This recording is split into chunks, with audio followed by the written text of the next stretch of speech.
Hello guys, somebody lost a ring. We have a golden ring here, so if somebody is missing it, please come here.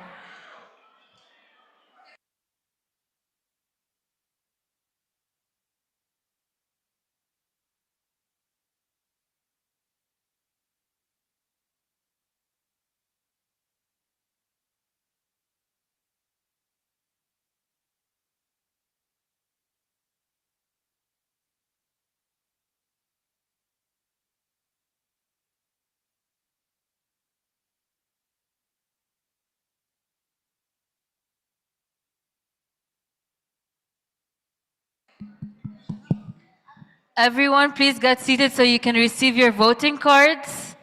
We'll distribute them by coming to you, but you have to be in your seat.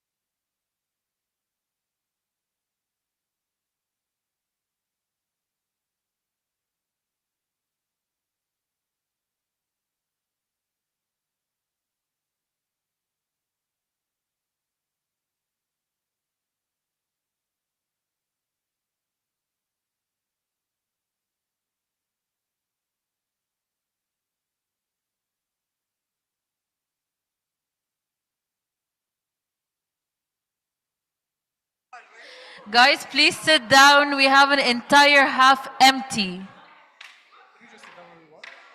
Per the seating chart. EMR AP half is empty. Europe, Africa, Americas half is full. We don't have access to it right now. Do you have it? Which? The seating chart? Yeah. Yes, Quebec. Quebec. I'll tell you where you are. Yeah, because we are in the province now. If you don't know where you're supposed to be seated, please approach us at the front.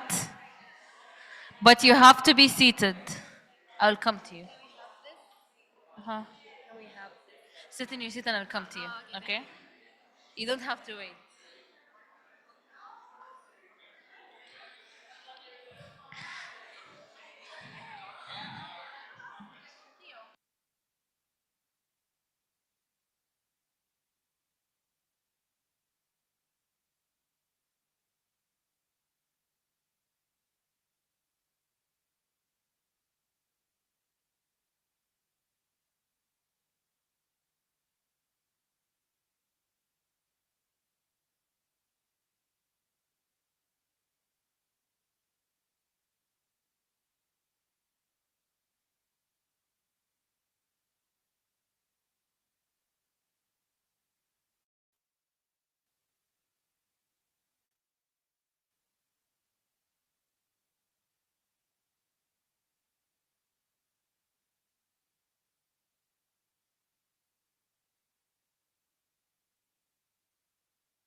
We have too many animals standing. Please get seated.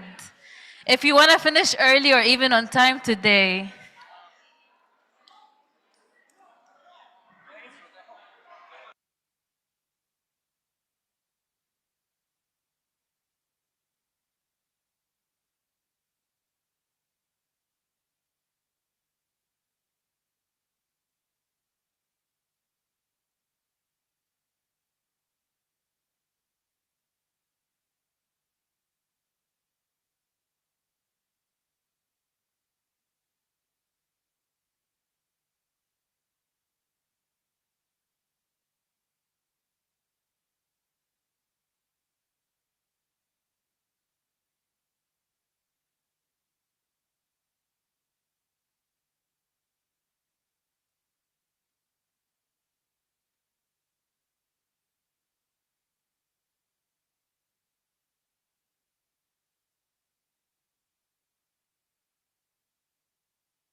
Please get seated. Please.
Please get seated to receive your voting cards and so that we can start the plenary.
Okay, guys, please sit down. We will be starting shortly.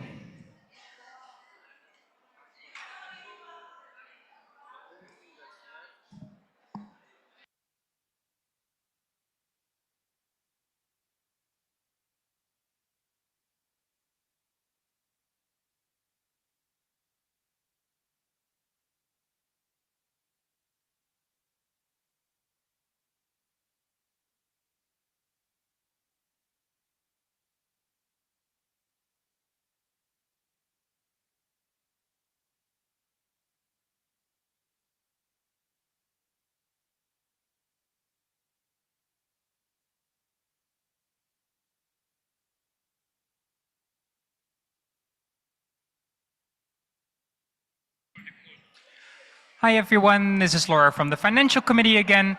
If you are a TEF recipient or you're a head of delegation and someone within your delegation is a TEF recipient, please come to our table. We'll be right over there. Well, Hannah is right now, so please come find us, because otherwise you do not get your travel assistance fund. Thank you. Within the next 10 minutes-ish. Within the next 10 minutes-ish. Wacht maar even 5 minuten. It's fine. Are you going to need more time, or can we start? You can start. We will be starting in 3 minutes. Please log on to Nemo Vote.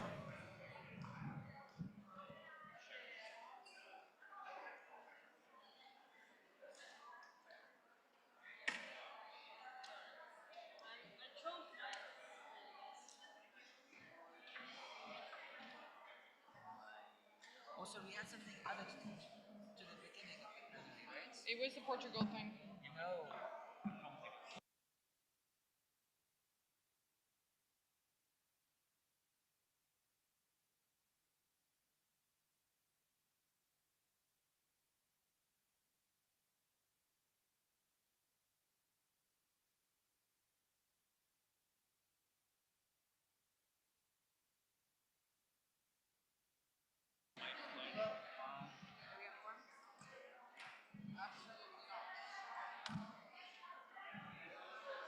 We need 37.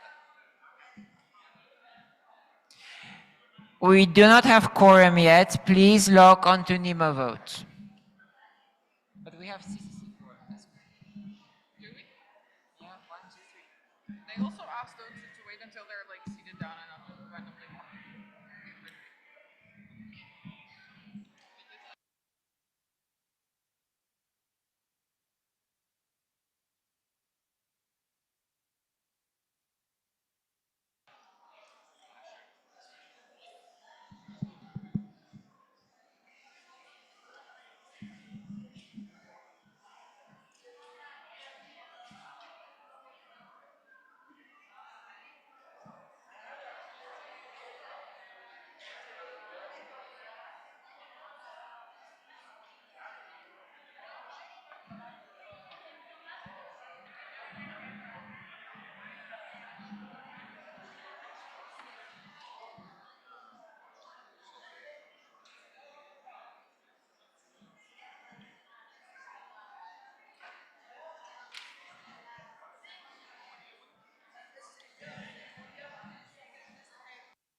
Log into Nemo Vote. We still lack quorum.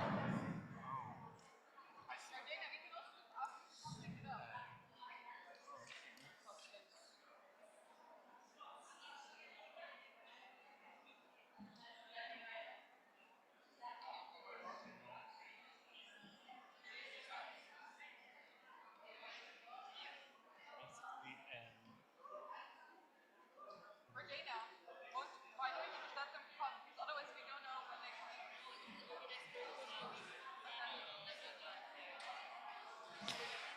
Please sit down and log into Nemo Vote.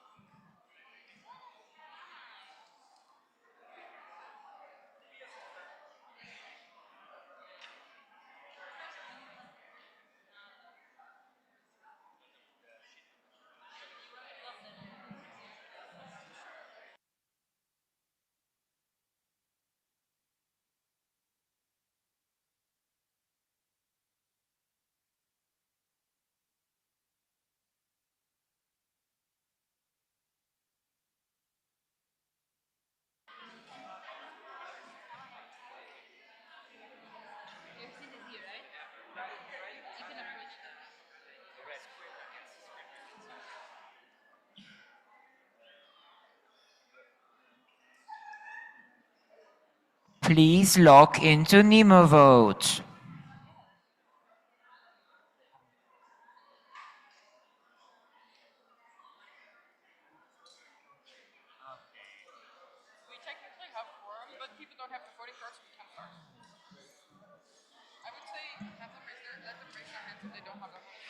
If you don't have your voting card, please raise your hand and the returning officers will approach you.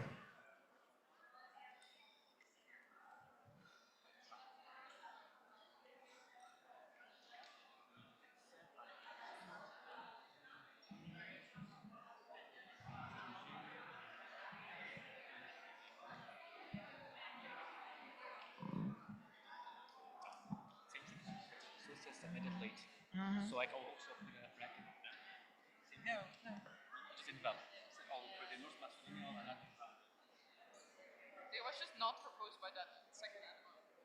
What? They submitted it after the deadline. You? Raise your hand if you haven't received your voting card yet. Do I have their name as well, second animal? Or do I just move them? Because it was after the deadline. I'll need that. Only- Leave it like Okay. that. Yes.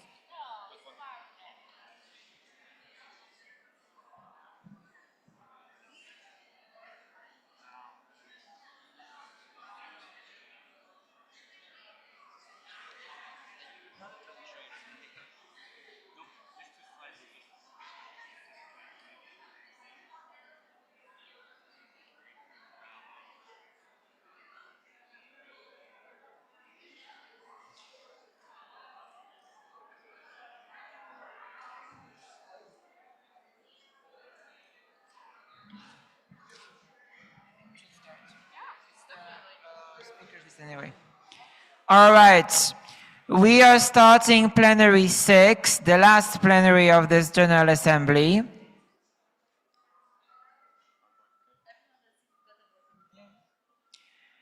And the agenda for today is as follows. Presentation of the IFMSA General Assembly March Meeting 2027, Kigali, Rwanda. Adoption of the report of the Financial Committee. Adoption of the financial report of the Federation. Adoption of the financial report of past IFMSA General Assemblies. Adoption of amendments to the budget 25-26. Adoption of the budget 26-27. Adoption of the IFMSA strategy 26-29. Adoption of the IFMSA brand manual.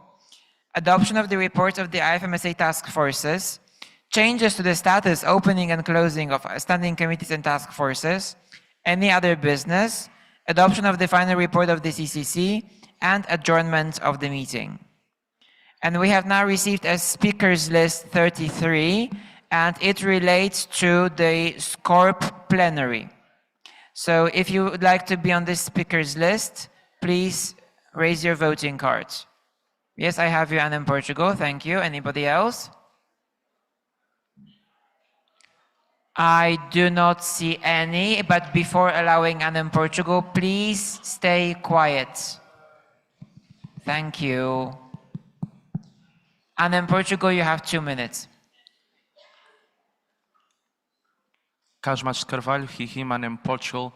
Dear NMOs, this statement is made on behalf of ANEM Portugal, IFMSA CZ Czech Republic, IMSA Lithuania, IFMSA Serbia, IFMSA Spain, CISM Italy, and all NMOs raising their voting cards. We would like to take the final moments of this General Assembly to reflect on the way the proceedings were conducted during the plenaries of each standing committee, with particular attention to the SCORP plenary. As the plenaries are the primary decision-making spaces within each standing committee, it is essential to ensure transparency and clarity in the way procedures are presented to the different NMOs. It is important to establish mechanisms that ensure delegates from every NMO feel heard, valued and confident that their positions have a meaningful impact on the decision-making process.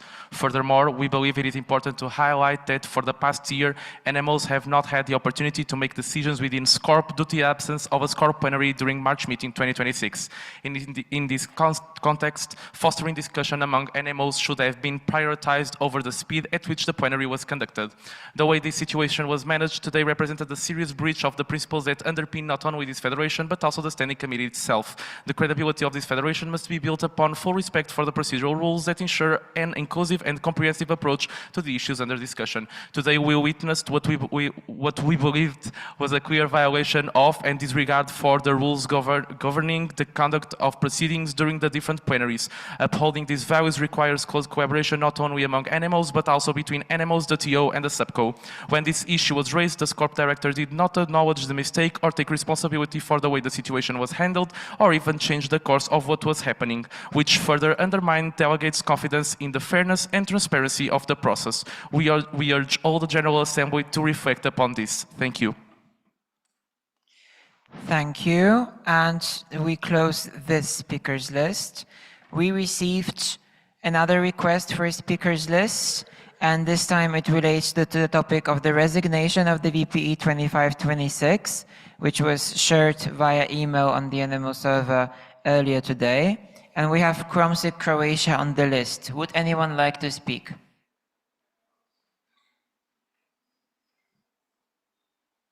I see none, therefore Crossley, you have 2 minutes. Dear IFMSA family, this statement is on behalf of Crossley, Croatia. It is with a heavy heart that we share that after everything, Kana has made the decision to resign. Her full resignation is attached in 2 emails, and we ask you to please read them. We want to speak briefly to why this weighs on us so much. During her term, Kana coordinated 11 external affairs IT members, supported 6 Legion officers and 5 regional directors, attended 9 external in-person meetings, reviewed over 150 abstracts and over 100 documents, and received 70 to 100 emails directly to her every single day, almost all requiring action. Since her suspension, that inbox now receives about 1 email per week. Many of you worked alongside her over the years, so we ask you honestly, does this look like a person malfunctioning or a system placing an unsustainable weight on one pair of shoulders?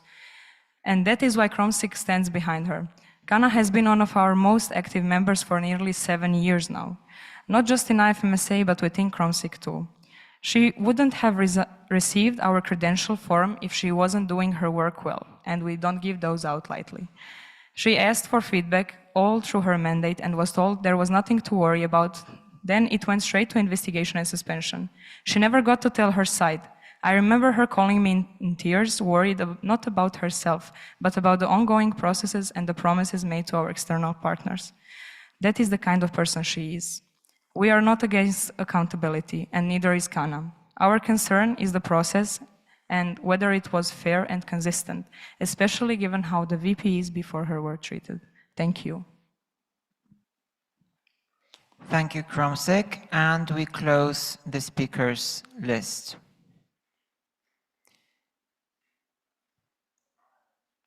Agenda item 43, IFMSA General Assembly March Meeting 2027 in Kigali, Rwanda. We received a video presentation, and then provided that the representatives of the OC or the NMO are present, you will get the opportunity to ask them questions. I'll just ask Metro Rwanda, are you with us?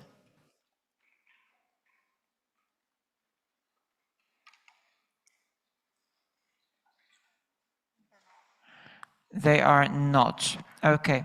So we will now proceed with playing the video. Give us a second to start it.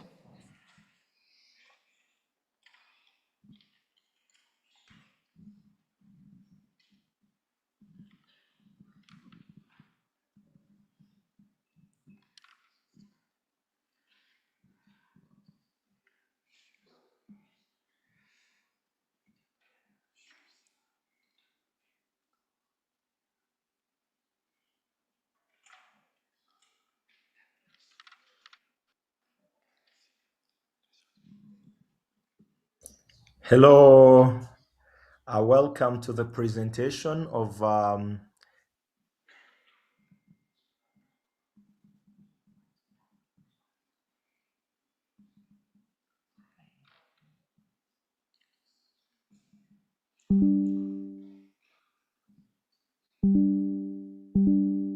'97th IFMSA General Assembly. Hello, welcome to the presentation of I think we can do something. Okay. Wait, share sound. Wait, does it have sound? Let's see if it has sound.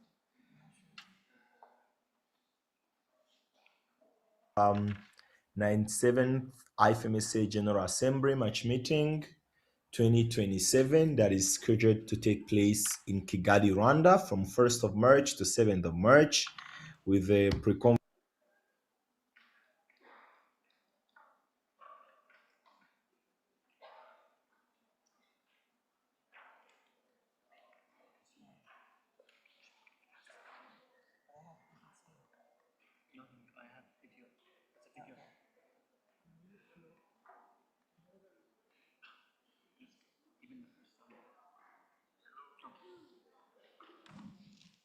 We need to fix a sound issue.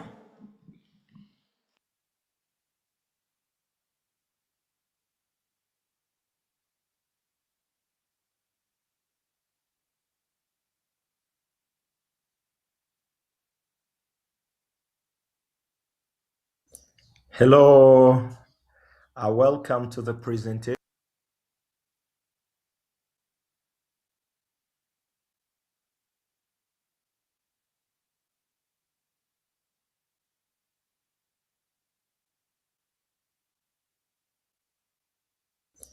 Hello, welcome to the presentation of 97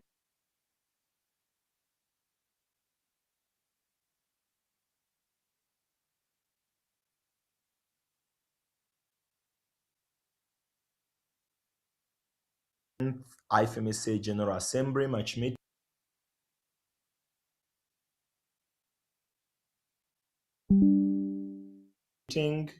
2027.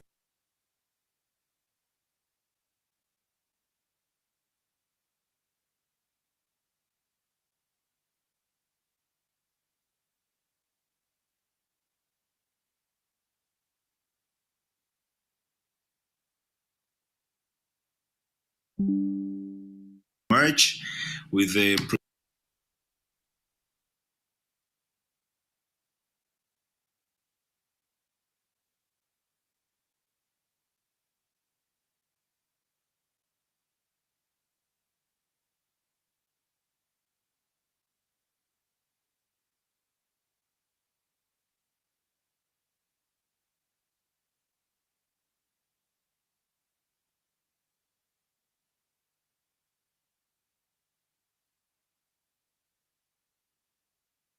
conference and post GA as well. My name is Method Yusuf Abdul Karim. I'll be presenting this, and if you have a question at the end of the presentation, please ask me. So we'll be talking about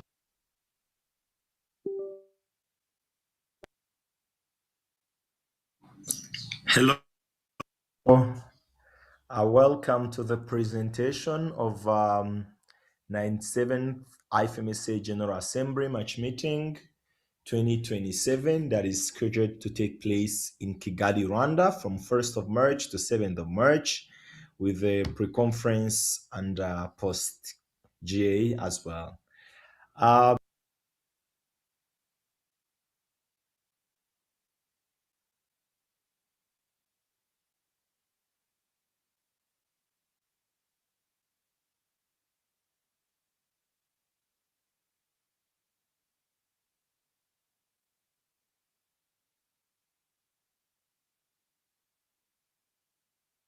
We are now doing sound checks. Can we ask somebody online to speak? I can hear you. Can you hear us?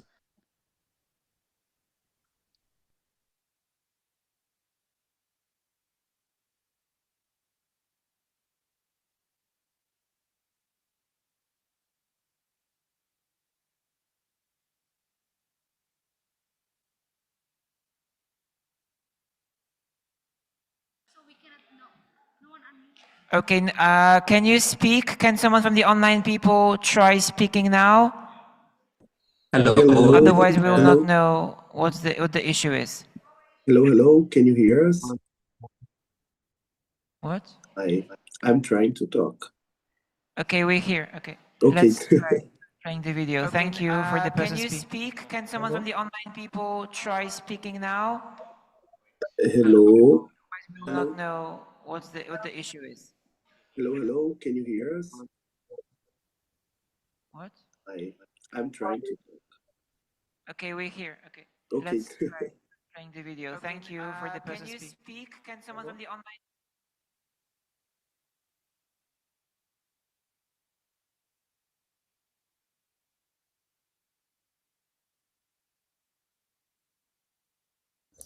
Hello. All right, we'll be starting the presentation. Max the volume. Okay. And we will be starting the video now. Hello. Welcome to the presentation of 97th IFMSA General Assembly March Meeting 2027 that is scheduled to take place in Kigali, Rwanda from 1st of March to 7th of March with a pre-conference and post-GA as well. My name is Method Yusuf Abdul Karim. I'll be presenting this, and if you have a question at the end of the presentation, please ask me. So we'll be talking about how the journey will be from now, from Astana to Kigali, Rwanda, progress, preparations, program, venue, and partnerships that we are working on just to prepare the March meeting. So welcome to Kigali. The whole IFMSA family, we are happy to welcome you to Kigali, Rwanda, as METSA Rwanda hosting the next IFMSA General Assembly as one IFMSA family, a new destination and a new chapter from Astana to Kigali, a land of thousand hills. So Rwanda, the Kigali capital city is Kigali, and the currency is Rwandan francs. We speak in Rwanda, but we also speak English and French. So it's multilingual, and also Kiswahili as the East African language, but also we are known for our coffee, tea, and so on. And we are known to have a lot of hikes in the mountains and hills, and the Volcano National Park, where we have the amazing gorillas, the best trekking, I would say, in the world for the gorillas. And there is a lot of things to see. But coming to the March meeting 2027, we've already established a co-organizing committee made of the former executive board, experienced people that have hosted METSA event, but also the advisory team that contains people that were in March meeting 2020 that Rwanda hosted, and also the patronage from the university vice chancellor. So we are working on comprehensive preparation, and first we've been able to draft some of the documents and also the brand identity, the logos and everything. And we are engaging the partners, including the Ministry of Health and also a lot of NGOs, both locally and internationally. As I said, the organizing committee is ready. As you can see, this is the team behind the organization. You can see I am the chair, but here you can see the team members. We are working on onboarding new team members. Soon as the extended OC, we will welcome a new OC that will help these outstanding people that you see in front of you. Core is established, the brand, and we've developed the branding and everything, the logos and everything, and the venue. We are underway with the contracts and everything, as well as about the visa, Catalan, health safety frameworks and everything. Rwanda, you should know, is the I'm not going to say, I just need statistics, but it's one of the safest. Kigali is one of the safest city in the world, not just Africa. And even for solo travelers. So you will be safe, and the visa, Rwanda is a visa-free country for most nationals, but also visa on arrival for some other nationals. So it's not visa free for everyone, but usually for African countries, for some countries in Commonwealth, in La Francophonie, but also visa on arrival for all other nationalities. So you just wake up in the morning, pack your bag, come to Rwanda without need of the prior visa. better to also apply online before landing to fasten the process, as we'll be having a lot of delegates coming in, but visa on arrival is there. So the team is there, and we're waiting to start with the website, which the GA website and Instagram and everything that has will be communicating after the August meeting. We'll have all the information for March meeting. Now is with August meeting, but also planning. We're working on the invitation package and everything that needs to be done by, the registration being out in October, the call for registration, the call for payment, everything. We're working on them. So pre-match meeting from 25th to 28th, and the match meeting from 1st to 7th, and that is the general IFMSA GA format.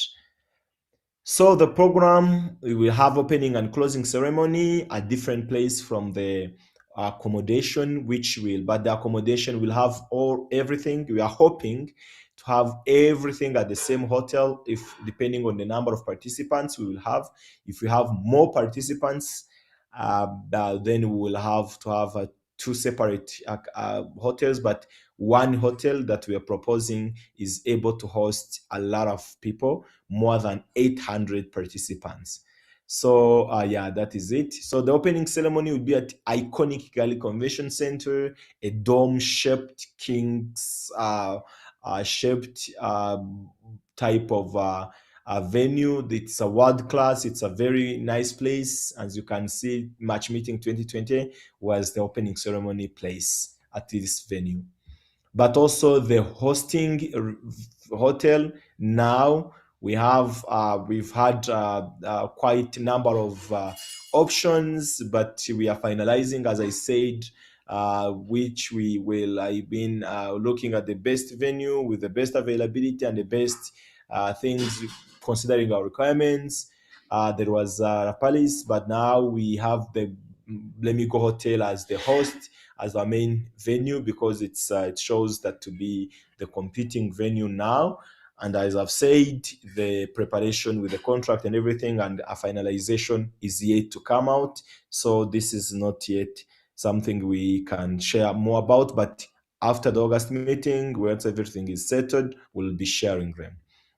So this is the venue, where we can have the many plenaries, the breakout rooms, and the rooms. You can see these are the accommodation, the rooms at the hotel, and so on. So these are the proposed money. I would say the registration fees. Early registration for category A and B, 170 euros with a rate of 260. Category C and D of 260 with a rate of 400. And EF for 350 with a rate of 520. So that is it, with a pre-GA of 250 euros. So the delegate journey now is being designed from end to end. It means we are looking forward to having you in a very professional way, where we will have everything shared before, the survival kit and everything, and then we'll take you from the airport directly to the hotel. And the Kigali Convention Center is very close to Lemigo Hotel, which is busy for the opening ceremony and the closing ceremony. And then the venue will host both the sessions and the accommodation in the same place to make sure that everything is well aligned. That is the initial proposal yet to be approved and finalized. And everything is until the departure, where everyone will be taken back to the airport. So visa, as I've said before, visa on arrival is available for everyone. You can wake up in the morning and come to Rwanda. A standard conference visa is usually $50, but that is for the countries that are not in a visa-free plan, because citizens of East African Community, African Union, Commonwealth, these are English-speaking countries, the Britain and others, La Francophonie, including France and other countries that are French-speaking countries in La Francophonie, and they are benefiting from visa-free and visa-exempt entry. So you don't need a visa to enter our country if you're from this country. So the MM27 team will provide guidance supporting documents, and you can always apply online. So the transport, as I've said, we will ask you to submit the arrive everything, and then the shuttle and everything will take you from the airport and pack everything until you go back to the airport. So everything is ready and everything is included in the hotel, breakfast, lunch, dinner, and considering also the halal, vegetarian, vegan option and everything. So as well as a place for worship and everything as part of this. This comes my favorite part, which is touring around Kigali, around Rwanda, around other parts of Rwanda. This is beautiful. So we have the institutional backing. Thank you for the IFMSA for trusting us, METSA to host, but also University of Rwanda, the Rwanda Convention Bureau, and University of Global Health Equity, other research institutions, NGOs, and embassies also with us in this journey. So we are working to make sure that MM27 gives you the I would say the ecstasy you need to feel it, to fall in love with Rwanda and Metsa Rwanda work to promote public and global health. Thank you so much. It's been an honor of mine to present this. If you have any question, please feel free to reach out and ask.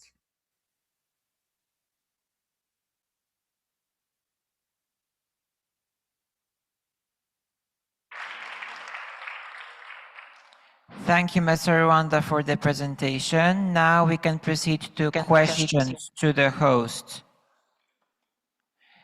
Okay, please raise your voting cards or your hand online if you wish to ask a question. Mr. Rwanda is online.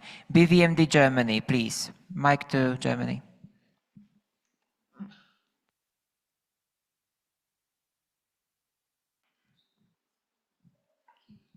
Hello, it's Lotti from BVMD Germany. Thank you so much for the presentation. So my question would be, do you plan to do a preparation meeting for the general delegates before? And is there anything that NMOPs especially can do to say before the meeting to their delegates about your country, etc.?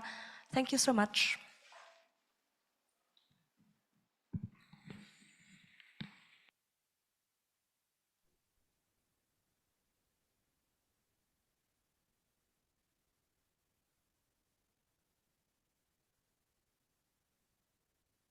Hello, should we Mr. answer each Rwanda, you can question? answer. Okay. Thank you so much. I think it's part of the plan that we have to also share. We'll do the preparation meeting, and we'll talk with the contact person from the executive board to plan ahead of when and share the information to the animals. And everything will be shared. If you have any questions, like the ones that can come later, feel free to ask any question. We can't wait to host you in Rwanda. Yeah.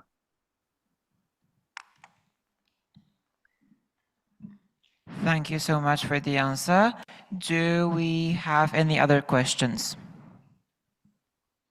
Crossley, Croatia.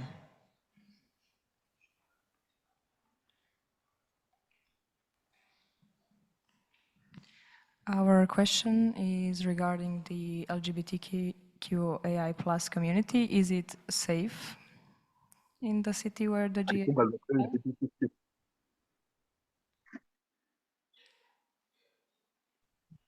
I would say our country is upholds the human rights of every individual. We hosted March meeting 2020, and it is by that experience that you can ask everyone who has attended. I know you can reach out to your seniors that were there, that Rwanda has no conflict with anyone, regardless of the background, the identity, and everything. So it has to be noted that participants at March meeting 2027 will be safe and will be actually received without any kind of discrimination or anything. Feel free, you can ask. We didn't have in the previous or wherever that kind of a situation meets up. Thank you so much. Thank you. Any other question?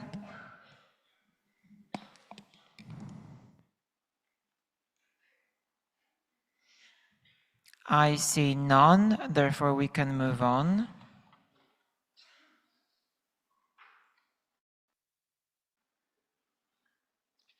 Yes, so we have another speakers list before the adoption of the report of the Financial Committee, and the NMO that wanted to be on the speakers list is IFMSA Iraq. Can you specify the exact topic of your intervention so that others can understand? IFMSA Iraq, where are you?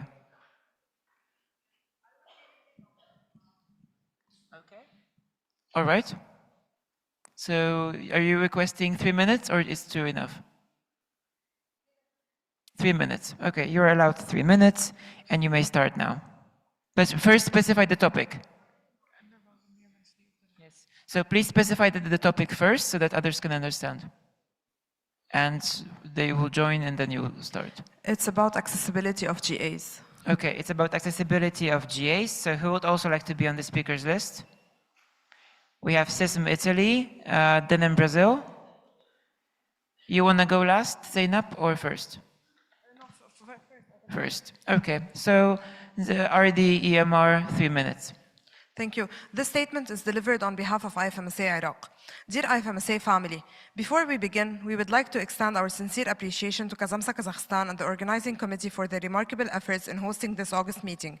Thank you for your dedication, your warm hospitality, and for creating a space where our federation can come together to exchange ideas, strengthen friendship, and continue shaping the future of IFMSA.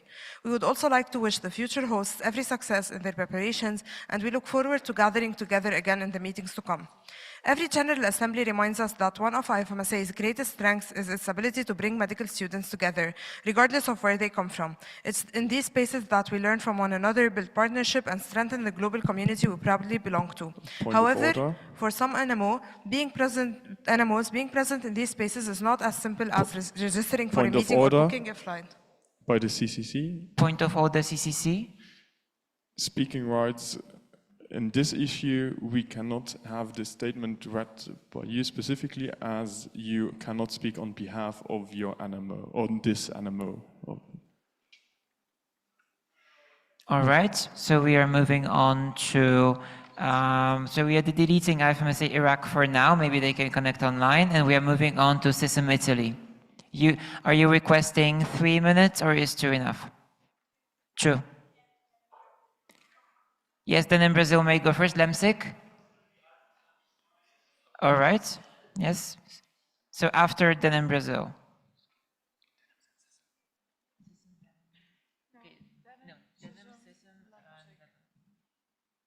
So yes, so then we'll be starting. Dear FMSA family, this statement is on behalf of the Brazil and SIMS Italy, ICMSA Estonia, INMSA Norway, IFMSA El Salvador, and all those who can raise their voting card in support regarding the choosing of the future General Assembly's hosts. We wish to emphasize that this statement is not intended as an attack on any national member organization or its members. Rather, it came from a genuine concern raised by specific situations that we have prompted important reflections within our community. We fully acknowledge that many of these circumstances are beyond the control of the hosting NMOs, and we do not attribute the responsibility or blame to them. Our intention is to encourage constructive dialogue and collectivity responsibility, always guided by empathy and mutual respect. We believe that these spaces where we gather as a global community are never neutral. No place in the world would make everyone feel 100% included, whether due to differing views on gender representation, traces of past in colonization, or any aspect of the identity that comes with the diversity of this federation, cultural, political, religions, and structural differences exist across countries, and that these realities shape the challenges faced by NMOs. These differences are complex and have significant impacts that don't reflect the mentality of the NMO itself. For these reasons, we urge that future host selection include in their presentation plan or share after any national law or government position that may affect delegates on the basis of gender identity, sexual orientation, race or religion. The concrete measure that hosts will take so every delegate can participate safely and with dignity, clear and transparent communication from TO members regarding sudden changes that may affect the well-being of the delegates. This is not a barrier to any country hosting, it is the opposite. It makes it possible for every country to host, because delegates who know what they are walking into can prepare, and delegates who are prepared can attend. As current and future health professionals, we have a shared responsibility to uphold humanity, empathy, and the fundamental principle of equity and human rights in every space we create, promoting not only leadership development, capacity building, activities fair, and approval of reports, but also ensure that every medical student feel welcomed, represented, and protected. Thank you. Thank you, Denim Brazil and Sism Italy. Now we are moving on to Lemsik. Are you requesting 3 minutes? Okay, and you have, since I presume this will be the same statement as was attempted to be read by our DEMR, please start from the beginning, because we need to include the whole statement in the minutes. Okay, thank you so much. So this is on behalf of IFMSA Iraq. Dear IFMSA family, before we begin, we would like to extend our sincere appreciation to Kazakhstan, the organizing committee, for this remarkable effort in hosting this August meeting. Thank you for your dedication, your warm hospitality, and for creating a space where our federation can come together to exchange ideas, strengthen friendships, and continue shaping the future of IFMSA. We would also like to wish the future hosts every success in their preparations, and we look forward to gathering together again in the meeting to come. Every General Assembly reminds us that one of IFMSA's greatest strengths is its ability to bring medical students together, regardless of where they come from. It is in these spaces that we learn from one another, build partnerships, and strengthen the global community we proudly belong to. However, for some NMOs, being present in these spaces is not as simple as registering for a meeting or booking a flight. For IFMSA Iraq, participating in international meetings often begins with overcoming one of our greatest challenges, obtaining a visa. Many of the countries hosting our meetings do not have embassies in Iraq, making it impossible for us to apply locally. Instead, our delegates are often required to travel to another country simply to submit a visa application. In many cases, entering that country requires obtaining another visa, adding even more procedures, expenses, uncertainty, and time to an already demanding process. These challenges do not end once the application is submitted. Visa processing can take months, and even then, approval is never guaranteed.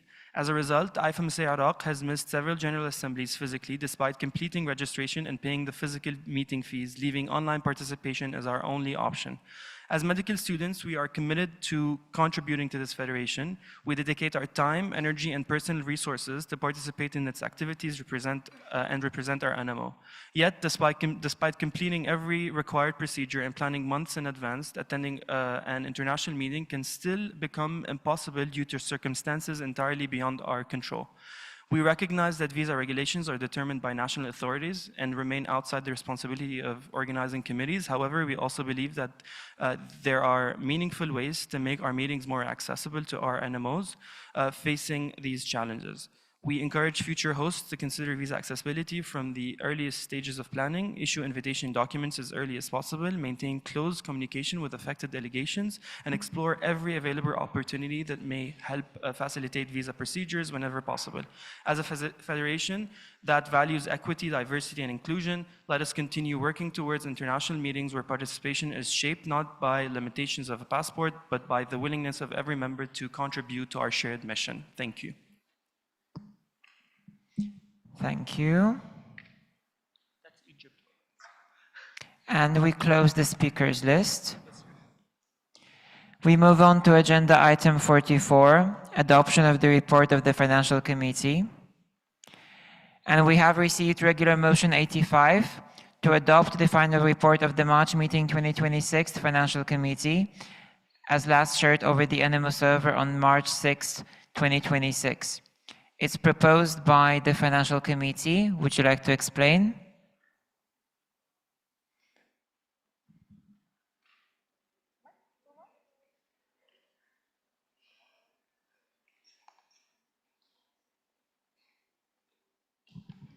Lord of O, Financial Committee Shide.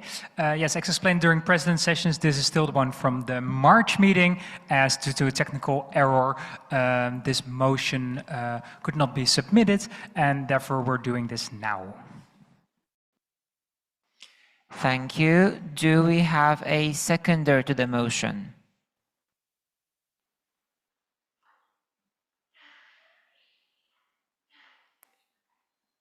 FIMSIC Finland.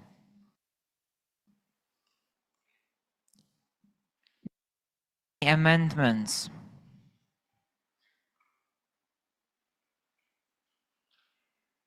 I see none. Do we have a direct negative? IFMSA Spain. Do we have any alternative motions? Therefore, we proceed to the vote.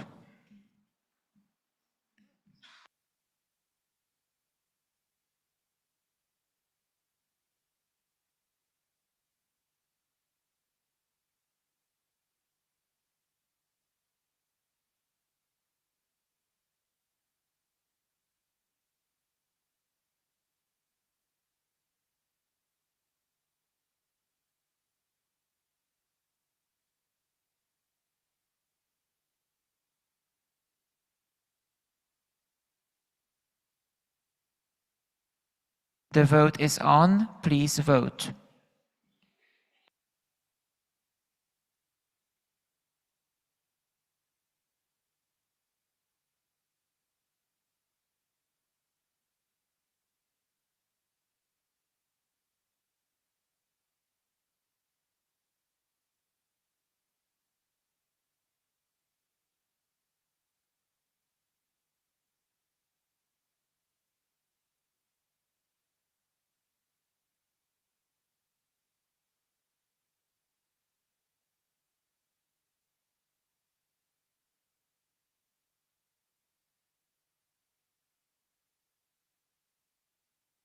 We have 51 votes. Please continue voting.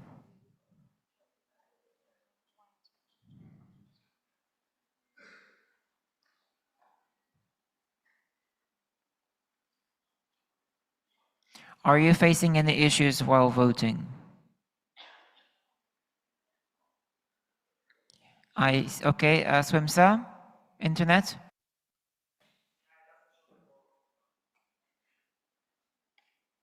Do you have an active internet connection?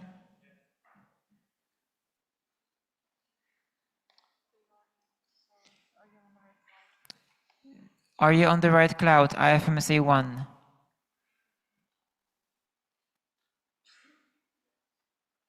Yes, you are.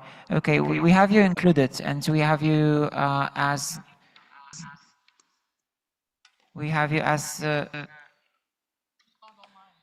not voted yet.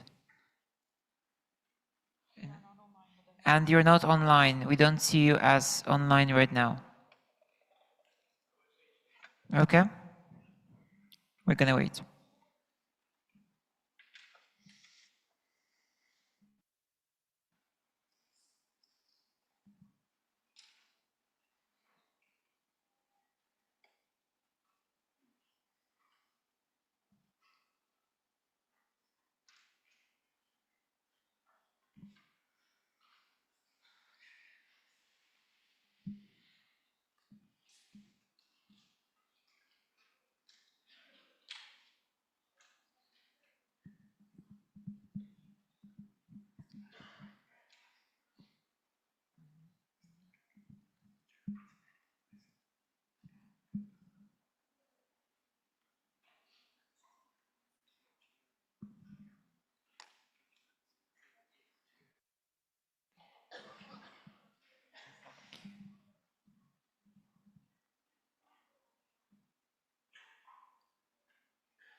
We still see you as offline.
Does it work for you now? No. It's ifmsa1.nemovote.com.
Yes, we confirm we have received your vote, therefore we are closing the vote in 5.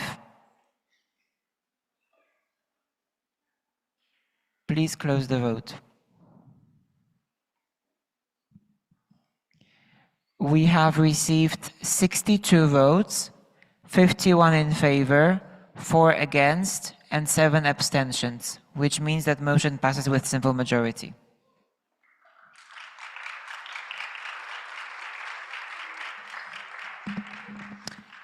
Regular motion 86, to adopt the final report of the August meeting 2026 Financial Committee as last shared over the NMO server.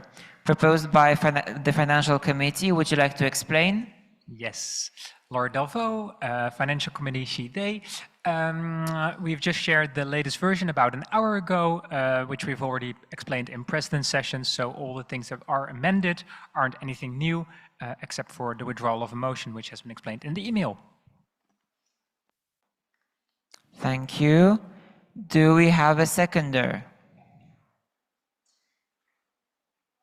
IFMSA Joe. Do we have any amendments? I see none. Do we have a direct negative? BVMD Germany. Any alternative motions?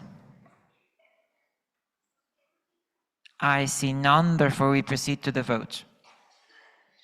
And please vote.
We have 54 votes now. Please vote.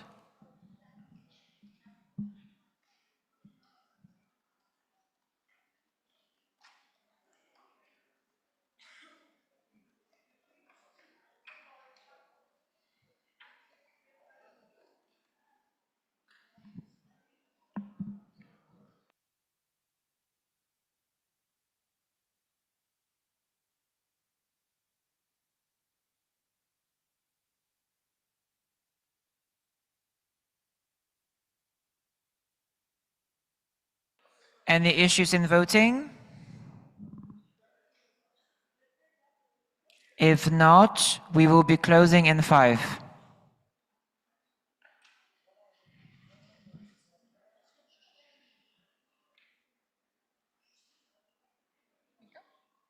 Please close the vote.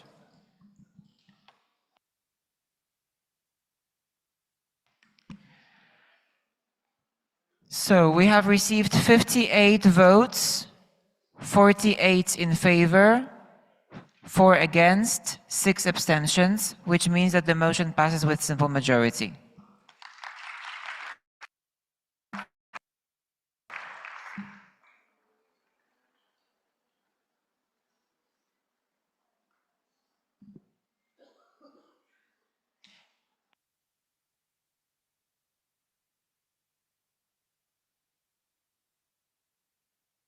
Now we are moving on to agenda item 45, adoption of the financial report of the Federation. This agenda point is empty because no financial reports were submitted.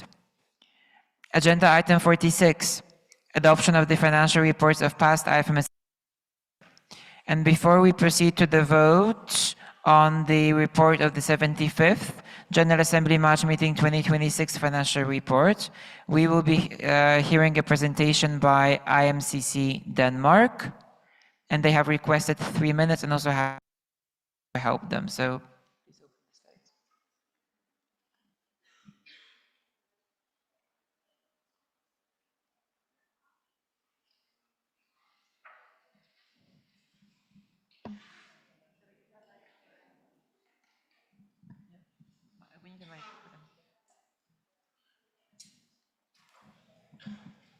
Hello, my name is Eva, she, her, National President of IMCC.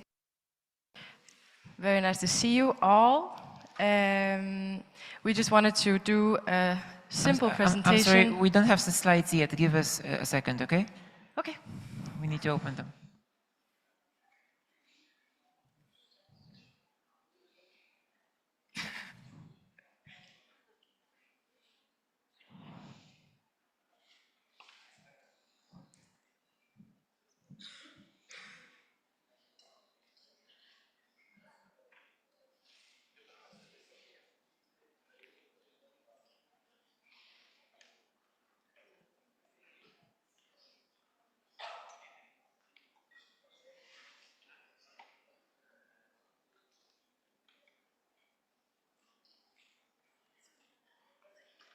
Okay, I'm so comfortable.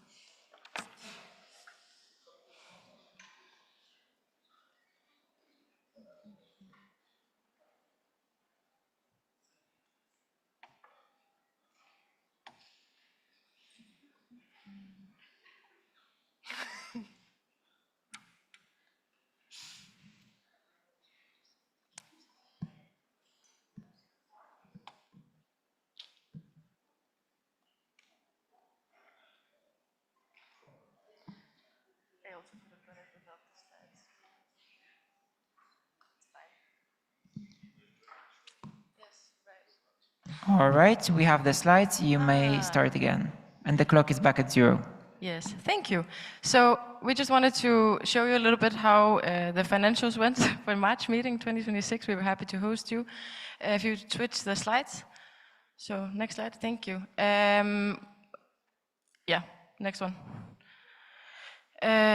For income, we had, most of it came from the participation fees because there was a lack in grants. We got over 36,000 euros in grants, but we're also getting some expected payment from IFMSA, and then the participation fees, which is around 360. And the OC paid almost 20,000 euros, which was paid back. So total income of 390,000 euros. So the outcome here, which is of the expenses, then you had accommodations and logistics and materials. That was the biggest factor, and we spent 477,082 euros. So yes, next slide, please. And IMCC has no debts towards the external partners, but there are some debitors with the NMOs that were shared with the NMO server, where we also solved some of the debt during this GA. So LEMSIC Lebanon and SMSA Syria and the IFMSA the Netherlands and IFMSA Morocco has already paid their debt, but there are some NMOs that still are in debt after the March meeting. So that is still to be solved, but it is of 19,453.5 euro. Thank you. Next slide. So in the end, we see that we have a balance of a minus, a negative that will definitely not become a plus of 85,000 euros-ish. And this is, of course, largely because due to the insufficient funds. We've talked about this during president sessions, very difficult to get funds. And it's expensive to stay in Denmark, you know this. And of course, the significant loss is paid by IMCC Denmark. We're happy to do this, and we will remain fully committed. We just want that we will remain fully committed to continue our active presence, and both nationally and internationally in IFMSA. Next slide. So we had external book audit and bookkeeping that was done by our national secretariat. Adrienne did the financial manager. She did a lot of this work, and we're very thankful for this. And then we had the good collaboration with the OC's financial team. So external audit was then done by a Bayerholm revision, and this was in compliance with agreed upon procedures within IFMSA. So you have all read, I know, because you have asked me questions about it. It's very nice. Thank you so much for using time and effort in reading this report, but it's found on the NMO server, the amended version that was sent yesterday. Yes, thank you for coming to Denmark and for your attention. And on behalf of IMCC and the OCFMM 26, thank you for your time.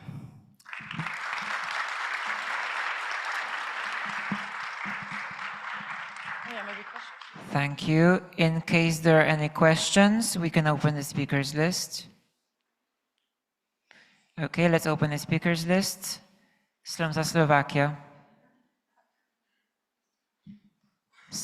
Yeah.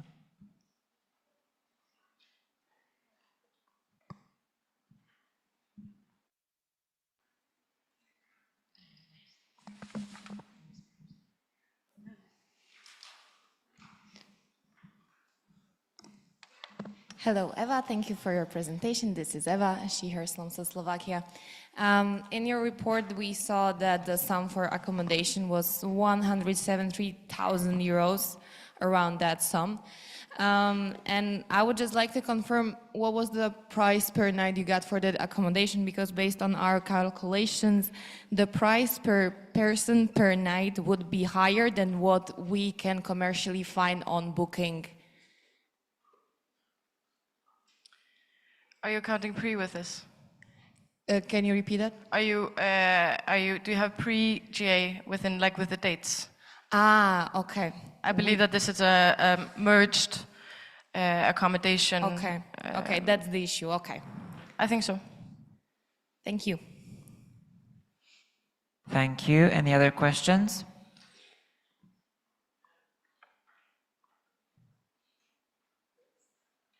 I see none, therefore we can close the speakers list. Thank you.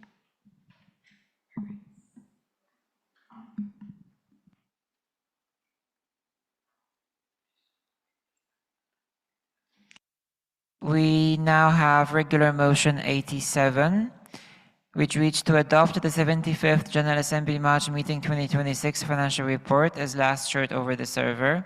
It's proposed by the Financial Committee. Would you like to explain? Financial Committee. Laura Delvaux. Would you like to explain? Yes, thank you so much. Laura Delvaux, Financial Committee.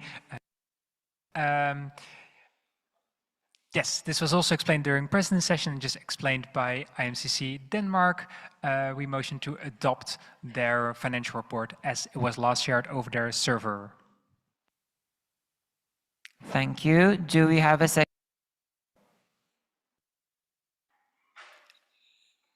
Odem Dominican Republic.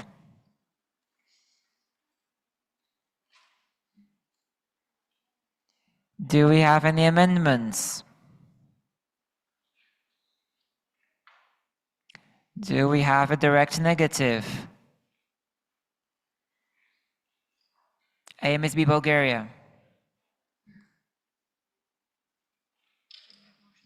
Alternative motions? Then we proceed to the vote.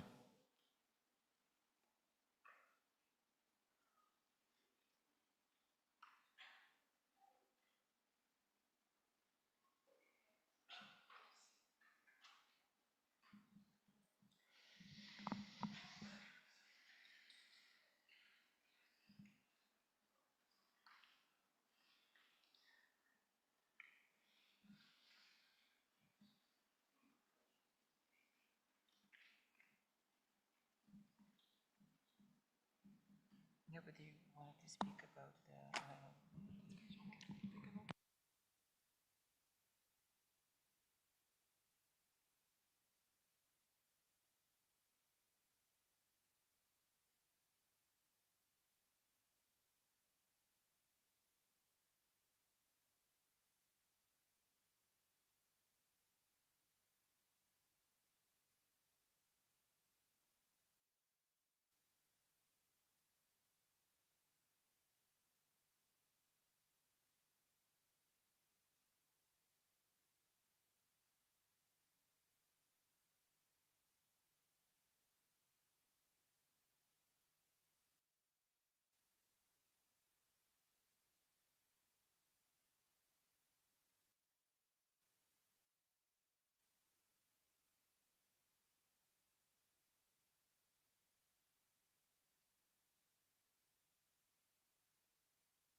Hi, please vote. We only have 49 votes, so we cannot proceed right now.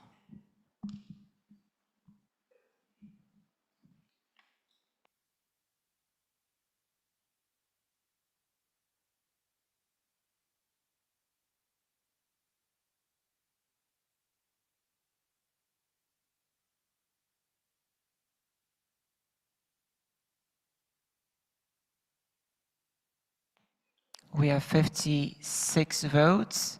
Are you facing any issues while voting?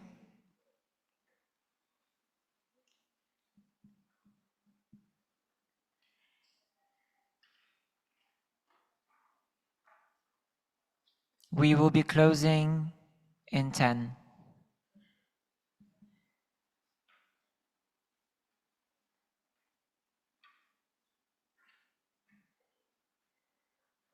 Please close the vote. We have received 59 votes, 44 in favor, 10 against, and 5 abstentions, which means that motion passes with simple majority.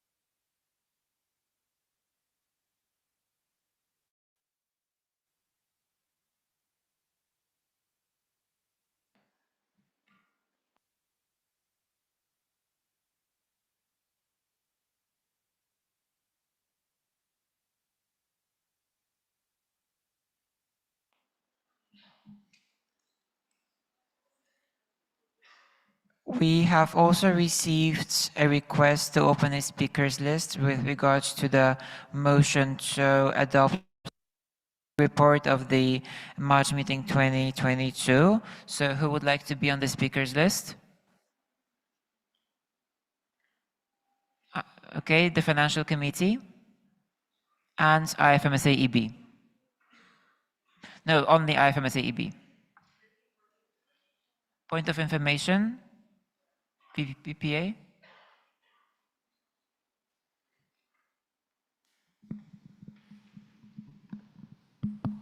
Can we have point of information on the motion instead of a speakers list? So without a speakers list. So if is there, since it's now open, we have Crossley, Croatia. So would you like to keep it a speakers list? What is the speakers list about now? The speakers list about the MM22 financial report. We think a point of information is sufficient for us. Thank you. But since we opened it and we have a request, is it the topic you wanted to speak on? Then we need to keep it a speakers list. Okay, but it's going to be on the spot, so Secretary team, keep your ears open, please. We will manage, or we will then finalize it, okay? Thank you. So we are starting with, do you want to start or Crossley first? Anything. Okay, so we can start with IFMSA EB. It's VPA, not EB. IFMSA VPA. Thank you.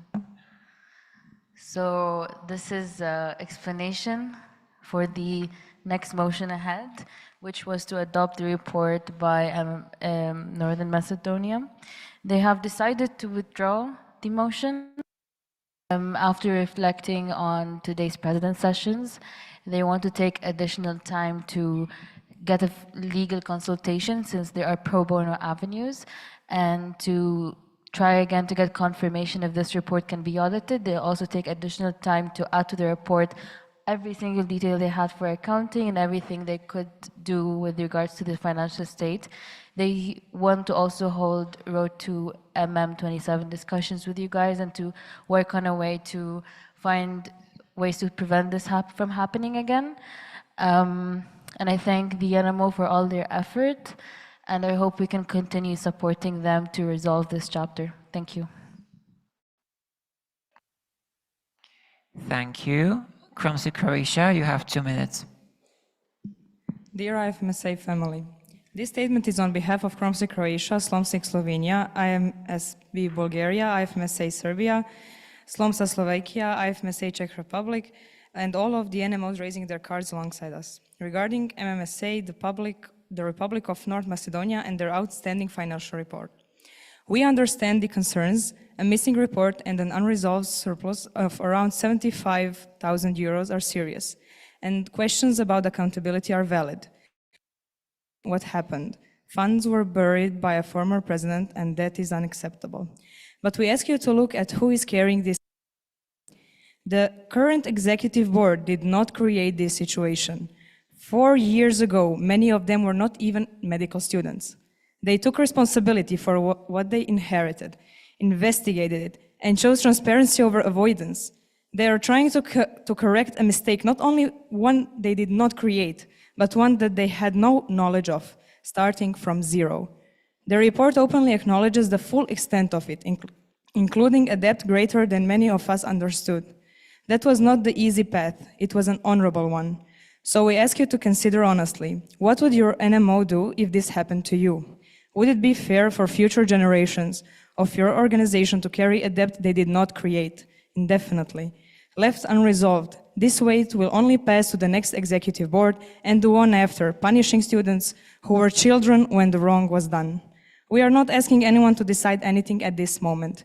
We are asking you to take this away and sit with it, to reflect with your delegations on what a fair and human outcome would truly look like. This is not about forgiving theft. It is about giving honest leadership the chance to move forward. Let us carry this federation forward together. Thank you.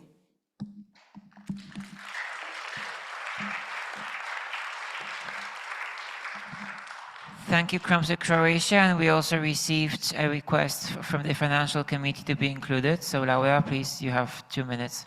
Laura Delvaux, Laura Delvaux, Financial Committee, CIDE. During today's present sessions, the Financial Committee had said that we would table a motion to adopt the March meeting 22 General Assembly Financial Report, and that we recommended the General Assembly to adopt this. After that, we have had some discussions with MMSA and also with the SUBCO. And as the IFMSA VPA just stated in her statement, that MSSA has decided to basically postpone the report and want to seek other avenues to see how they could fix it. The Financial Committee has decided to withdraw the next motion for the adoption of the MM22 General Assembly Financial Report.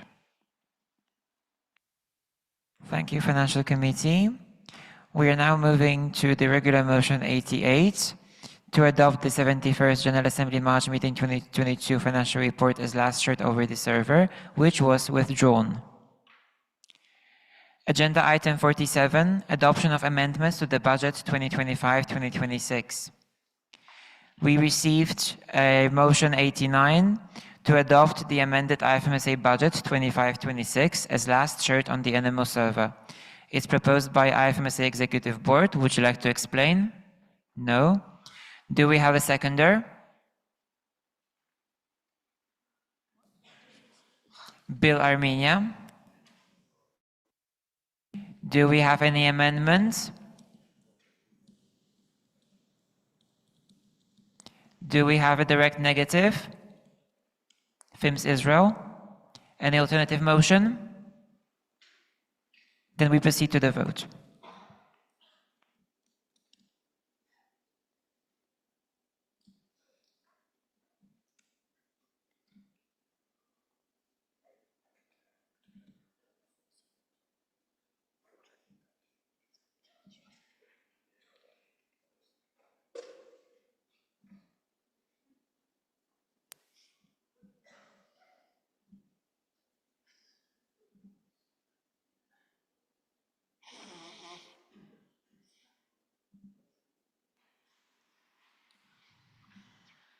Please vote.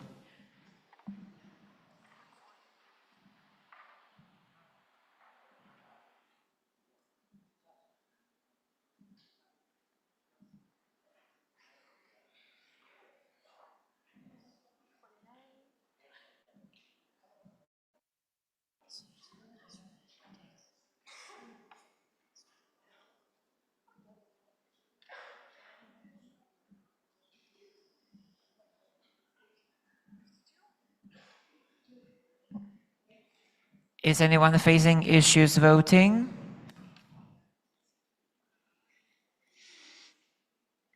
Then we will be closing in 10.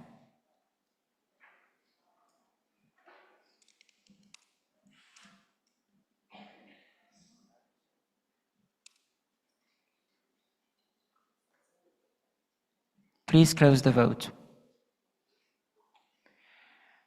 We have received 37 votes, 37 in favor, 10 against, and 10 abstentions, which means that motion passes with simple majority.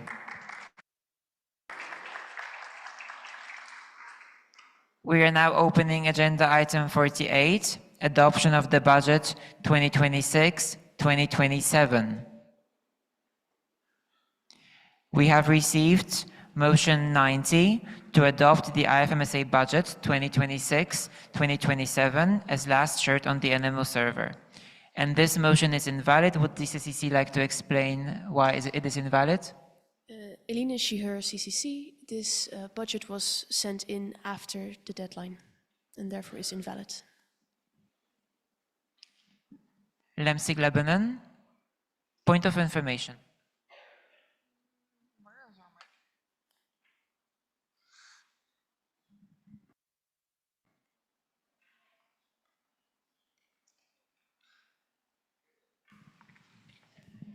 Hello, this is Mahdi from Lemsik, Lebanon. So my question is, if this is invalid, and then what does this mean? We don't have a budget for next year?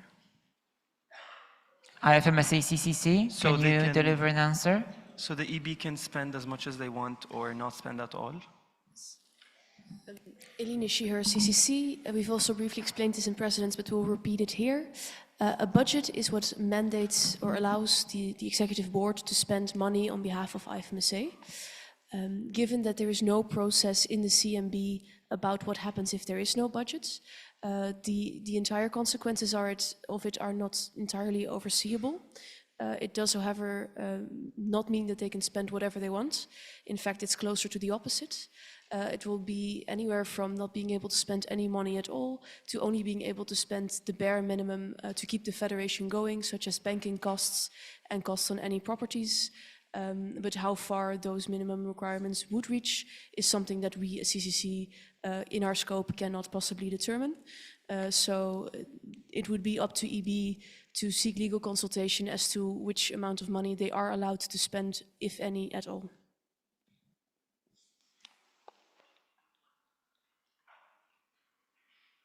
Thank you, CCC. Therefore, the motion is invalid. We move to agenda item 49, adoption of the IFMSA Strategy 2026-2029.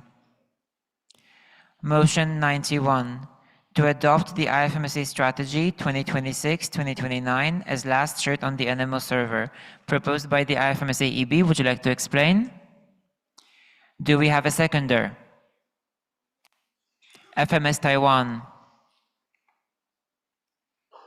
Do we have any amendments? Do we have a direct negative? IFMSA Egypt. Any alternative motions?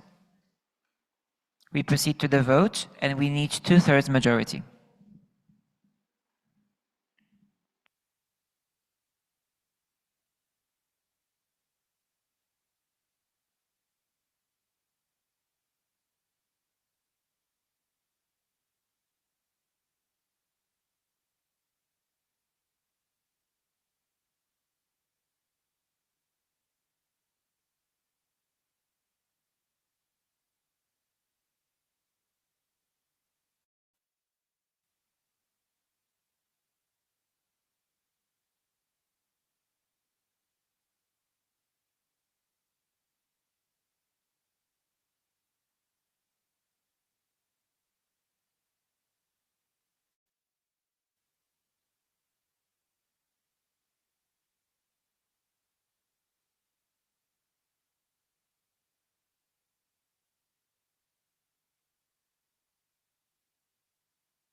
Bill Armenia. Internet? I cannot hear you. Can you speak up? Okay. We are approaching you.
We have 51 votes. Please continue voting. Is there any ongoing issue you're facing with casting your votes?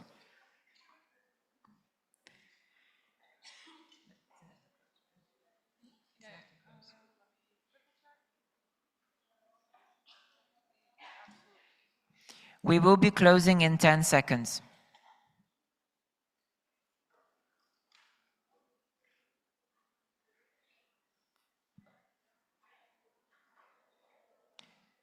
Please close the vote.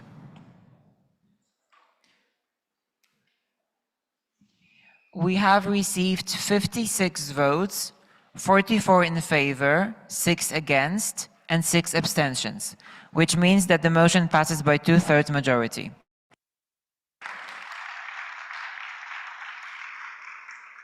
And we have a request for a speakers list by IFMSA TO.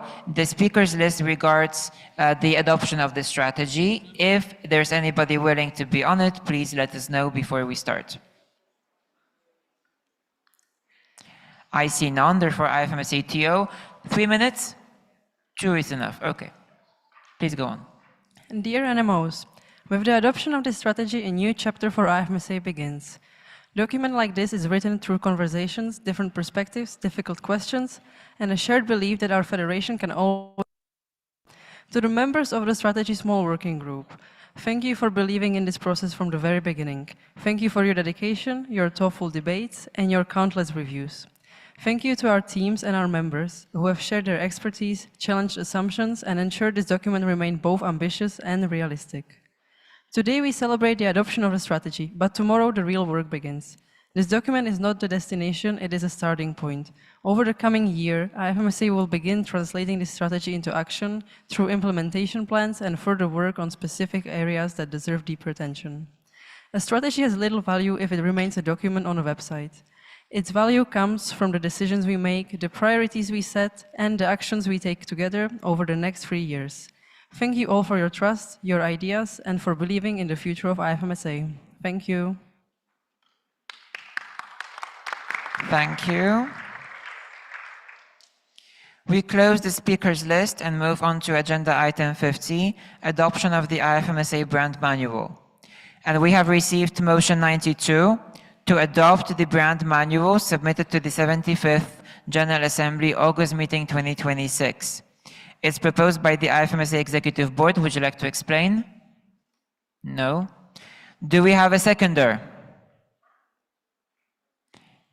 MMSA North Macedonia.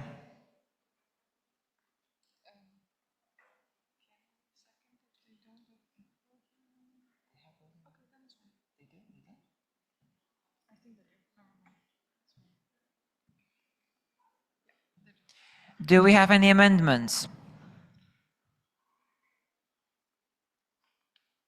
Do we have a direct negative? Metzko Oman. Any alternative motions? Then we proceed to the vote.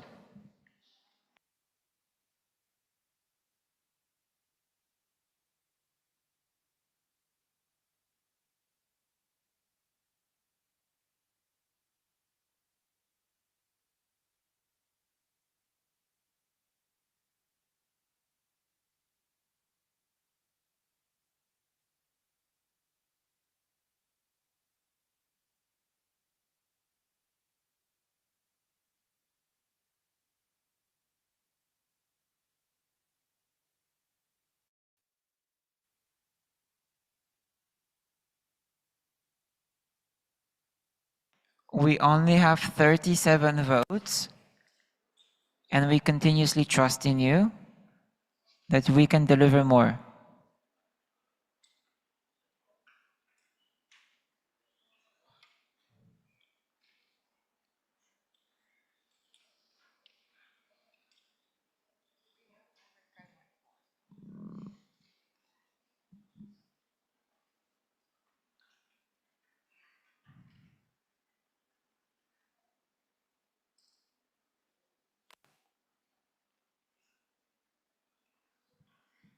Are you facing any issues while voting?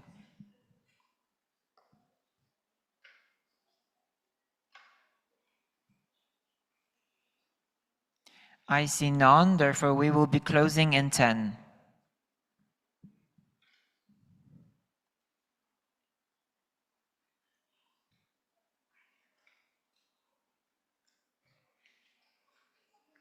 Please close the vote. We have received 51 votes, 46 in favor, 3 against, and 2 abstentions, which means that the motion passes with simple majority.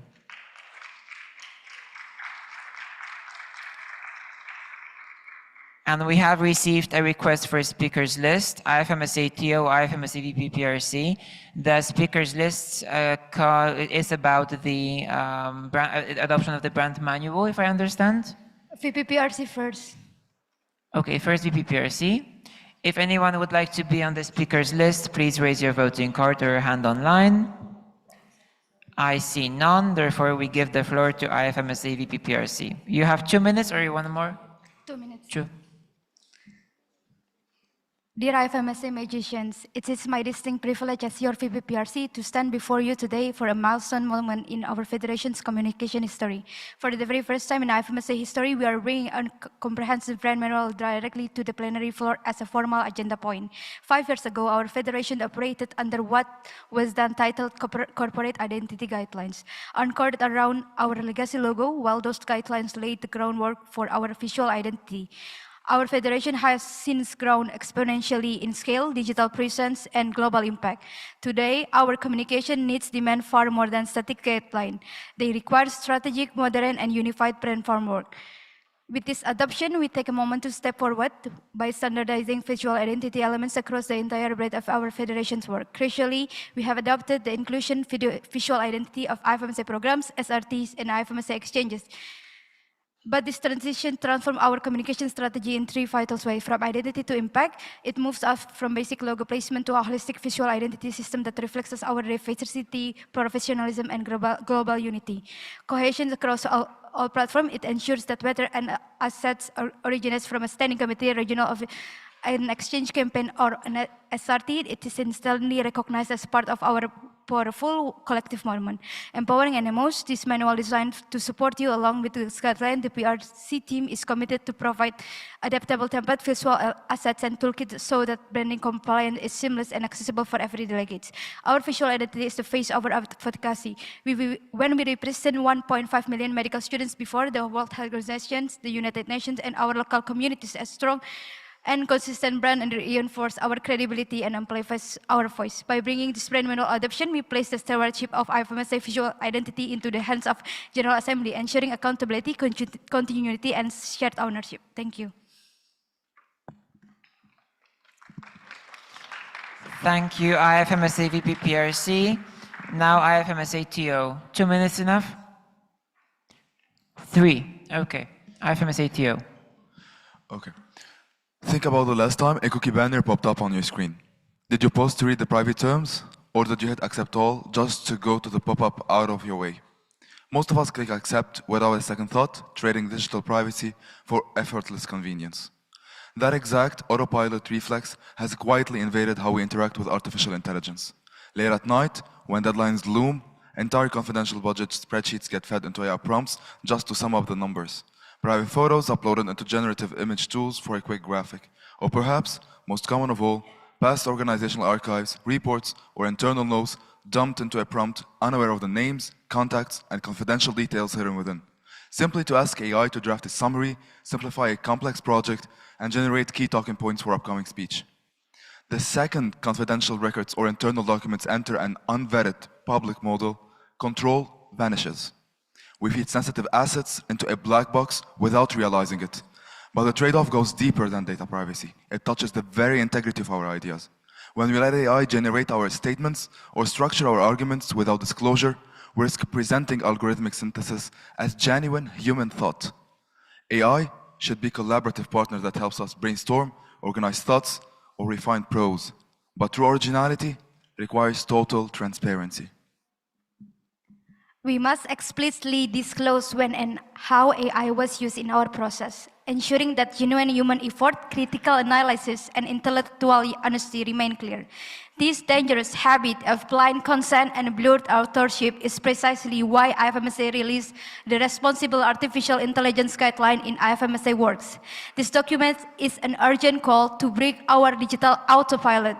It challenges us as future health leaders to recognize that technology must elevate human intellect, never replace our critical judgment or compromise community trust.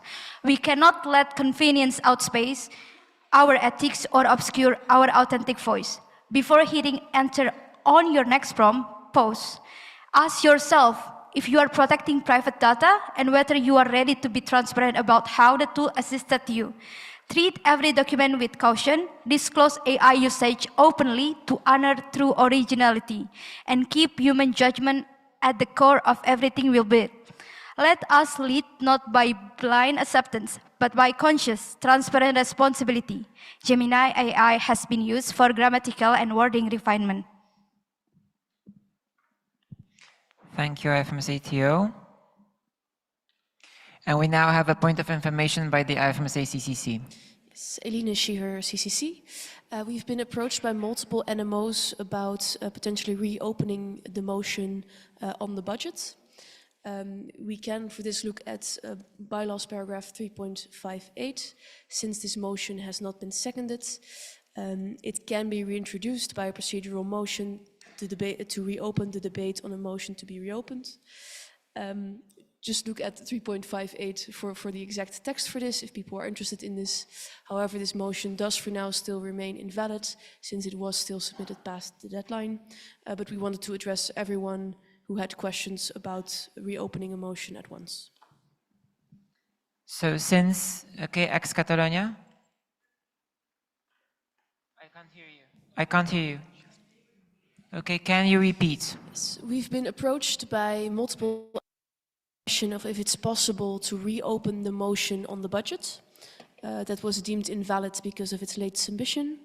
And we wanted to address all of them at once. There is an option to reopen this motion, and that option lies in bylaws paragraph 3.58, which states that if a motion has not been seconded, it shall not be reintroduced unless there is a procedural motion, the debate on a motion to be reopened. So we just wanted to inform everyone all at once that this is the procedure that can be followed to reopen a motion. All right, so since there, and in Portugal? Is it a point of information? Kazmaz Carvalho, Himan in Portugal speaking, just to ask a 10-minute technical break if it's possible to do that. Yes, so we will be allowing now 10 minutes of a technical break for any necessary motions to be prepared, if that's the will of the NMOs. So we will be reconvening at 7:53.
Lemsik, please approach CCC.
Hello.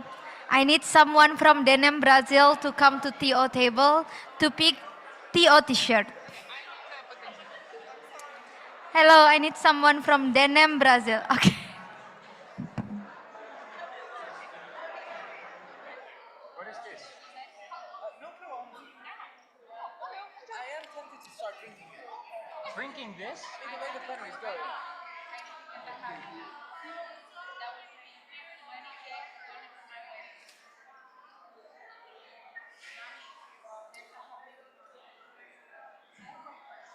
Starting to get a headache.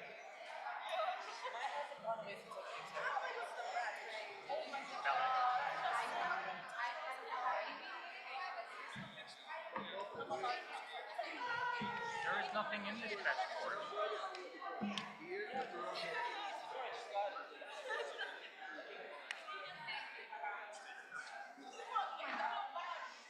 Where did you buy that?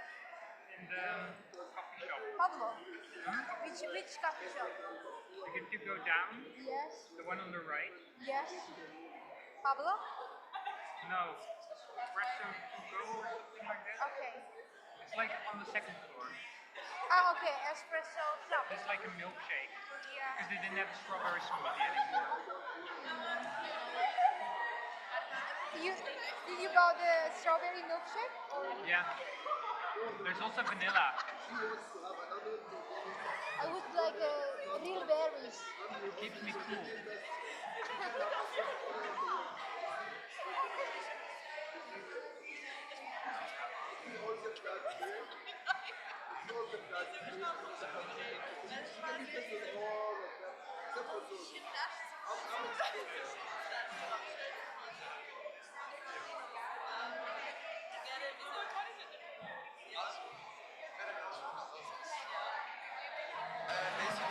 Okay, we were informed by the organizing committee that the dinner should be happening according to timeline for logistical reasons. So since the procedures are taking time and they might take some time still, we have been asked to now break for dinner.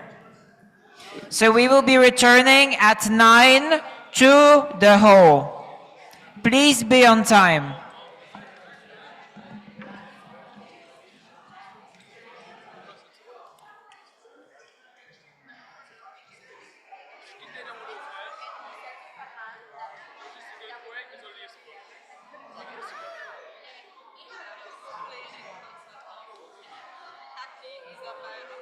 Did I understood it correctly? Logistical break, and we are supposed to go eat. Did I understood correctly? Logistical break, and we are supposed to go eat.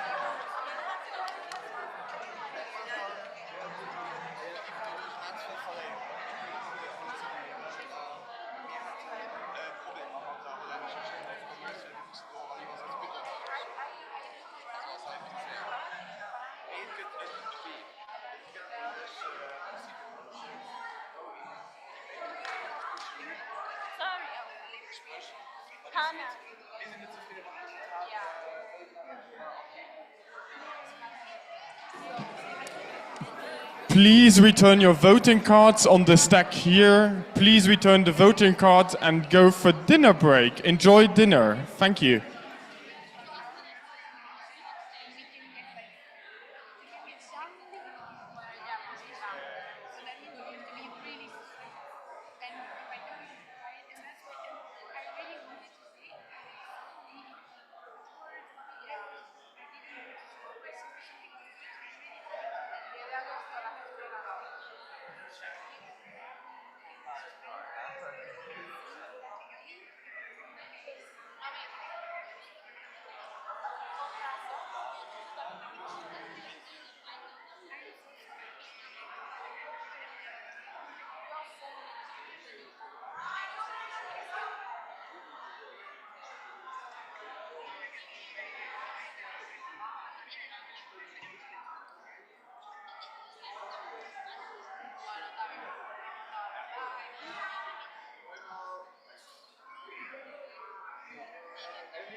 Mia, wait.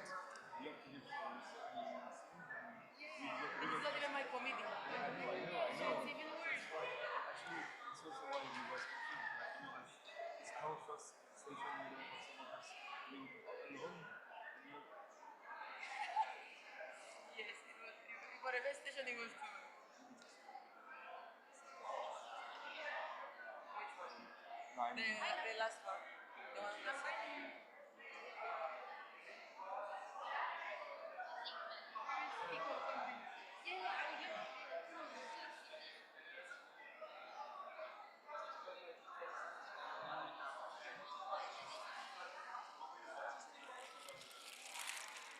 Oh, you supposed to have.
Finally.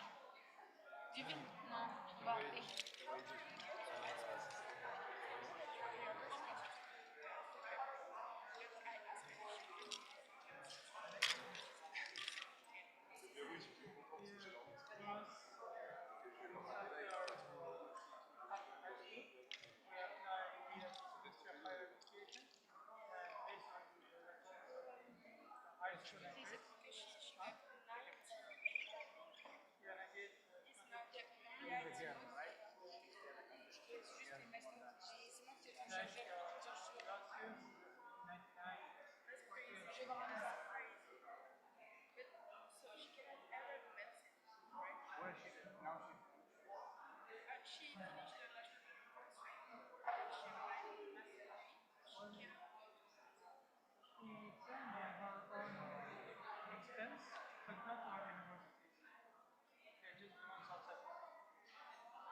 Like we have only 3 universities accredited. The main one is SMU.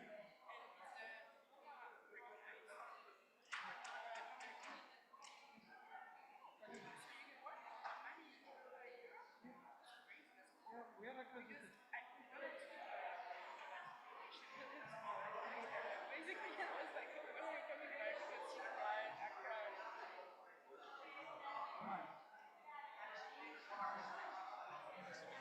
Nice to meet you, Habibi. Nice to meet you.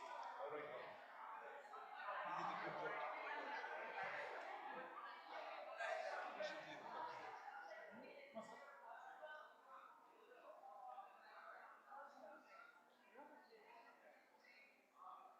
We are recognized like units, like we have a certification program and we have our certification in Turkey and our Because she's sick, and I was like, oh no, I want you to come back. Now I know.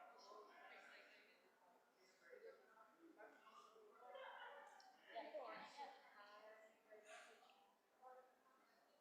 and you are coming like for this. Yeah, you're from and so like the visa is so easy. Yeah, it's the, I did already. No, but she told me like, okay, I want to go there, whatever regulation, it's kind of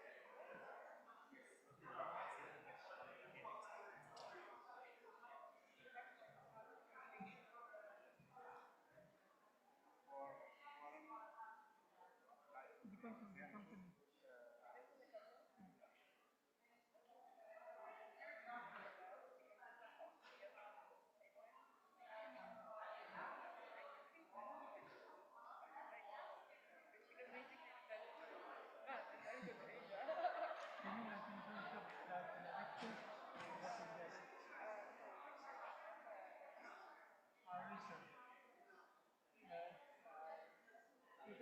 that we are researchers or something, but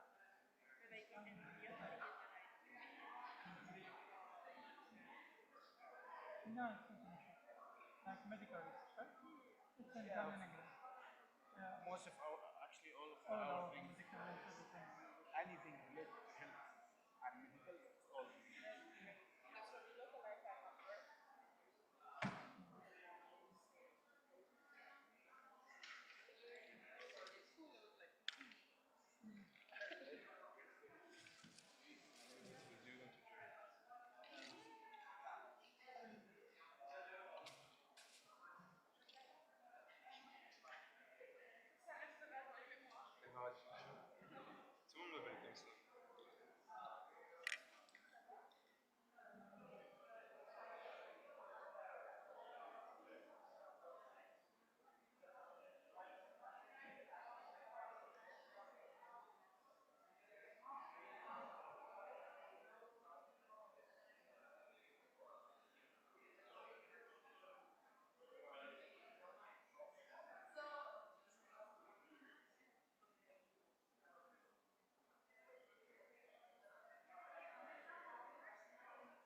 I hope so, we'll see.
Can you do it like when does your class end? Just, okay.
We will be restarting soon, so please call your friends and we'll be texting them soon as well.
Okay, let's put it here. I was only interested in taking it as long as you didn't want. If you want. I mean, if I get back afterwards, I'll be fine. I think it's right ahead. I don't think we're gonna hurt You can head under.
Guys, please start taking your seats.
Please take your seats and log into Nemo Vote.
Please log on to Nemo vote.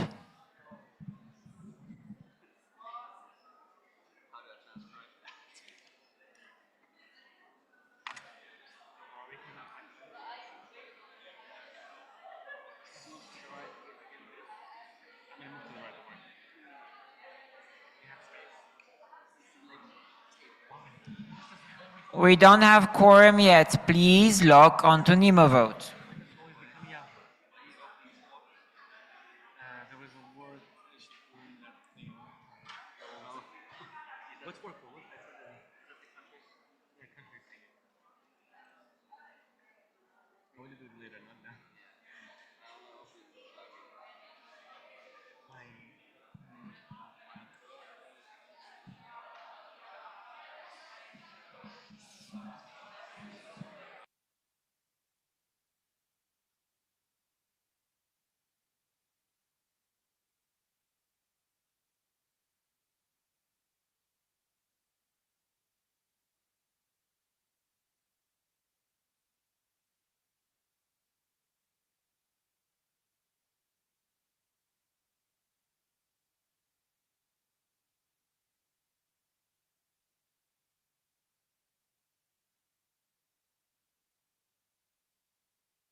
We have quorum, therefore we will be proceeding with plenary. Sit down, please.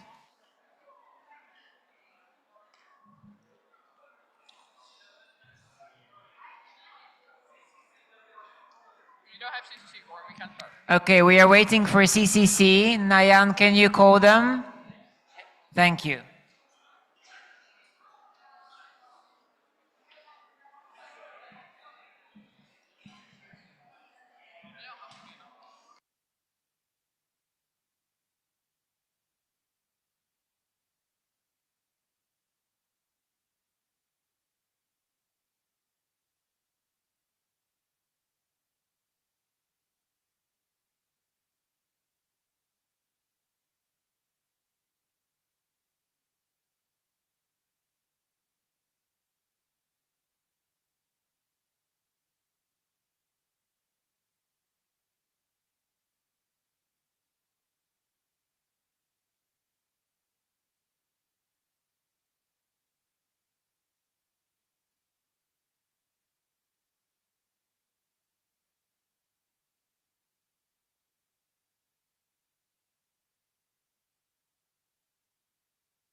Please log on to Nemo vote.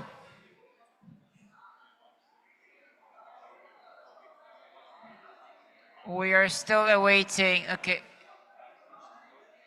We are still awaiting CCC quorum.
Please approach CCC table for your voting cards.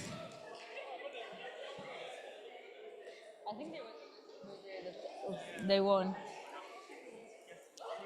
Hello.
বলবেন?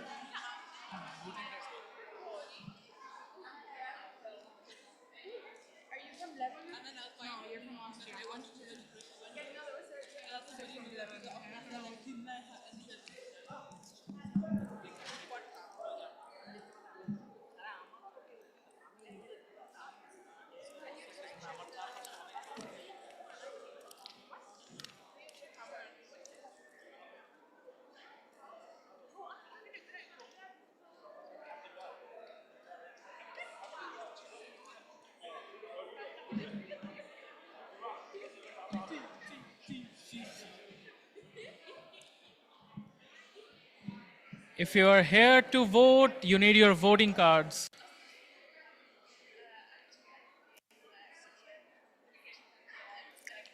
Voting cards, voting cards.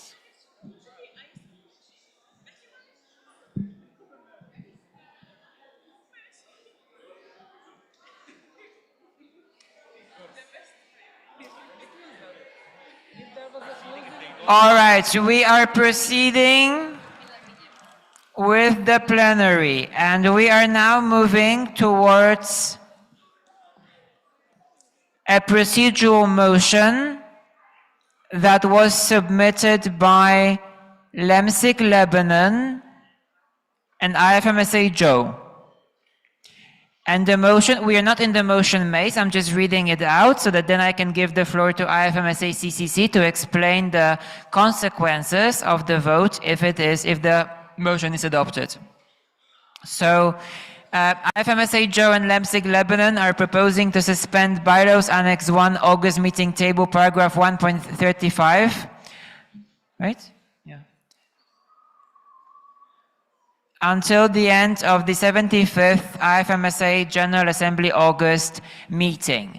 And now I would like to give the floor to IFMSA CCC to explain the consequences of the vote we're about to take. Hello, Eline Isje here from the CCC. If this procedural motion is adopted, it would remove the deadline for the budget, which means that the budget could have been submitted at any time up until the vote, which means the currently submitted budget would become valid.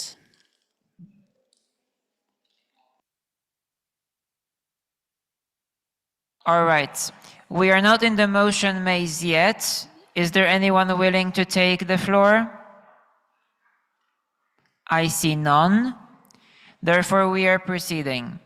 Procedural motion 15, to suspend the Bylaws Annex 1 August meeting table, paragraph 1.35, until the end of the 75th IFMSA General Assembly August meeting. It's proposed by Lemsik Lebanon and IFMSA Joe. Would you like to explain? Yeah, you should. You must. IFMSA, Lemsik Lebanon, please give them the mic. Okay, so this is Mahdi from Lemsik Lebanon. So the purpose of the suspension is... Wait, Lemsik. Silence in the hall. Thank you. Thank you. So the purpose of the suspension is not to disregard our deadlines or undermine our bylaws. Rather, it is to prevent the Federation from facing unintended consequences resulting from a procedural issue. Because the budget proposal was submitted after the deadline, it is currently considered invalid, like we all saw. If we leave the situation as it is, the incoming executive board will be left without an appropriate approved budget to operate effectively during the next term. This could significantly limit its ability to implement activities, support officials, and ensure the smooth functioning of the Federation. And if they were to seek legal action, the EB needs money, which will be restrained by the budget proposal as it's not adopted in this GA. Thus, we will just be stuck in an unending loop until March meeting at least. So, by suspending Annex 1, paragraph 1.35 for this specific case, we are simply allowing the plenary, which is the Federation's highest decision-making body, to decide whether the submitted budget proposal should be accepted despite the missed deadline. This is to, again, ensure that the Federation can continue operating with a sustainable financial framework while recognizing that this is an exceptional measure for this particular situation. Yeah, this is it, basically. Thank you, Lemsik. Thank you. Do we have a seconder? SGFH UK. And we proceed to the vote.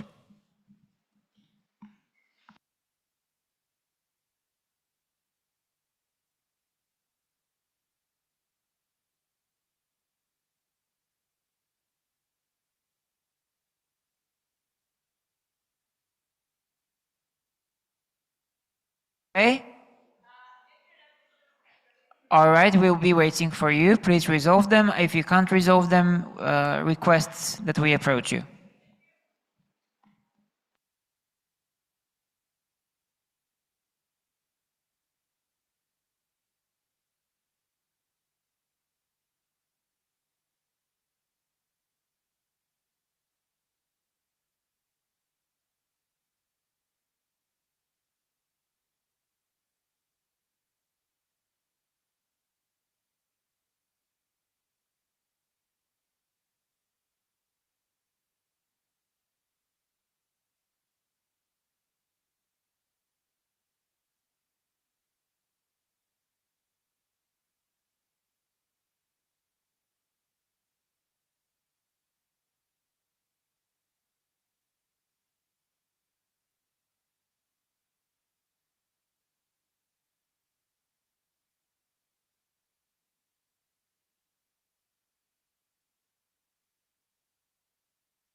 Please vote.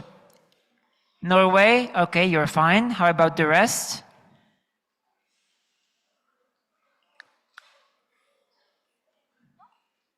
All right, we are closing in 5. Please close the vote.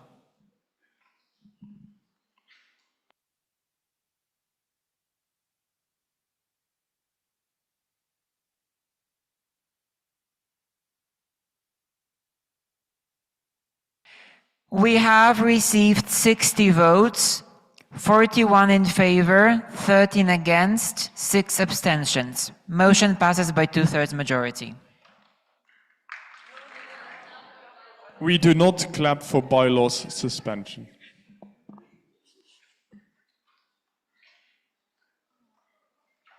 We move on to procedural motion 16.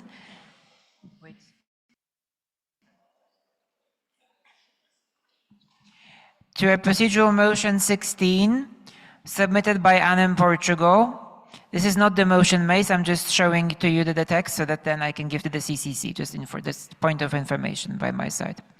And the text is the debate on the agenda item 48, regular motion number 90, adoption of the budget 2026-2027 to be reopened.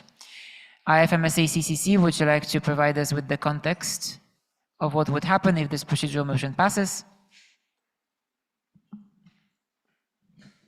This is Felix Yehim from the CCC. If we reopen this motion that has now become valid, we can vote on the adoption of the budget proposal. Thereby, IFMSA could have a budget for 2026-2027 with all the implications that come with having a budget. Thank you, IFMSA CCC. It is proposed by, Bill Armenia and Sapko.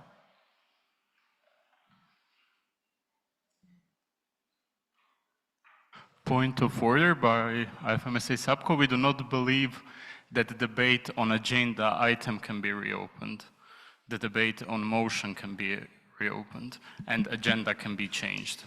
The word of agenda item, Alina Shihar CCC, the word of agenda item is here used to also specify the exact motion because it's in the same context, agenda item X regular motion 90. In this case, it's only able to do one thing at a time. So it's opening the specific motion as was talked about in the agenda item X. Nowhere does it limit the definition of which motion we reopen to say it cannot include the agenda item which it was initially discussed. So since it is to open a specific motion, we indeed do not open the agenda item, but the motion, regular motion 90, as first discussed in agenda item 48. Okay, Bill Armenia, is it a different point of information or point of order? Point of information. I can't hear you, so the mic is coming. Thank you a lot, Bill Armenia, Tigran Oganessian, Armenia speaking again. We have a problem that in the slides of plenary 6, I cannot see the procedural motions and my vision is really low, so I cannot see the slides on the screen. Can you help me But we with have that? shared this, the slide deck like 2 hours ago, I think, in the document. Right after you intervened last time, we added it to the document. Yes, and I have it, and it finishes with the regular motion 105. It doesn't have the procedural motions. Can you check again? It is there. It's slide number 31. You can refresh. 31. My deepest apologies, you are correct. Thank you. Thank you. It's always good to refresh Google Docs. So, procedural motion 16. The debate on agenda item 48, regular motion number 90, adoption of the budget 2026-2027 to be reopened. It's proposed by Annem Portugal. Please explain. Mic'd for Annem.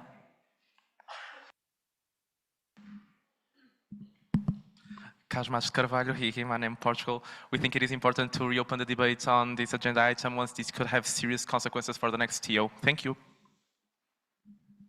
Thank you. Do we have a seconder?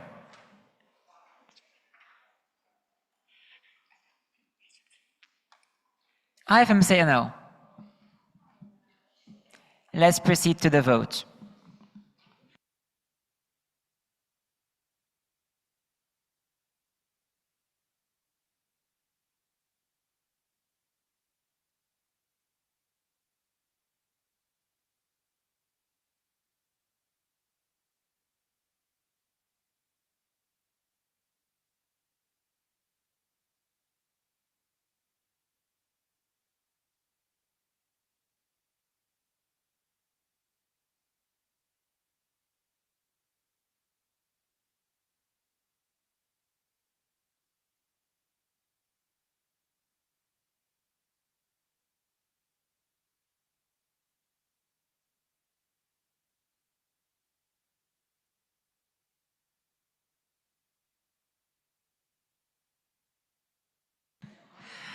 We have 46 votes. Please vote.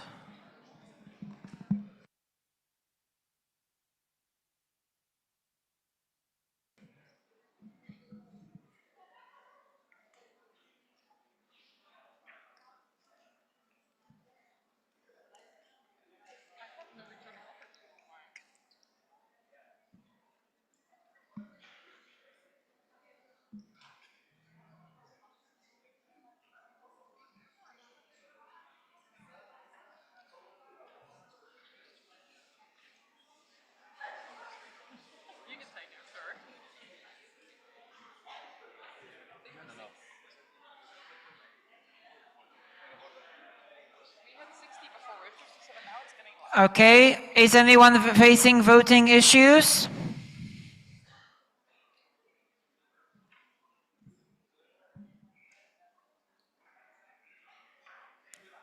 I see none, therefore we'll be closing in 5.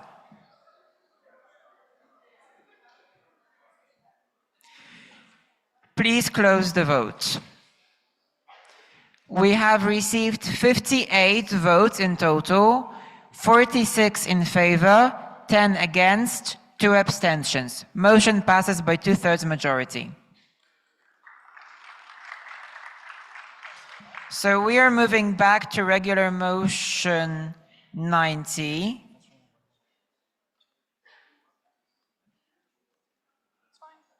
Okay. Okay, can we officially confirm by the CCC that the motion is now valid? Felix Heem from CC, the motion is valid. Thank you. Regular motion 90, to adopt the IFMSA budget 2026-2027 as last shared on the NMO server, is proposed by the IFMSA Executive Board. Would you like to explain? No. Do we have a seconder?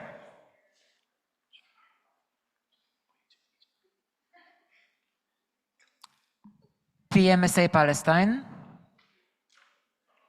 Do we have any amendments?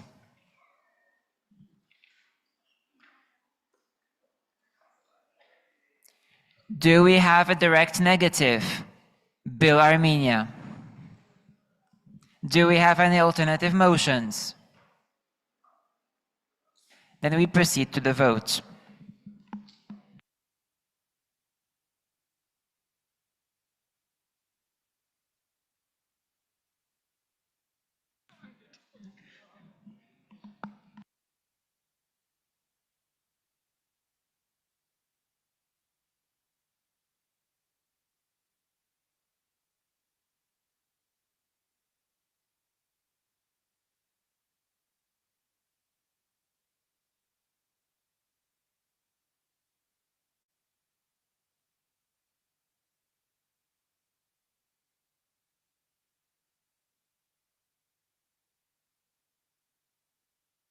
Please vote.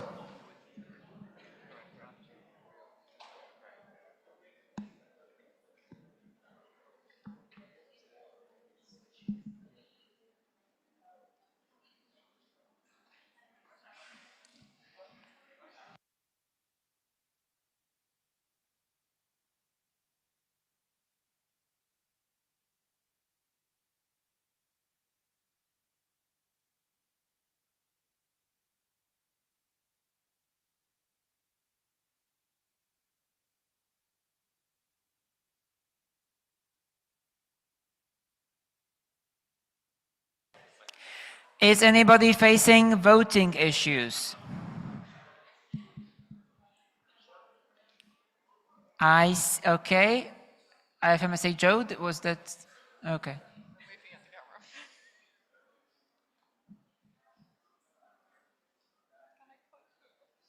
We are closing in 5.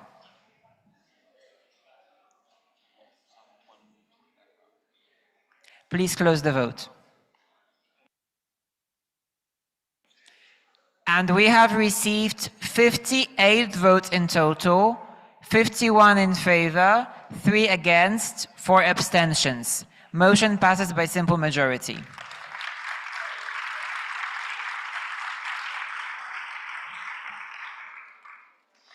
We move on to agenda item 51, adoption of the reports of the IFMSA task forces. And we have received a request for speakers lists, and that is by the task force on addressing ableism, whose report we will be voting on. Yes, and in Portugal, you want to be before? Okay, what's on? All right, so before that, okay, so it's to have an order. Before we open speakers list for the task force, let's open the speakers list for like after the adoption of the budget. And let's put on it Anna in Portugal. Is there anybody else who would like to be on the list? And MSA Norway? No. Now we are having the speakers list after the adoption of the budget. And we have, so no. Okay. AMSB. Okay. AMSB Bulgaria. Okay, so it will be ANEM and AMSB Bulgaria. Anybody else? I close the speakers list and give 2 minutes. Is it enough? 2 minutes? ANEM. Okay. Give the mic to ANEM and start whenever you're ready.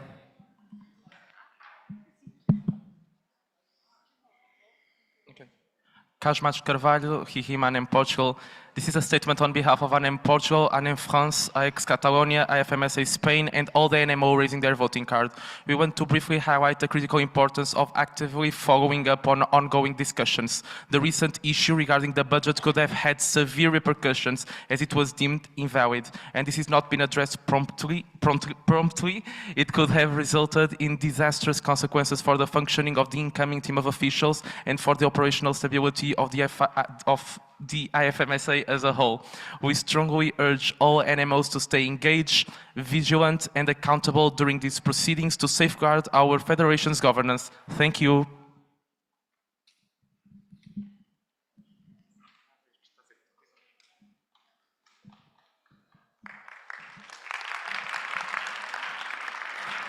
AMSB Bulgaria. Thank you. Darko, he, him, AMSB Bulgaria. Dear IFMSA family, this statement is on behalf of AMSB Bulgaria, Slomsa Slovakia, IFMSA Czech Republic, Bil Armenia, MMSA North Macedonia, Crossley Croatia, and all the NMOs raising their voting cards. We want to ensure that this is not an attack of any kind, but a general reflection. Every time there is a problem, we suspend the bylaw. Yet we see another problem.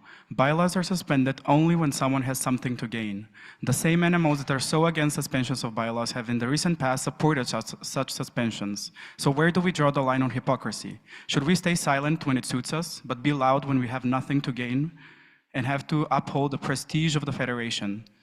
Don't we believe that the same prestige degrades each time we debate over the same things and the end result is always the same? Statements on suspensions, lobbying, general disapproval, and so on. We did not join the Federation to be fighting over procedures and reports, but to feel united and make a change.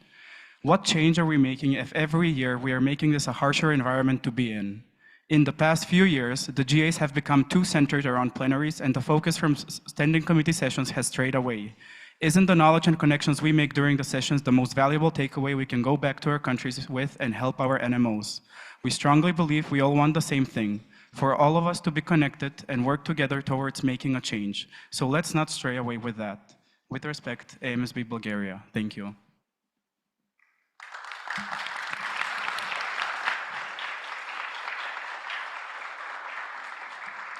Thank you, and we close. So within the agenda item for 51 now, we have the speakers list on the report that we are about to be voting on, so the final report of the task force on addressing ableism, and the representative Omar Adeh, who is a member of this task force, will be speaking. Is there any other party who would like to be included on the speakers list? NMSA Norway? Anybody else? NMSA Norway, do you want to go first? Is there any preference? Okay, so NMSA Norway will be first, and then can I confirm that Omar is online with us? Yes.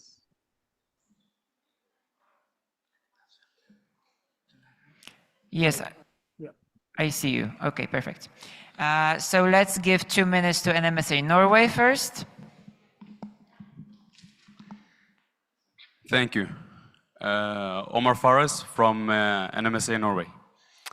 This statement is on behalf of NMSA Norway, EST MSCA, Estonia, SFGH, UK, Medsco Oman, Swissma Switzerland, LAM Luxembourg, and MSIK Kenya.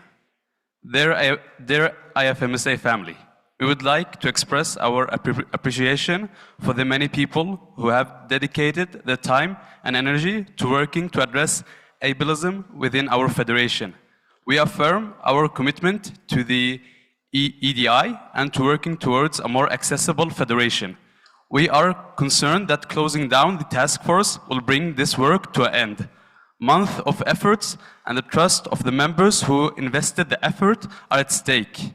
And ending the task force without a clear successor sends the message that addressing ableism was a temporary project rather than a lasting commitment. Building a new structure from nothing takes years. Keeping and reshaping what already exists is far quicker than rebuilding it later. And the work does not stand still in the meantime. We therefore urge you to restructure the task force rather than closing it.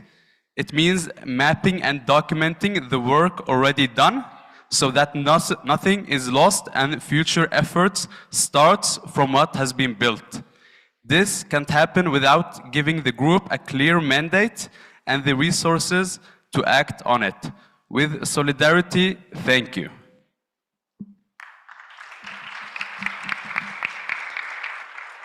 Thank you, NMSA Norway. And now we go to the Task Force on Addressing Ableism representative, and they have requested 3 minutes. Please, you may start now. Okay, can you confirm that my voice is clear? Is my voice clear? You are barely audible. Please try speaking closer to the mic. Okay, is it better now? It's much better, yes. Okay, perfect. Omar Auda here from Task Force on Ableism. Dear friends and delegates, we would like to start by acknowledging every disabled or chronically ill member of this federation, whether we know them or not, who have been active for years or just starting locally, who have shared their lived experiences, offered feedback, or advocated for change, often in challenging circumstances, whose contributions have shaped the direction and priorities of this work. To the disabled members of this federation, past, present, and future, we see you. We carried your voices with us. We know that many of you before us walked this path in silence, bearing their realities privately, without the language, safety, or spaces to speak their truths loudly. They laid the foundations upon which we stand, often without recognition, without credit, and without the hope that things would be different. We stood on their sacrifices, their resilience, and the quiet endurance. We do not take that for granted. To every disabled member they put trust in us with their story, who have shown up exhausted yet still gives their energy, who has pushed through the pain of this federation to make it better. Thank you. But we also must name what is this comfortable to name. The work of this task force itself was not always safe for us disabled members. As we stand here today, one member cannot even access the internet to hear us. Others are living with pain so severe that even they described as their spine snapping in half. Some of us carry lasting wounds, were re-traumatized, or had to step back because the very structures that we were trying to change reenacted the harms that we came to address. That is not a failure of individual will. It is a failure of systems we inherited. It is also a failure we own. We are sorry for those who have gave and were not held. We're sorry to those who have burnt out in service of a process that should have protected them. We are sorry to the very people who deserve the most care and sometimes receive the least. We are also recognizing that we set a lot of goals that were very ambitious. We worked that the work required multiple dedicated small working groups without fully anticipating the institutional barriers that stood in our way. We name this as not as an excuse, but to honor it, because the only way forward is with honesty. It is with profound gratitude and humility that we say we hope that there will be many more after us. We hope that the work we have begun here, however imperfect, makes the climb a little less lonely and a little more possible. We hope that they will have not to fight the same things that we fought, and it will be different for them. That they will inherit a federation more ready to listen, more ready to change, and more committed to justice than the one we found. And as always, nothing about us without us. Thank you.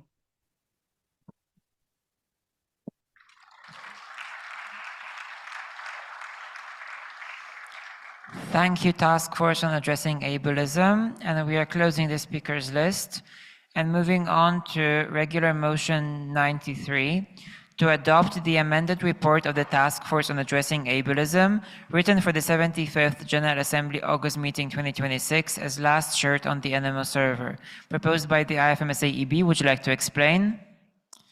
Do we have a seconder?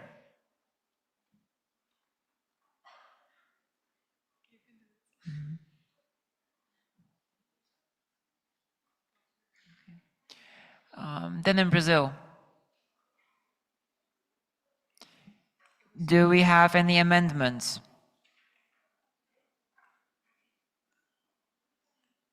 I see none. Do we have a direct negative?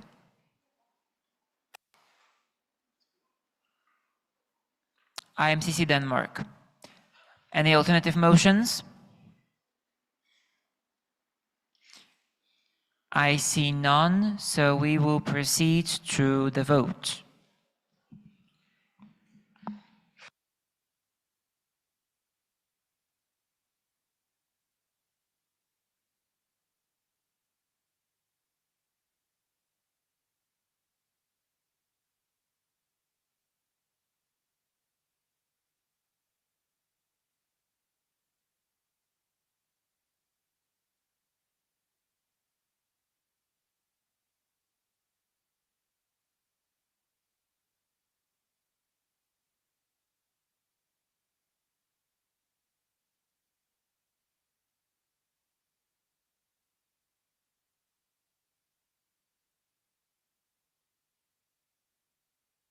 Please vote.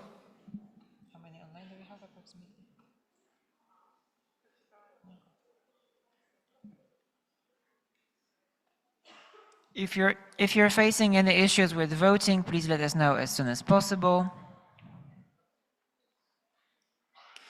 I see none. We will be closing in 10.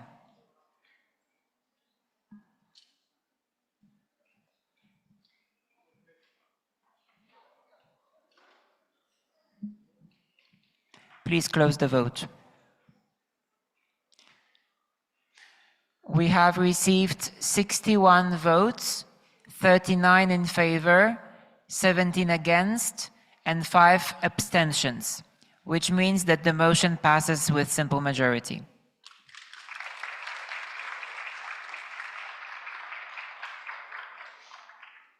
We move on to agenda item 52, changes to the status, opening and closing of standing committees and task forces. And we received motion 94 to close the task force on addressing ableism. It's proposed by the IFMSA EB. Is it? Okay. Would you like to explain? Okay, this motion is submitted on the basis of the TO stance with regards to the task force. We believe that the task force work has been very important, and we are very thankful for their work. However, when this task force was proposed, this comes to an end now. After taking reflections, we realized there was a lot of limitations as to how much the task force can engage with our international structures, because task forces are usually more in the center of giving recommendations. So one of the ways we recommended to continue the work of the task force in a more sustainable, inclusive way is to make it a permanent spot within the EDI intersectional committee, and it will allow further engagement and participation for the relevant members, with all of the parties access to the relevant resources and a significant ease in communication. And we believe that this would be a more sustainable way forward, and reflecting on the tasks this task force had after the amendment in the August meeting 25, we think that this nature of the position would be what they hope to achieve. And obviously we continue to support them, and we thank all their members. Thank you. Thank you. Do we have a seconder? MMSA Malta? Any amendments?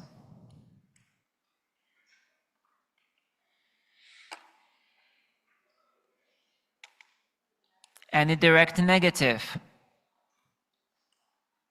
IFMSA Austria? Any alternative motions?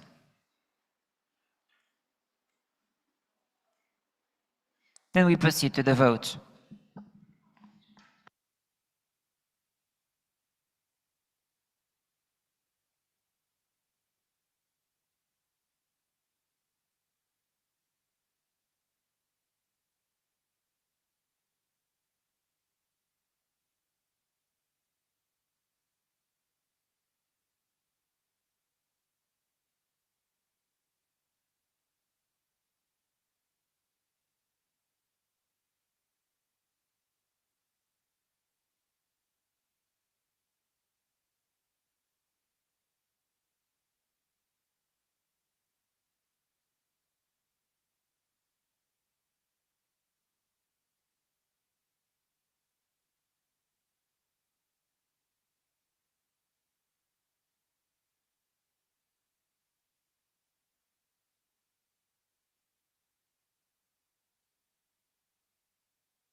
If you have any issues with voting, please let us know.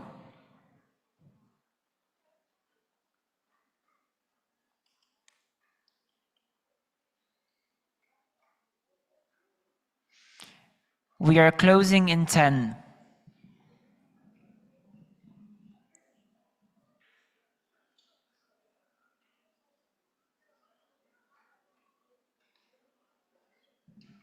Please close the vote.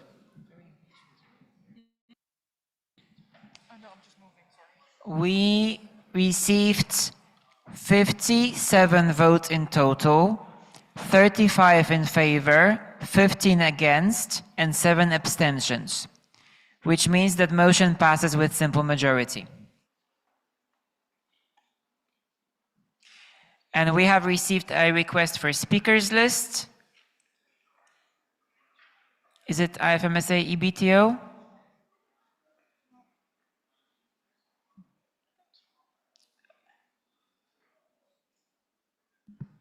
We did not have a speakers list on the task force.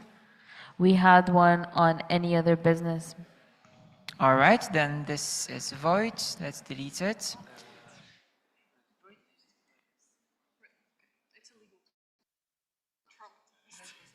Wait, I was wrong. No, it was not on the task force, it was on CB plenary. But there is one on CB plenary. Yes, I got confused, I'm sorry. Okay. Thank you. So there is another one. So the speakers list on the CB plenary, we have IFMSA NL and IFMSA EB. Would anyone else like to speak on the CB plenary? We have IFMSA Joe. Please put them after NL.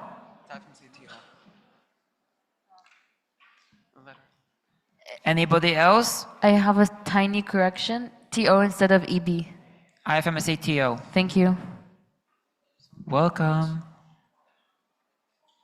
So we close the list itself, and we go to IFMSA NL.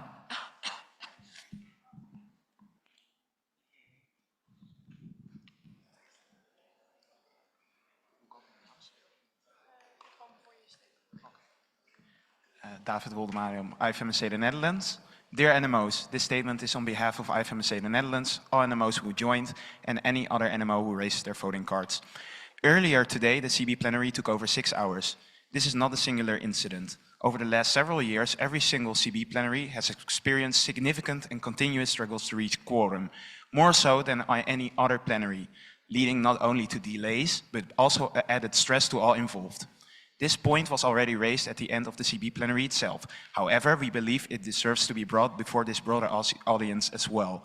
Our main reasoning is that any sustainable and successful solution must be supported by the Federation as a whole, not solely by the NMOs present at the CB plenary. We believe that these issues are not a reflection of the work or motivation of the VPCB or any of the other people involved, nor do we believe it is a reflection of NMO's dedication to capacity building.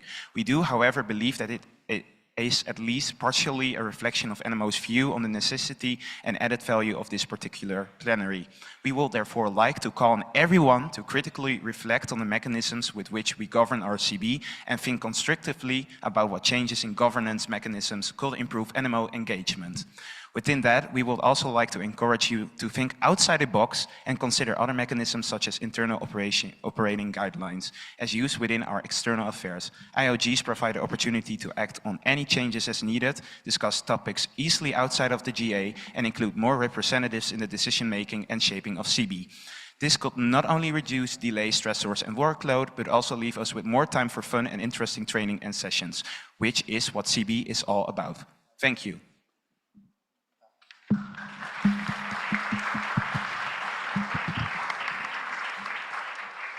Thank you, IFMSA NL. IFMSA Joe.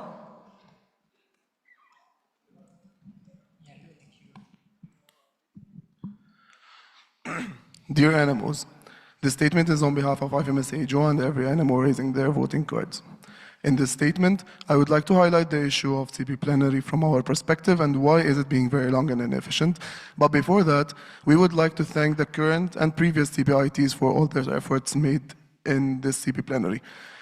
This plenary is a very special plenary because unlike standing committee plenaries or general plenaries, not all NMOs have CB representatives.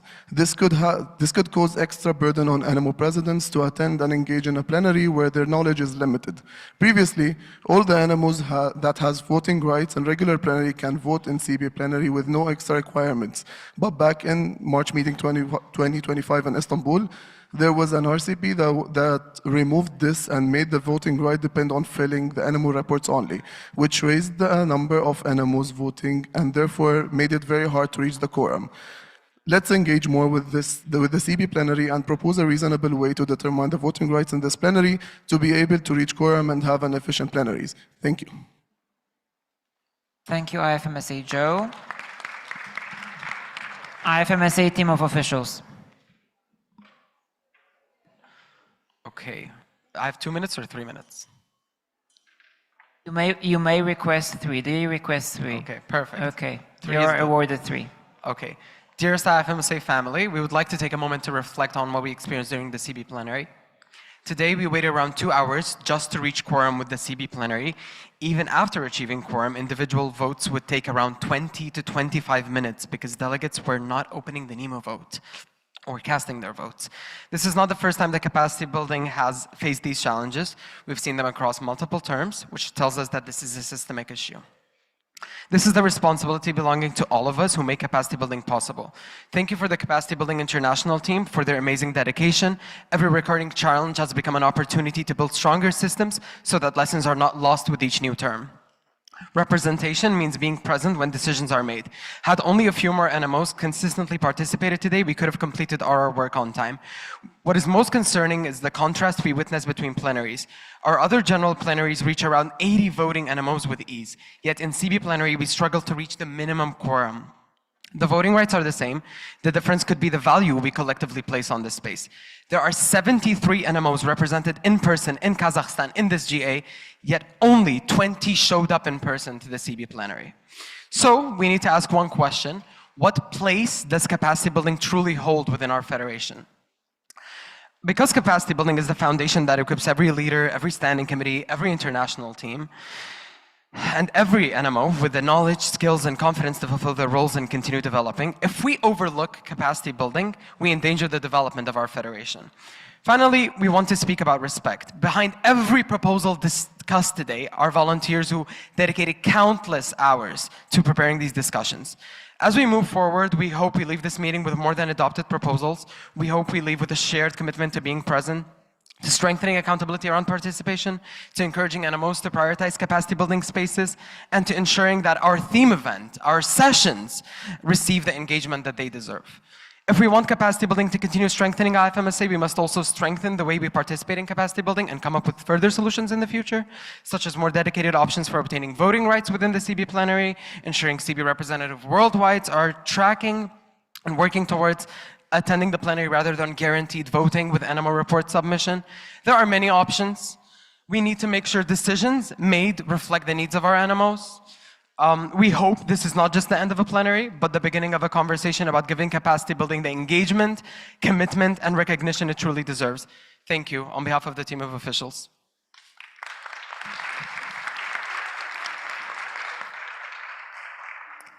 Thank you, and we have a point of information by IFMSA VPA.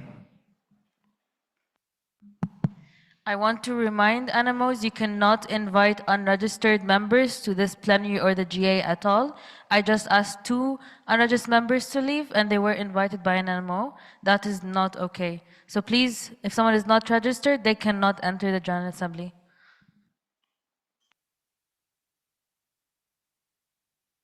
Thank you, and we close the speakers list. And we move to agenda item 53, any other business. We have received a regular motion 95. It is a mandate on the Supervising Council submitted by IFMSA Algeria and SSM Tunisia, and it has been deemed invalid. IFMSA CCC, please give us some context on this invalidity. Eline Shihur from the CCC. This motion was deemed invalid since a motion to mandate the EB requires there to be 2 proposers. It is also needs to be proposed as a regular motion. for proposing a regular motion is midnight local time the day before the plenary. We received one submission of the regular motion before midnight, but we did not receive the second one until after midnight. So we did not receive the second motion in time, and therefore we only have one correctly submitted regular motion, and we needed two of them to proceed. Therefore, this motion is invalid. Thank you, CCC. Regular motion 96, it's a mandate on the IFMSA Executive Board to amend the contract of the General Assembly March meet. IFMSA Algeria, point of order, information. Point of information, IFMSA Algeria. Actually, I want to give a quick explanation. Sure. Unfortunately, there was a miscommunication and misunderstanding on the method to submit the motion, which resulted in it being invalid. IFMSA Algeria will later send a statement to NMOs explaining what happened and proposing a way forward for the mandate. Thank you so much. Thank you. So now continuing, motion 96 was to mandate the IFMSA Executive Board 2526 to amend the contract of the GA March meeting 22. It was proposed by MMSA North Macedonia and AMSB Bulgaria. It was deemed invalid. IFMSA CCC, please provide context on the invalidity. Eline Shiher, CCC. This is once again due to the same issue. We received one version of the regular motion before midnight and the other one after. Thank you. Therefore, the motion is invalid. And now we have a speakers list request from the team of officials, or the EB. It's for this IFMSA Supervising Council instead, before the motion about the alumni status. This is on what for the speakers list? Around the motion 97 on the alumni status revocation. Okay, thank you. SUBCO only then. IFMSA SUBCO.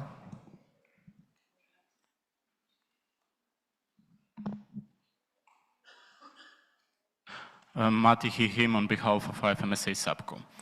Dear NMOs, we are strictly against the penalizing the officials without conclusive investigation and material evidence, as the investigation confirm any breaches as per bylaws paragraph 6.7, we invite NMOs to vote against this proposal. In case there are concerns about the investigation and NMOs have further evidence or information that they believe would favor a different outcome, we are open to discuss a way forward that would be satisfactory to the NMOs and ensure a fair and due process. Thank you. Thank you. Would anyone else like to be on the speakers list?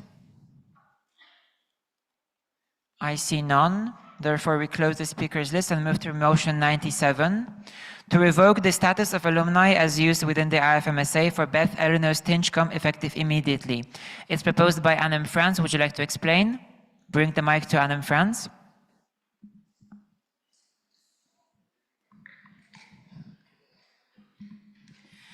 Hi, Ileos here, Annem France. Dear NMOs, the goal of this motion is to revoke the status of alumni as used within the IFMSA for the LWHO 2425 effective immediately. This decision is not an easy one to take, and this motion is proposed following the investigation carried out by the Supervising Council between the 30th of April and the 30th of May, and also the discussion that took place in President's session. Thank you. Thank you, Annem France. Do we have a seconder? MSB Bulgaria. Do we have any amendments?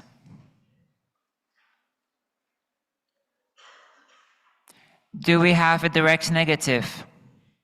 Lemsig Lebanon. Alternative motions. We proceed to the vote.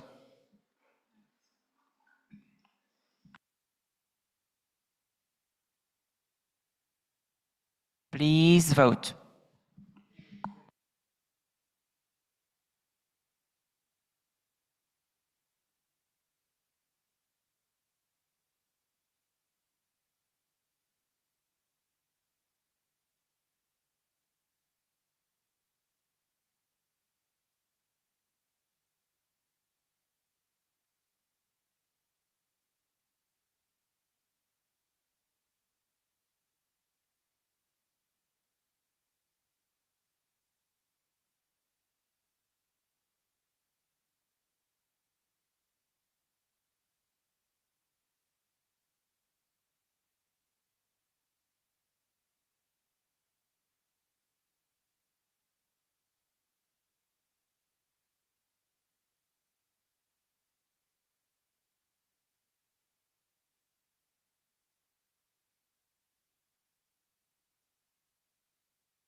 We will be closing the vote soon.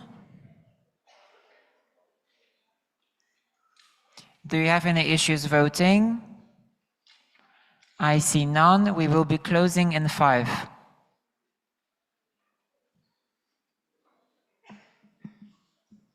Please close the vote.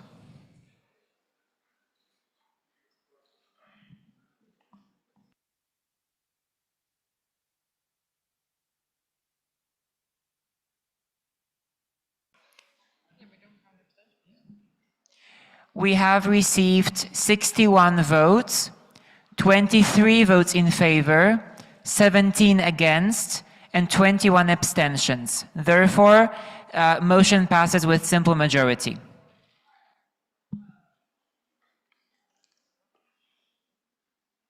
Now we have another speaker's list request by IFMSA SAPCO with regards to the motions on the suspended VPF. Okay, it's IFMSA EB as well. So EB and SAPCO. Separate. Okay, yeah.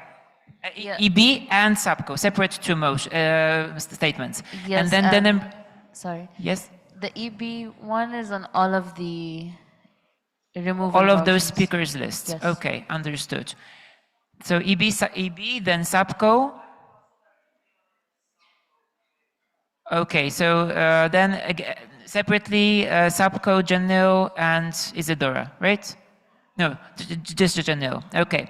Then in Brazil, I would suggest then in Brazil maybe first and then the officials, okay?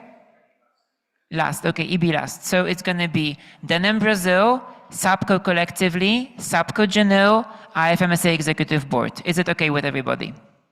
Or is there anyone else on the list? No.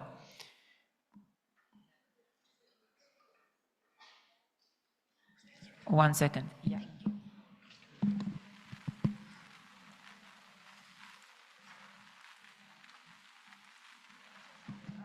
Yes? Okay, sure. And at the end, the executive board. So while we prepare the slides, everybody knows what's happening. Then in Brazil, 2 minutes is enough? Yes. Thank you. This statement is on behalf of Brazil regarding the recommendation of suspension of the VPF 2026-2007. These words were sent by victors. Dearest members of national members organizations, I will keep this brief. Like many of you, I'm a medical student. The past 2 or 3 months marked the final, most intense stretch of my pre-internship phase. At my university, a public affairs institution, I simply cannot postpone coursework or assignments. During this exact period, I had to sit for final exams, rewrite and defend my undergrad thesis, and pass in order to advance my clinical internship. I had not succeeded. My next opportunity to defend would have been delayed until July 27. On top of these academic pressures, I live entirely on my own, over 1,825 kilometers away from my family. I did miss deadlines in IFMSA as well at my university, while I attempted to balance both worlds. Truthfully, it was a difficult compromise with mixed results on both fronts.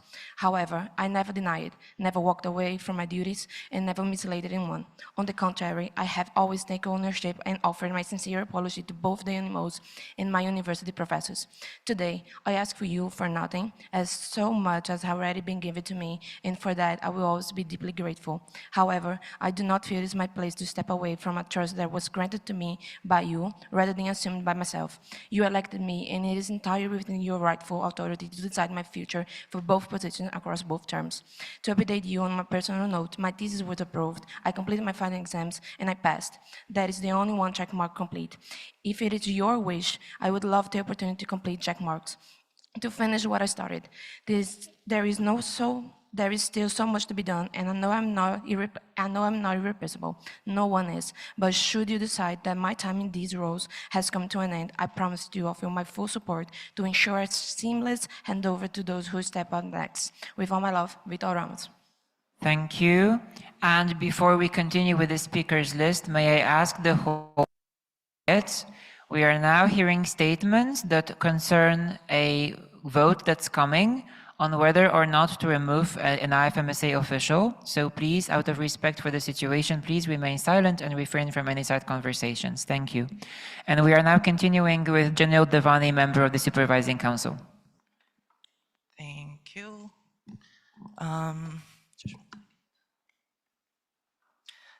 Dear IFMSA family, as for many of us, this General Assembly has not been an easy one for me.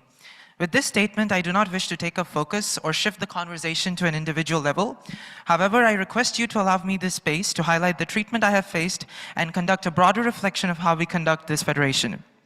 Yes, I hold office of a position that is commonly perceived to be quote-unquote policing. Yes, I requested an investigation into an official, as many of us sitting in this room did.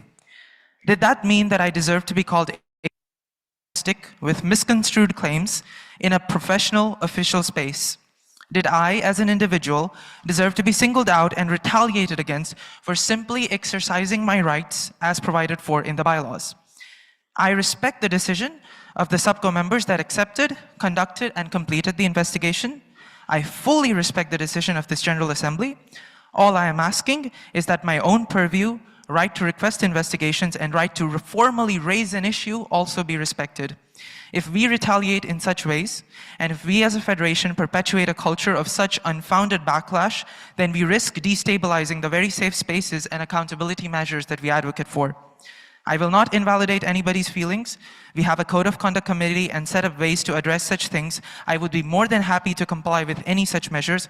However, I will take a stand and say that such unverified, unsupported claims have no place in official spaces such as the plenary. Such retaliation has also been experienced by other requesters, as has been observed by SUBCO throughout the term. So I request you to please reflect on the culture we are building when we go beyond our regulatory checks and balances and retaliate in such ways. Thank you.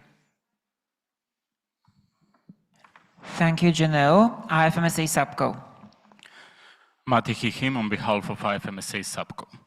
Dear NMOs, before you today are the decisions of the Supervising Council. We do not bring them to you by choice, because the bylaws require it. As per our bylaws, SUBCO is both mandated and trusted to take action to prevent harm to the Federation, which we have done. We are also mandated and trusted to advise to prevent future harm to the Federation, which is the following votes, wherein we place forward our reports and recommend the way forward. This GA, we have witnessed substantial amount of criticism of our work, and while feedback is always welcome, we want to say that we fairly condemn sharing false information, stating unconfirmed allegations, as well as sharing overly long emails just hours before the vote. We do not believe that these actions reflect the values of our federation. We will be voting upon the removal of officials. Each of these cases followed the same route: formal request, recusal of members with conflict of interest, evidence gathered from all parties directly involved, including the officials concerned, and unanimous decision of the members without conflict of interest on the outcome. These were not abstract failures. In every one of these cases, work that an official was elected to do fell to someone else. Fellow official, delegates, or team members absorbed this task, unplanned, unrecognized, alongside their own mandates for months. In each case, Supervising Council asked whether probation could still repair what we found. Probation exists to give an official supervised period to correct course, and then to be reevaluated. We judge probation could not deliver what it was designed to deliver. None of this is new to this assembly. These findings and recommendations that follow from them were set out in our report, presented to you and adopted by you at this meeting. You elected this council to safeguard the Federation. That has not been comfortable work this term, and we take no satisfaction in standing in this situation. But 3 officials across separate investigations were found to have failed the duties this assembly entrusted them. The cost of that did not fall on them alone. We stand behind these decisions. We now place them where they belong, with you. Thank you, IFMSA SUBCO. Now IFMSA Executive Board. Dear NMOs, over the past days, many of us have received a significant amount of information through the NMO server. We have seen differing accounts, conflicting narratives, and statements that have questioned the work and the integrity of the Supervising Council. As the Executive Board, we wish to share our perspective. This term has been one of the challenging ones in recent years. Throughout this term, the Executive Board has repeatedly been called upon to manage the consequences of internal dysfunction, take on responsibilities beyond the portfolios, and protect the continuity of the Federation while assuring that our members continue to receive the support they deserve. The additional responsibilities were not theoretical, they became part of our daily work. We stepped in where work was not being carried out, we managed the operational consequences, and we worked together to ensure that IFMSA continued to function despite the circumstances. Importantly, many of these responsibilities were assumed long before any suspensions took place. The operational impact of this function did not begin with formal decisions. It had already become part of our everyday reality. At the same time, we have been concerned to witness partial and unilateral narratives of interactions being shared publicly, often without verification and without the full context of the events that took place, and without also acknowledging the complexity of the situations faced. Public discussions is a vital part of a democratic organization, but it should be grounded in fairness, accuracy, and genuine understanding of the complete picture, rather than isolated accounts. Throughout these discussions, much attention has rightly been given to the workload and challenges experienced within individual positions. We fully recognize that every team of officials position carries significant responsibilities. However, we also believe it is important to acknowledge that this is not the burden of one portfolio alone. Every member of the Executive Board has faced an exceptional demanding term while simultaneously absorbing responsibilities left unattended elsewhere, supporting one another across portfolios, and ensuring that this federation continue to operate. We therefore ask you to reflect not only how individual officials have been supported in fulfilling their work, but also on how the Executive Board as a collective has been supported while carrying under these conditional and additional responsibilities. The recommendations before this General Assembly are not easy. The removal of elected officials is one of the most serious decisions this federation can take. None of us wanted to reach this point. However, it is equally difficult for us to imagine returning to a working environment where these circumstances continue.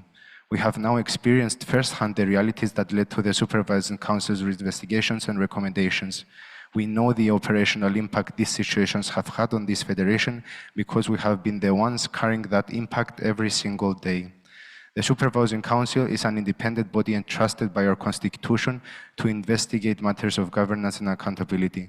The recommendations are not made lightly, but through established procedures and careful consideration of the evidence available to them. While every delegate must ultimately exercise their own independent judgment, we ask to place your trust in the Federation's governance mechanism and in the institutions that exist to safeguard IFMSA. We have worked alongside these processes throughout this difficult period, and we believe they have been conducted with the seriousness and responsibility that these matters require. Today, your decision is not only about individuals, it's about ensuring that our federation can continue to work effectively, that the federation can move forward, and that the IFMSA remains as an organization built on accountability, trust, and a responsible leadership. Thank you. Thank you. And we are closing IFMSA Algeria. There will be a speakers list before each of the votes, so don't worry. We'll give the opportunity. So before each of the votes that are planned for the planned removals, we will give everybody opportunity to speak. Yes, we are starting with the votes on the VPF. So whenever the LRA turn comes, you'll have your space. Okay. So we also have, now that we will be proceeding towards the vote regarding the adopting the recommendation of the Supervising Council regarding VPF, we have been requested to have another speakers list, and there's IFMSA SAPCO and IFMSA EB on it. Regarding VPF, is there anybody willing to have a statement? Specifically on that vote. There will be other opportunities to have to speak regarding the remaining votes. I see no one, therefore I give the floor to IFMSA SAPCO. 3 minutes or 2 is enough? 2 minutes.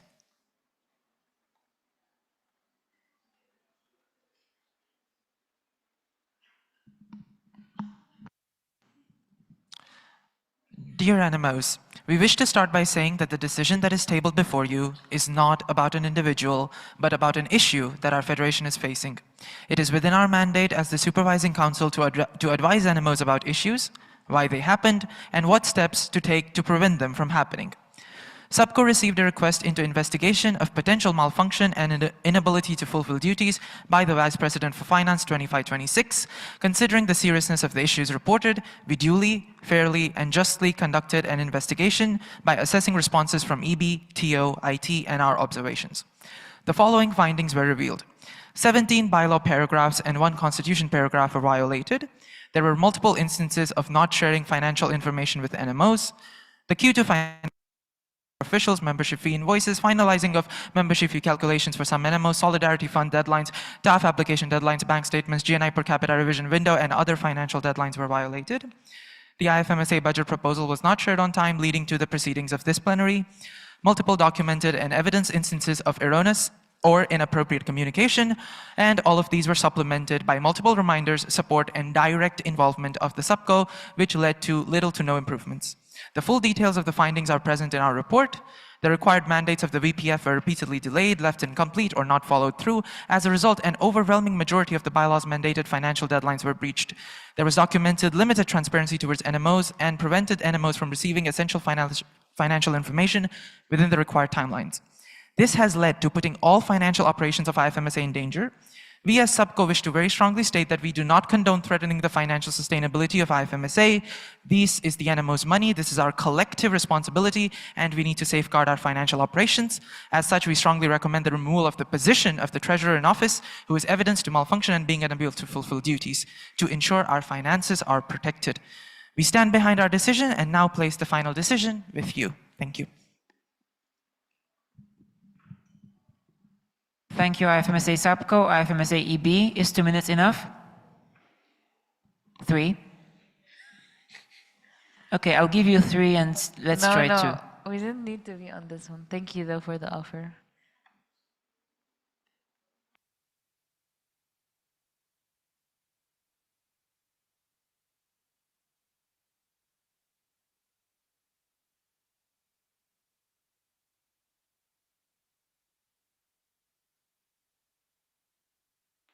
We don't want to be on the speakers list. Oh, you don't want to be on the speakers list? But we would like to ask CCC to share the consequences. Yes.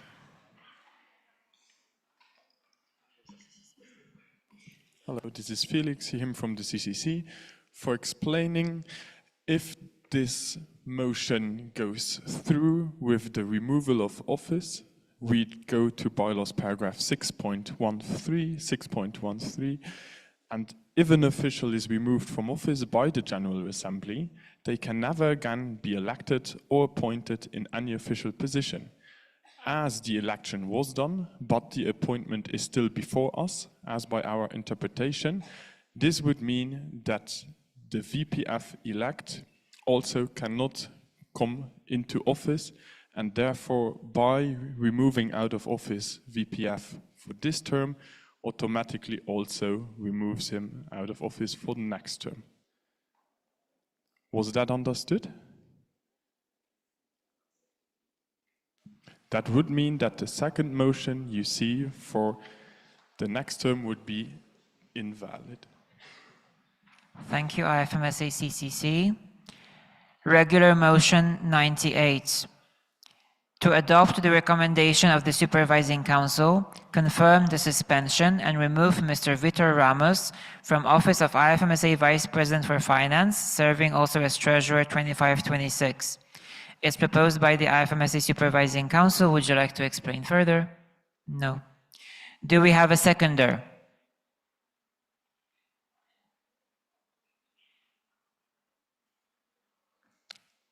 Slumsik Slovenia. Do we have any amendments?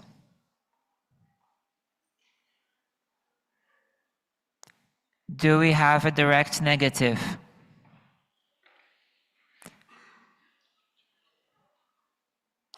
Turkmensik Turkey. Do we have alternative motions? We can proceed to the vote.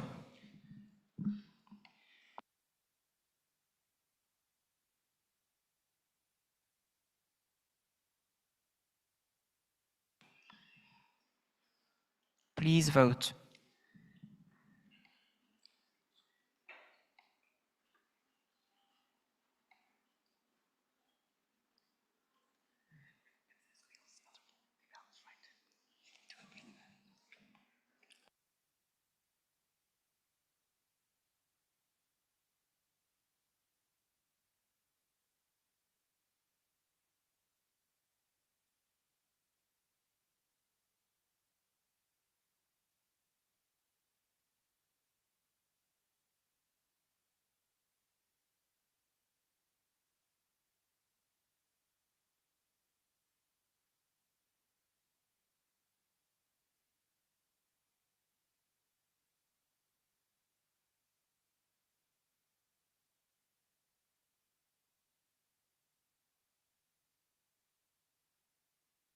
Please vote.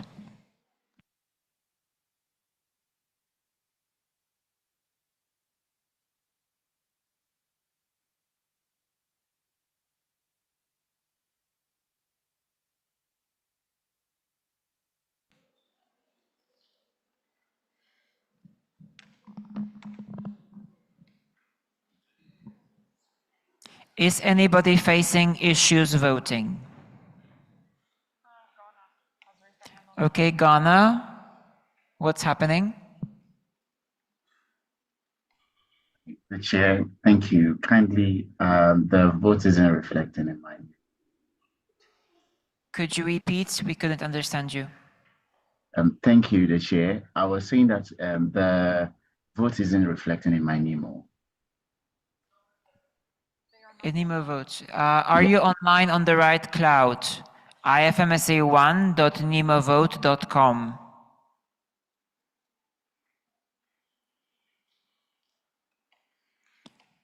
Because there are multiple NEMO vote clouds and you might be on the wrong one.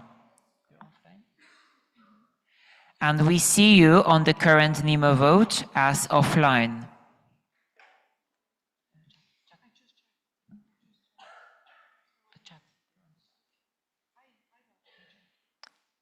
Okay. So please, Ghana, confirm to us when you confirm the cloud. Yes, And whether you... yes, please, it's confirmed now. Thank you. Thank you. We're giving you some time to vote. Please confirm when you have successfully voted.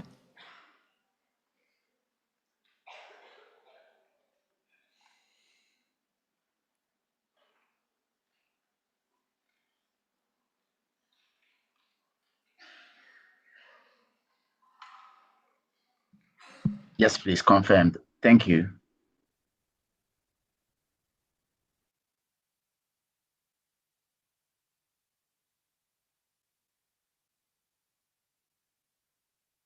Any more issues faced?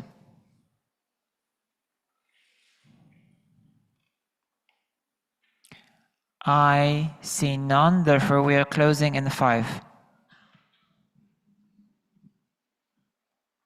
Please close the vote.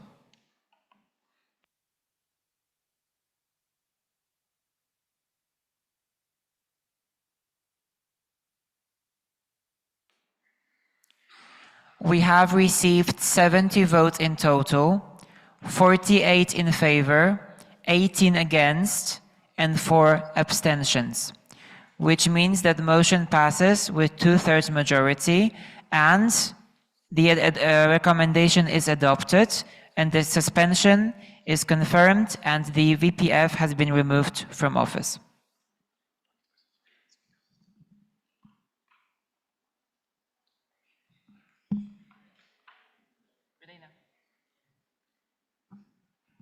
Speakers list now?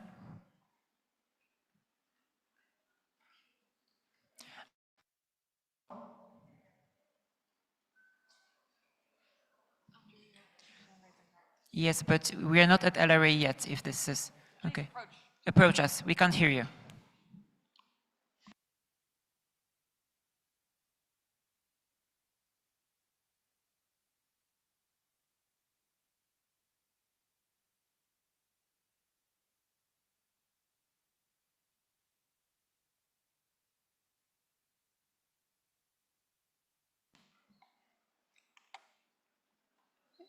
IFMSA subco, would you like to be included now or after we explain the context of the second motion that was submitted regarding the VPF?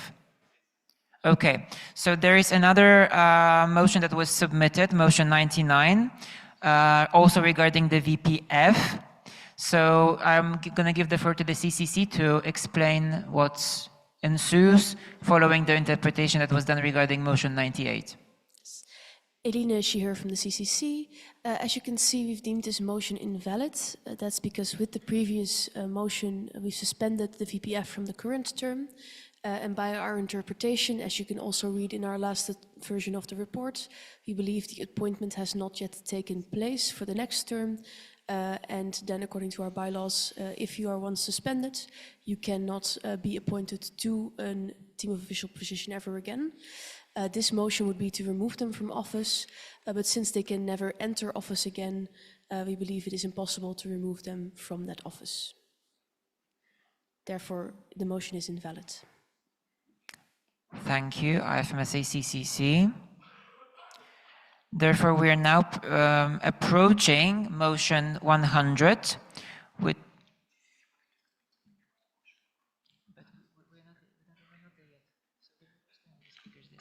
we are approaching this motion. We're not entering the maze yet, but just to explain, motion number 100 will concern the adoption of the recommendation regarding the VPE. So we now have a request for a speakers list with, there's going to be SAPCO and EB who requested this previously. Then I know that IFMSA CCC would also like to be included. So maybe after IFMSA EB, all right?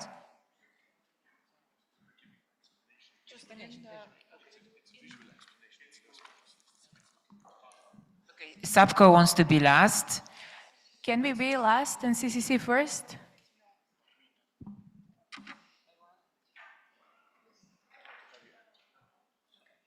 So IFMSA CCC as last, and due to the procedural nature, we will allow more time for them.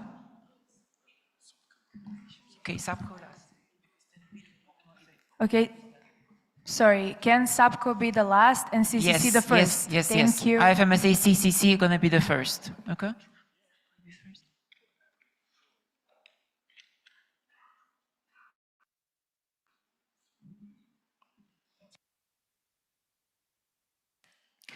So IFMSA CCC has, okay, Croatia, we're gonna have you after CCC. Is it okay?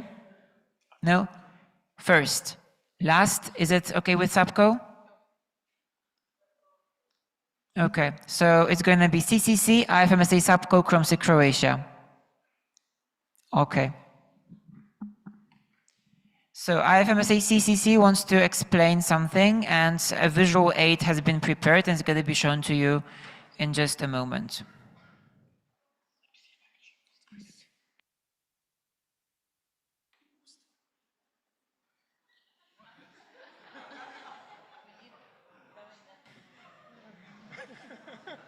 This is how it was originally submitted.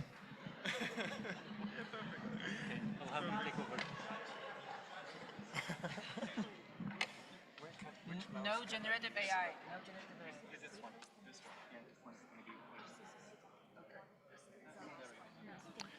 Hello, this is Felix, he, him from the CCC. Can you all see the mouse wiggling around in this beautiful painting? So first of all, I did not go to art class, as you can see. Second of all, it is not about the painting you see. It is about the explanations you will receive on the painting. The painting is just for you to have a visual track of what is going on, okay? So, the painting is a timeline commencing on the left where it reads suspension and ending in multiple ends on the very right. I will start, I'll go through it once, and then we see if there are points in need of clarification. As of now, in orange, you see this is what has been done by SAPCO. We are above here, we are the GA. We are the blue dot sitting here in this plenary. We all abide, and CCC rules on constitution and bylaws. It is above here in violet. So as of now, as we have the suspension ongoing, as by bylaws paragraph 6.10, we need to have a vote on this suspension with the outcome of removal of office. We have just witnessed it with the previous motion. So we are the blue dot continuing towards the vote for removal of office. This vote carries when it has reached a 2/3 majority. It has two outcomes. Either it is the green one or it is the red one. Do not present any preferences, colors. The green one is if this vote carries, meaning that the suspension is confirmed and that there is a removal. Then the decision stands to do the removal out of office, which brings us to bylaws paragraph 6.13 that we just witnessed come into effect for VPF as well. This would mean that the official is removed, cannot be elected or appointed ever again. If this vote does not carry, then the suspension is not carried onwards and the official can resume as before the suspension. So far, so clear. Now we have an element that has come into this discussion today. You have received a resignation via email, both from the NMO mail as well as the private mail confirming the identity of the sender. We have received a resignation. The term resignation is not defined by a timeline inside of our constitution and bylaws. This means neither is it defined to take effect immediately, nor is it defined to take effect later. We also, therefore, cannot say as of now that this resignation for sure can be valid, because not in our bylaws does it clearly state that a resignation shall take effect immediately.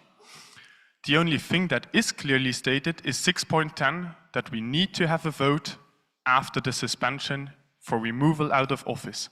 So we abide with the only thing clearly stated in the bylaws, which is progressing to the vote. The resignation has an effect later on, after the decision of the vote. Why? The resignation, when the vote does not carry, can come into effect. So when the removal of office is not confirmed by the vote, then the resignation continues the usual process that is then to be laid out of this resignation. If we vote, or better said, if you vote, you as General Assembly, our highest decision-making body, for the removal, the resignation cannot just be left aside. This is where we have the later section, where the two arrows in dark lead to. The resignation later into about its legal implication by SUBCO, by EGB, by external partners, checking if it had any effect retrospectively on this vote. But as of now, the interpretation is very simple. We only have one bylaws paragraph, 6.10, I repeat 6.10, we carry to a vote.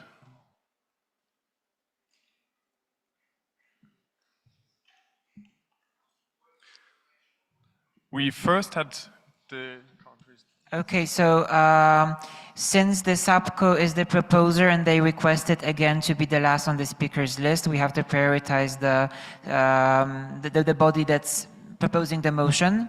So it's now a point of information, and then you're going to have your full statement, okay? So a point of information first from Cromsic. Is it a point of information? Okay, so first Cromsic, then Joe, then Italy. I raised this point of information because this was a question for the CCC. The CCC asked us to offered to clarify. So, first of all, even though the resignation says in the body effective immediately, that does not mean it's effective immediately, question mark. Second of all, is this an interpretation or a decision?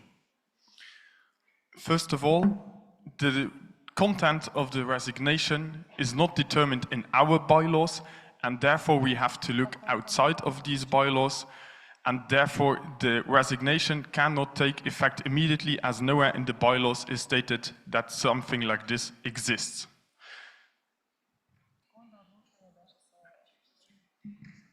IFMSA Joe?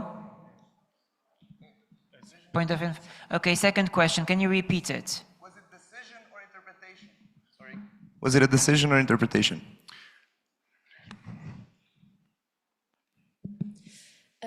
Eline here from the CCC. This is an interpretation done by us. And I can add maybe a little bit more context of it as well. Because when you hear a resignation, we all maybe have ideas about what it means. But maybe when you look at own jobs you've had in the past or organizations you've worked for, you have to give notice at a lot of these places. And this notice term is often already put into the contract you sign with the people you're employed with. But it doesn't mean that if it doesn't exist in the contract, it's not there. So since our constitution and bylaw does not mention a notice period at all, nor does it mention grounds for an immediate resignation. An immediate resignation general can be invoked if, for example, your company steals from you, refuses to pay you. Those kind of things can allow a person to say, I walk away right now. There's a whole process to it. And just because we do not have it in our constitution and bylaw, means we have to interpret it, and we have to kind of look at thin air to see where we're gonna find how to proceed with resignation, because there is nothing defined in there. And then the best thing that we can come up with is just in general seeing that there is a difference between a resignation and resignation. And in this case, we cannot find any grounds that an immediate resignation has taken place, because no specified in our own constitution and bylaw for why a person would leave office, and no general grounds that we know of for immediate resignments exist. So even though the body of the email said it, we do not necessarily see any conditions met for immediate resignation. And since all of this is not regulated, it's very hard for us to say, ooh, the resignation notice term should be 2 weeks, a month, or a day, because we have no such thing in there. But in general, dealings with companies and organizations, having resignations of 1 day or 5 hours is not a common.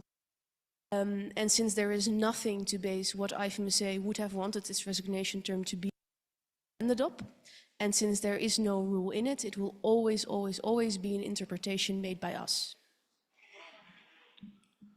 Okay, Farhan Kharsat from IFMSA, Joe speaking. I would like to ask the CCC, logically speaking, how are we gonna vote to remove someone from office while they're not actually in office because they resigned? That is kind of the part where we kind of say, when does a resignation take effect? And a lot of times resignation isn't immediate. So when you maybe remember having jobs or anything else, you sign a resignation letter, because it's what we got, a resignation letter, not a resignment. You usually even have some more shifts that you work, or you have to comply with the handover process.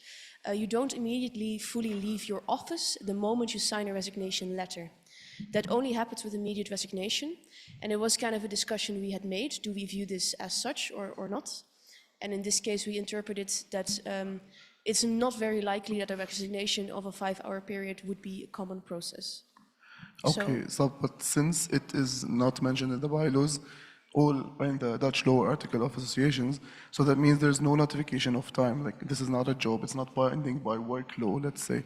So, and it's also precedent of resigned people before. So, where the resignation was taking at the same time of resignation. I can't say that there is background to this in Dutch articles of the law. But like I said, this is just the interpretation we have gone with, based with the knowledge that we have and have to work with. And it's the interpretation we have come to as to whether the resignation takes effect immediately or after a resignation period. Thank you. And let's now go to System Italy.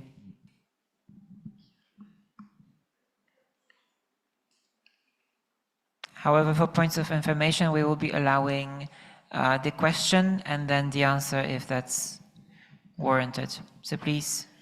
Hi, Chiara Shear, System Italy. So my question stems from the fact that, for example, last year we saw the resignations of the 25 and the LPH 2425, both during the GA, and after that SAPCO took back the motion to of removal. So my question for the CCC is what prompted you to take this different interpretation, since for all we've seen before resignation were always accepted during the GA?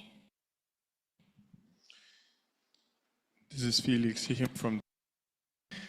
Precedence does not mean validity or legality in the first place. And answering to your question, the context has also changed.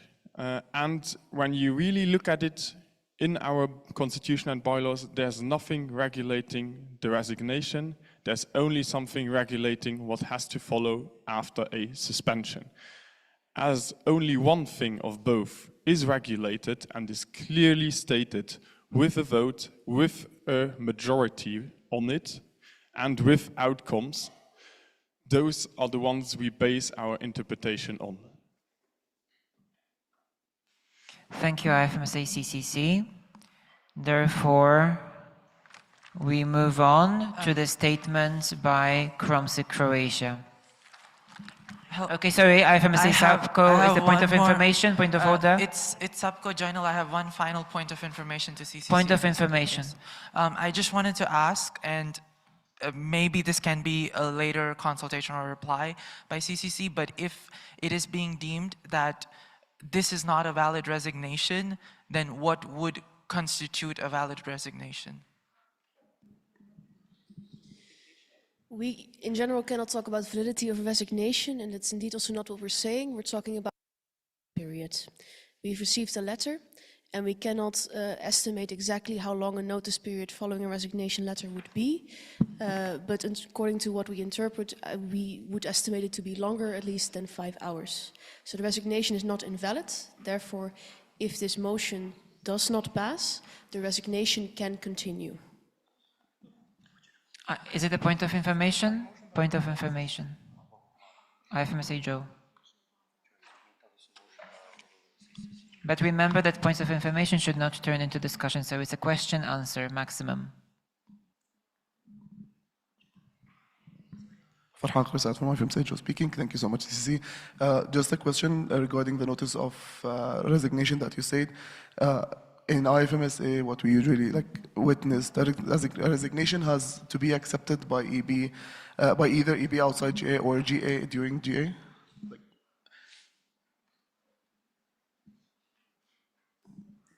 Once again, Felix Hiem from the CCC, a resignation is not regulated anyhow, but as CCC and as members of IFMSA, we can't only look at our constitution and bylaws, there is laws in place.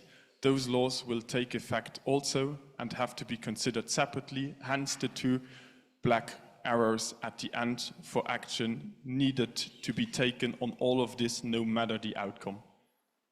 Thank you. Thank you. All right, we will be continuing the speakers list now. We also added IMSA Iran after Croatia. So first, Crossley, Croatia, you're allowed 3 minutes. If that's okay with IFMSA, if IMSA Iran, we would like to go after them, and we would like to request a 10-minute technical break before our speech. Of how long? Sorry? 10 minutes, you said. 10 minutes, yes. For what reason? For a reason of unprecedented or unexpected ruling on the validity of this motion, and to be able to prepare our next steps accordingly, with respect to the Constitution and bylaws. Okay, so you're planning to do what during that time? So what is exactly the outcome of that time? Motion submission. Okay. Okay, so we may have IMSA Iran speak before you, and you can already start preparing so that we limit the length of the break. Is it okay with you?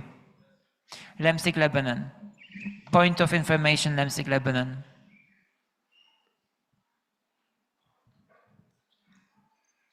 So this is Mahdi from Lemsik Lebanon. My question is, if we don't have a proper interpretation from the CCC in regards of resignation or in regards of how it's mandated, I think it's supposed to be up to the NMOs if we accept the resignation. I mean, you use the term proper interpretation. There is an interpretation, and the interpretation can be either accepted or overruled. So this is what you describe as the decision of the NMOs. So I assume that this is what Crossley Croatia wants. So this is what's going to happen, probably. Okay. So we now go to IFMSA Iran, then we're going to have, and afterwards everything needs to be prepared. If there is no submission, then we're just going to go forward with SAPCO and then, yeah. Okay, so IFMSA Iran, you have 2 minutes. Thank you. Dear IFMSA leaders, throughout all GAs, and I mean all GAs, we have consistently followed the common practice of taking these decisions into effect immediately. Today, however, we are seeing a different practice being applied. Earlier, we heard the strongest statement regarding double standards, and now we are seeing what appears to be a double standard unfolding directly in front of us. At this point, we are no longer questioning the investigation into the malfunction in office. Our concern is that we should not allow an unfair double standard to be established through this decision. If this is instead up and being tabled, we kindly ask you to vote against it. Thank you.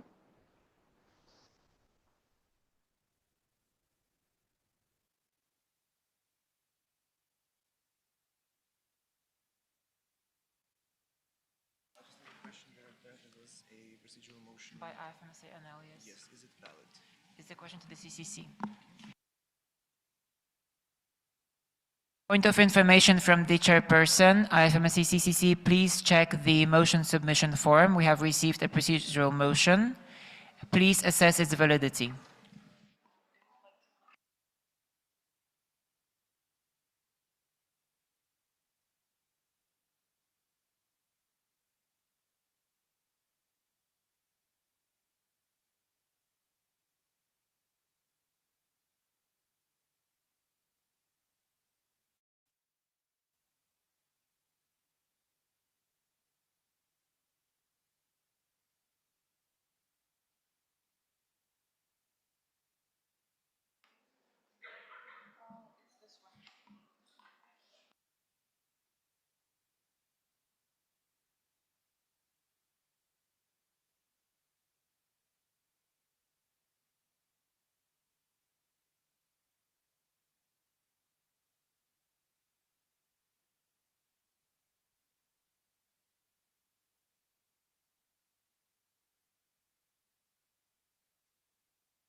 Hello everyone, please when approaching the CCC, form a line, come one by one.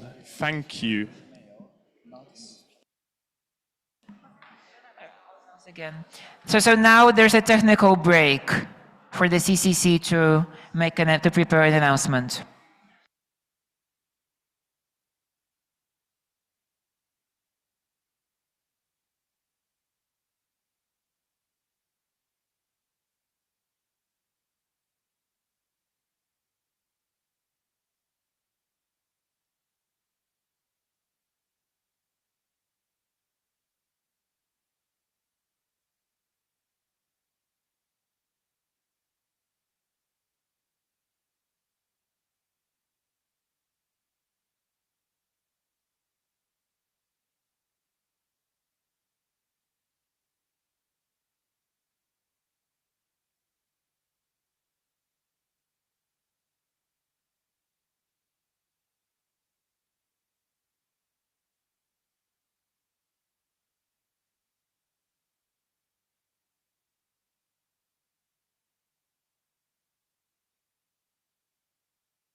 We will be resuming in 1 minute.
Could you sit down, please?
IFMSA NL, please approach.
Can I get informed by the proposer of the procedural motion about the approximate time of submission? Because it's getting really late. We expect the corrected motion to be submitted shortly.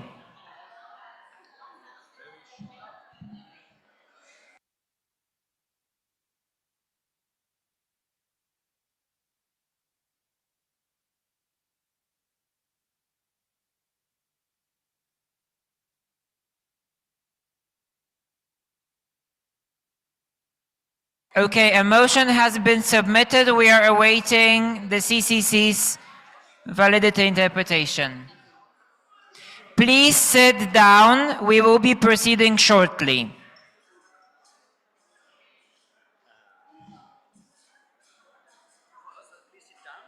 Please sit down.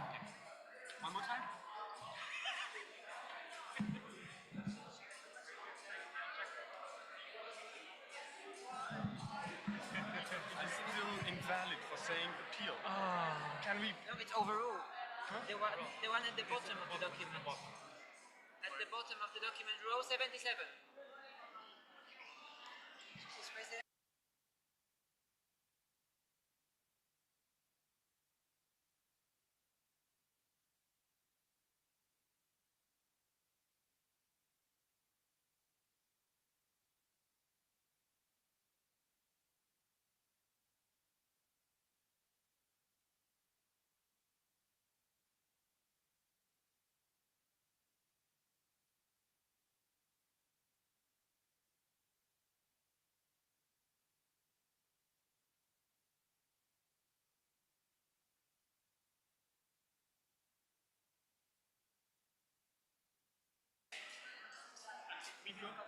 Yes, yes. If they are.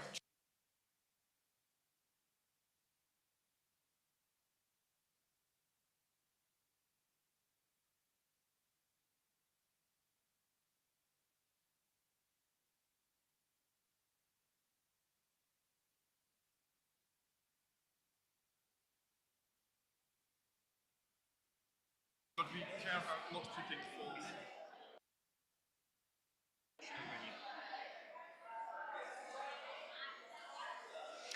All right. We are interrupting speakers list 46, so we will be moving the Croatia and SAPCO statement to a separate speakers list number 47. Please take your seats.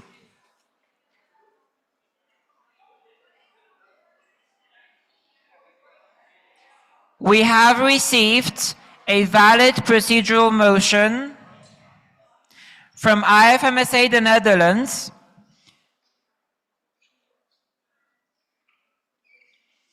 It's procedural motion number 17 to overrule of the CCC's interpretation on when a resignation takes effect with the alternative interpretation that Canada's resignation takes effect immediately. It's proposed by IFMSA the Netherlands. Would you like to explain? You would not. Do we have a seconder? FMS Taiwan. And we proceed to the vote. We need a second to create the vote because it's been submitted extremely recently.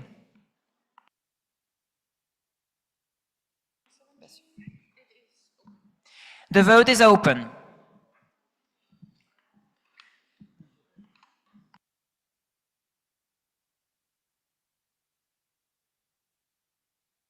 Is it a point of order? What? The procedural motion by the presenter, they did not wish to explain. It's not a bylaw suspension.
Please vote. Do you have any issues while voting?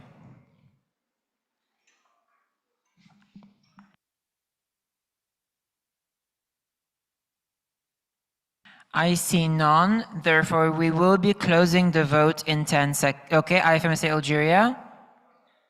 Sorry? They don't have the vote. Okay, you are on the voting list. You're offline. Please refresh.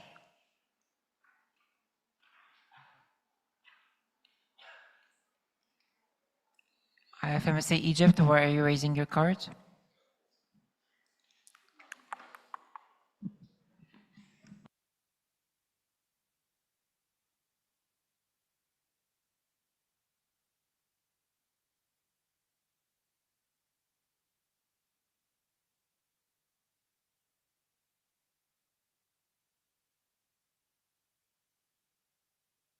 Algeria is online. Have you voted? Yes, you confirm. Thank you. Any other issues? We are closing in 5.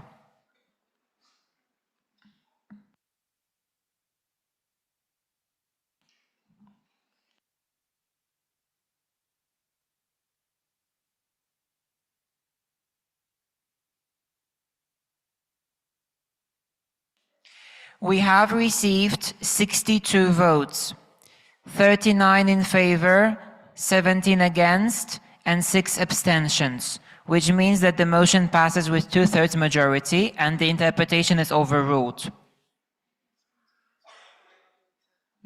Okay.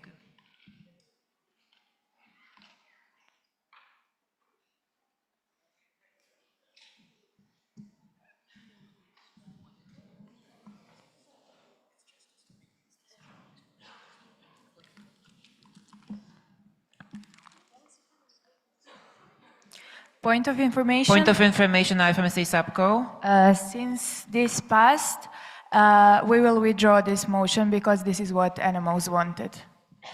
Yes, and when you say this motion, we mean the motion 90, sorry, no. Motion 100. Is it correct? This is the motion you are withdrawing. It's a question, not a statement. On the slide. It's on the slides? Yes. So motion number 100 has been withdrawn. Is there a willingness for the Cromsic and SAPCO to still speak on the speakers list 47? Okay. SAPCO? No. So speakers list 47, Cromsic Croatia, unless someone raises their card now. I don't see any, therefore Cromsic will be the only speaker. Dear NMOs, in the name of Cromsic Croatia, in the name of Kana, and in the name of common sense, in the name of Cromsic, sorry, would just like to thank you for choosing this path and choosing this path for our generation, for our federation in the future. We do believe that suspension of an official who has resigned makes no sense, and we are glad that we are among people who agree with us. Thank you very much. Thank you. We failed to notice the hand by Medicine Sudan. Is it a point of information, point of order, or would you like to be on the speakers list? Since we failed to notice the hand, I could still allow. What is it? It's a point of information. The point of information, Medicine Sudan. Yeah, we would like to hear from the CCC, as paragraph 6.10 of the bylaw says that any suspension shall be voted upon.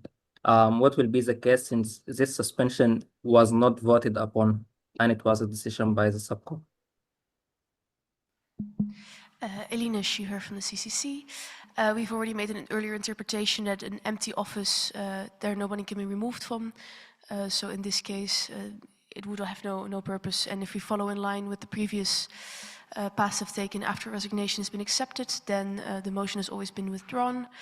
It is always, of course, up to you to see that differently. But once a motion has been withdrawn, that's not something we can change anything about. Thank you, Medicine Sudan, and thank you, IFMSA CCC. We close the speakers list.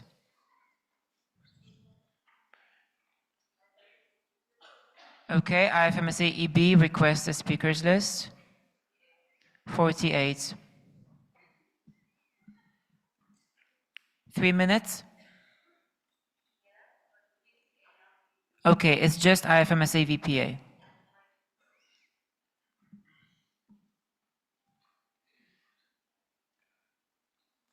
This statement is on how people have been blatantly disrespecting the CCC. Dear NMOs, I hope this email finds you well. I'm sharing this statement on my personal behalf because I feel has deeply concerned me throughout this General Assembly. Over the past days, I have witnessed the CCC being subjected to repeated hostility, both publicly, privately, on the NMO server, and even now with passive-aggressive comments like common sense. While disagreement with decisions is an inherent and healthy part of any democratic organization, the way in which some of these disagreements have been expressed has at times crossed the line from constructive criticism into personal attacks against volunteers who are simply carrying out the mandate entrusted to them by our federation. The CCT does not decide what is valid or invalid based on personal preference. The validity or invalidity of submissions exists because of the CNB and procedures that we as a federation have collectively adopted. The committee's responsibility is to assess submissions against those rules and to apply them consistently and partially. If we disagree with these rules themselves, then those rules should be debated and amended through our democratic processes, not through criticism directed at the members implementing them. Having worked closely with the CCC throughout this General Assembly, I've seen firsthand the countless of hours they have dedicated to reviewing submissions and discussing complex situations and striving to ensure that every NMO and every candidate is treated fairly and consistently. It is a demanding work, often undertaken behind the scenes with little recognition and significant responsibility. I therefore want to express my deepest gratitude to every member of the CCC and ask you to stay respectful and in alignment with the Code of Conduct and to respect the CCC. Thank you.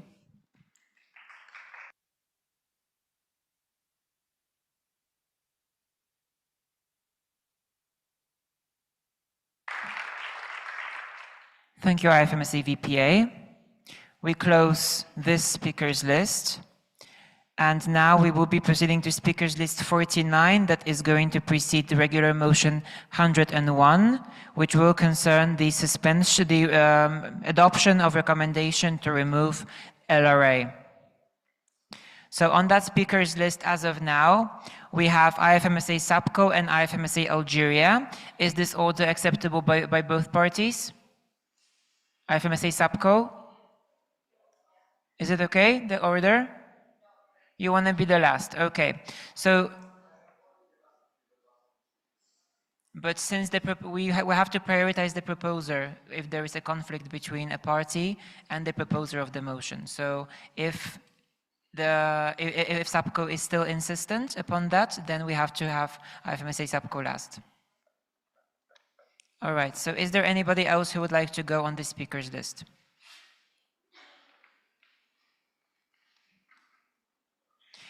And we awarded 4 minutes to IFMSA Algeria. IFMSA SAPCO, 3 minutes is enough? SAPCO, yeah? Okay. So please bring the mic to IFMSA Algeria.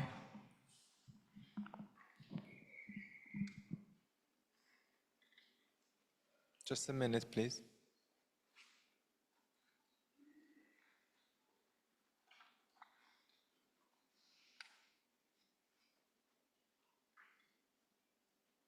Shall I start now? Dear IFMSA family, we would like to address this assembly before the vote regarding the removal of Dareen Khiyari from the position of IFMSA LRA. We recognize the responsibility before this General Assembly. Accountability maintains legitimacy only when the process reflects fairness, transparency, proportionality, and due process. Our position has never been that Dareen's mandate was without challenges. However, the question is whether these difficulties demonstrate an inability to fulfill the responsibilities of office and justify removal. A liaison officer's responsibilities cannot be reduced to an isolated difficulties. The assessment must consider the mandate as a whole: representation, partnership, advocacy, member support, and impact. When looking at Dareen's mandate as in its entity, we see a complex reality, challenges that deserve acknowledgement, but also continued commitment to IFMSA's mission. representation, and work despite increasingly difficult circumstances.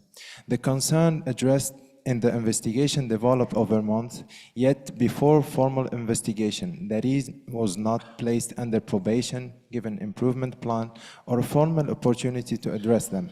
If they justify removal, they also require timely communication, structured support, and intervention when improvement was still possible.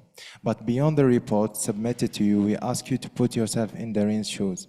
A few days before the March meeting, while preparing to represent IFMSA internationally, Dareen received the news that her mother had metastatic brain cancer. She was no longer she was also a daughter facing the possibility of losing her mother, navigating hospital visits, medical decision, uncertainty, and the emotional way of a life-threatening illness. And despite this, she continued with representing IFMSA, engaging with partners, contributing with advocacy and policy processes, and maintaining IFMSA's voice in global spaces. Was every aspect of her work perfect during this period? No, but the question before us is whether we believe that the person experiencing one of the most painful moments imaginable could realistically be expected to perform as nothing has changed. If any of us experienced such a news day before an important federation responsibility, would it truly expect our concentration, emotional capacity, communication, and ability to manage expectation to remain completely unaffected? And this is where this case becomes bigger than one official. Every accountability decision creates a precedent. Every decision sends a message about what kind of federation we choose to be. And every failure official who will accept responsibility of representing this federation, because one day other volunteers may face circumstances they never expect. Will they find the federation that expects volunteers to remain unaffected by the most difficult moment of their lives? Or will they find the federation that understands that maintaining standards and supporting people are not opposing values but exist together? Dear NMOs, today you are being asked whether, after considering the entirety of Dareen's mandate, the circumstances surrounding the support provided, if removal is truly fair and proportionate response. Years from now, people may not remember every detail of this investigation. They may not remember every disagreement, every meeting, every document discussed, but they will remember the kind of federation we choose to be when one of our own members was facing extraordinary personal reality while trying to continue serving the federation. Before taking a decision... Thank you, IFMSA Algeria. 4 minutes are up. Thank you. IFMSA SAPCO, you have 3 minutes. Okay. Dear NMOs, concerns has been raised within NMOs regarding the conduct of this investigation. The Supervising Council will not leave them unanswered and addresses each directly below. On impartiality, the Council member who submitted the investigation request was recused under Bylaw 7.22 and excluded from the investigation, from the decision, and from access to confidential material until sharing of the report. On probation, the investigation concluded on the 18th July. In the closing weeks of the term, not such period remain on which correction could occur and be assessed. The report outlines the reasoning. On the standard of evidence, findings were recorded only were supported. Findings were recorded only were supported by documentary evidence and corroborated by multiple independent respondents. 55 people were survived across 3 separated groups: the team of officials, the SCORE International team, and the CSW delegation, and 40 responded. Across separate meetings, separate teams, and separate months, they described a consistent pattern. Absence where presence was required, silence where communication was owed, deadlines missed, and a delegation sent to the Commission on the Status of Women without preparation, without an advocacy plan, and without coordination on the ground. On consequences, these findings were not confined to the official's own portfolio. Duties attaching to her office were not performed, and the work fell to others. Fellow officials and delegates absorbed substantial and unplanned burden. Over a sustained period, alongside mandates they had themselves been elected or appointed to fulfill. This is the ground on which SUBCO assessed inability to fulfill duties. And on what was weighed against these findings? This coincide weighed the personal hardship disclosed to it. It weighed the official capability, which is real and recorded in the report. And it weighed the official's own assessment that her performance had exceeded expectations. The supervising council, you vote for removal, as outlined in the report you have adopted.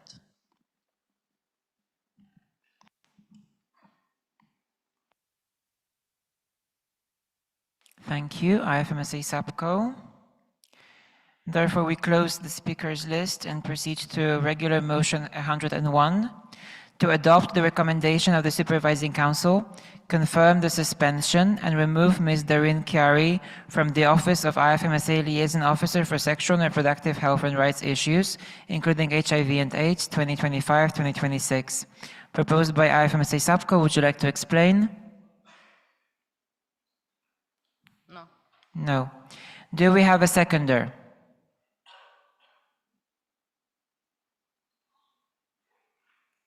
BVMD Germany.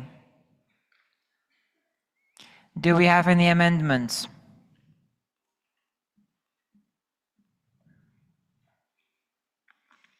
Do we have a direct negative? Alem Luxembourg. Do we have any alternative motions? Then we proceed to the vote. And the vote is open.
Please vote. Do you have any issues while voting?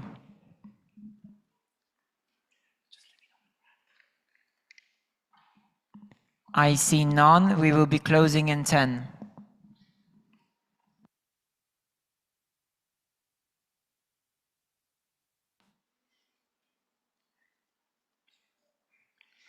Please close the vote.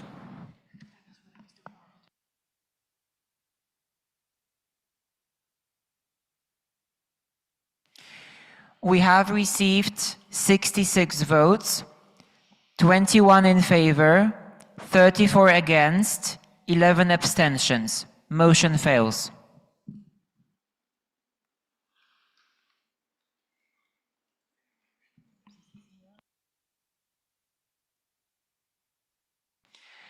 Regular motion 102. To adopt the Code of Conduct framework as last shared on the NMO server. It's proposed by the IFMSA Executive Board. Would you like to explain? No. Do we have a seconder? Alem Luxembourg. Do we have any amendments?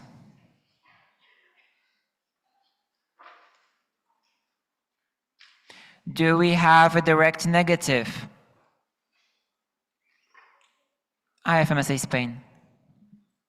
Any alternative motions? Therefore, we proceed to the vote.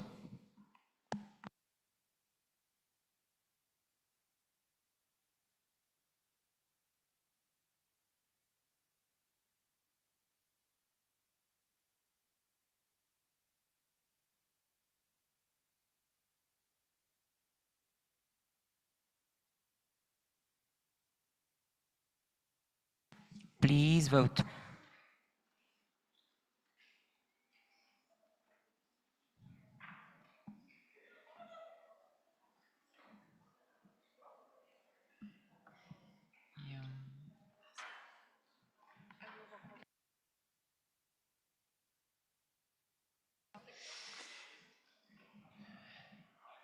We are voting now, so stay calm unless there is an emergency, which I don't think there is.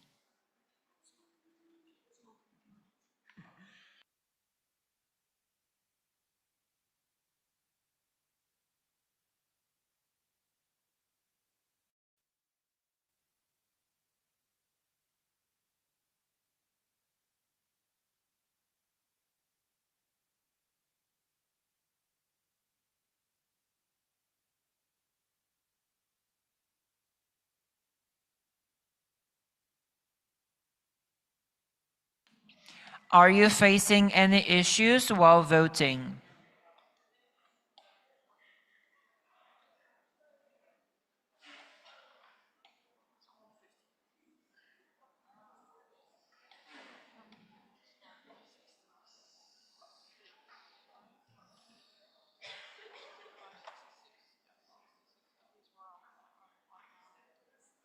We are closing the vote in 10 seconds.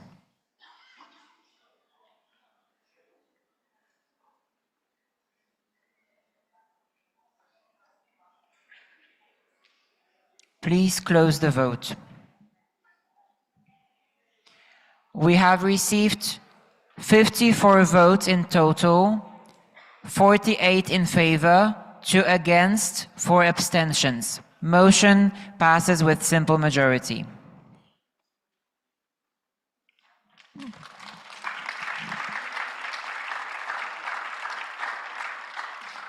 Regular motion 103, to adopt the ethical fundraising framework as last shared on the NMO server. Proposed by the IFMSA Executive Board. Would you like to explain? No. Do we have a seconder? Fasemira, Romania. Do we have any amendments?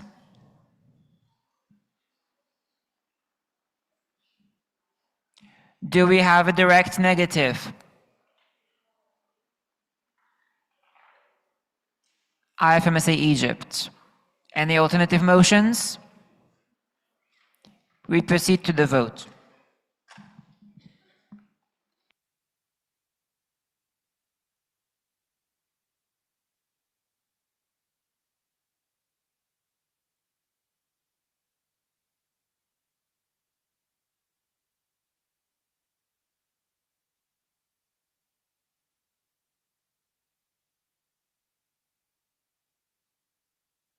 Please vote.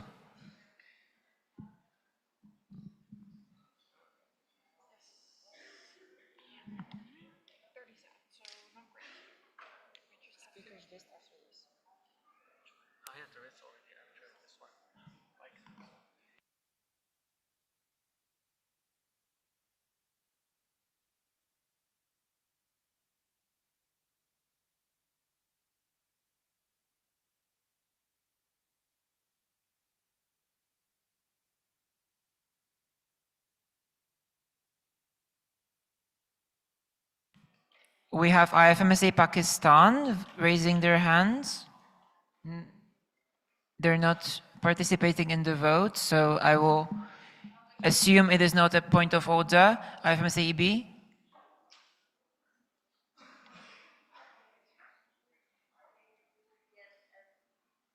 Yes, so what's happening? We are still in the vote. Yes, we just accidentally moved slides, but we are in the motion maze.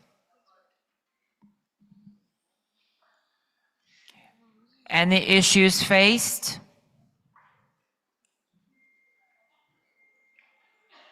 We are closing the vote in 10 seconds.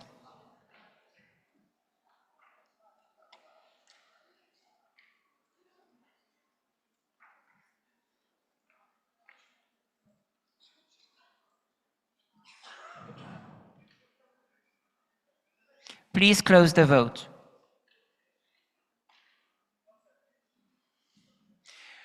We have received 56 votes, 42 in favor, 7 against, 7 abstentions, which means that the motion passes with simple majority.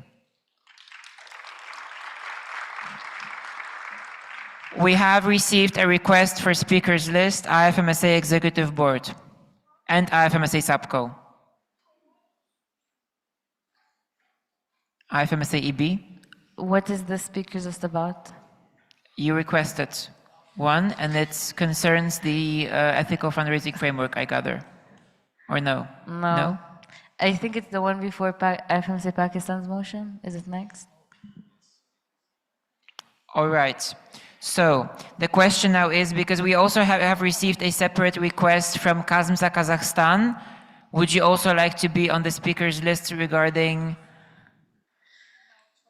Okay, so it's, yeah, so no. Would you like to speak on the issue of the vote on lifting the suspension of IFMSA Pakistan? Yes, all right. So we will do as follows. IFMSA Kazakhstan first, so it's IFMSA TO, RDAP.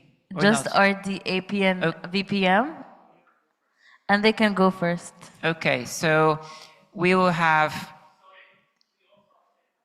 All right, again, to make matters organized. So we will first have IFMSA Kazakhstan, if it's okay. Then we'll have NMSA Norway. Then we're going to have RDAP and VPF jointly, and then SAPCO. Is everyone okay with this order? I see. Can we go first?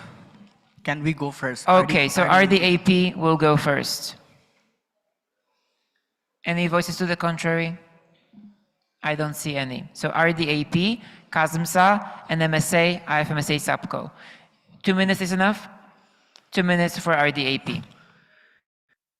Members, as Regional Director for Asia Pacific, I would like to clarify that this statement reflects my observations from the regional follow-up process and should not interpret as a recommendation regarding the membership status of IFMSA Pakistan. IFMSA Pakistan was suspended 2 years ago when I was elected as a Regional Director for Asia Pacific. Since then, I have had the opportunity to closely follow up with their journey and support them for the last 2 terms. Over these 2 years, I've remained in regular communication with them alongside the VPM and the Asia Pacific regional team. Throughout the process, we have provided guidance, encouraged their engagement with the Federation, and supported them in understanding the expectations from the reinstatement. From my perspective, I've observed a gradual and consistent improvement in their engagement. Since the election of their current executive board, their communication has become more responsive, their participation in regional and federation activities has increased, and they have demonstrated a genuine willingness to reconnect with IFMSA.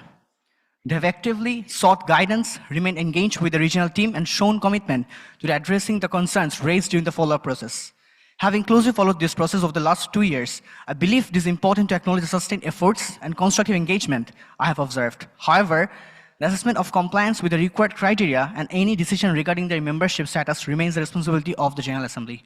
Thank you, your RDAP and VPM. Thank you, RD Asia Pacific. Now we go to IFMSA Kazakhstan, 2 minutes. Okay, you have the floor and the mic is right behind you.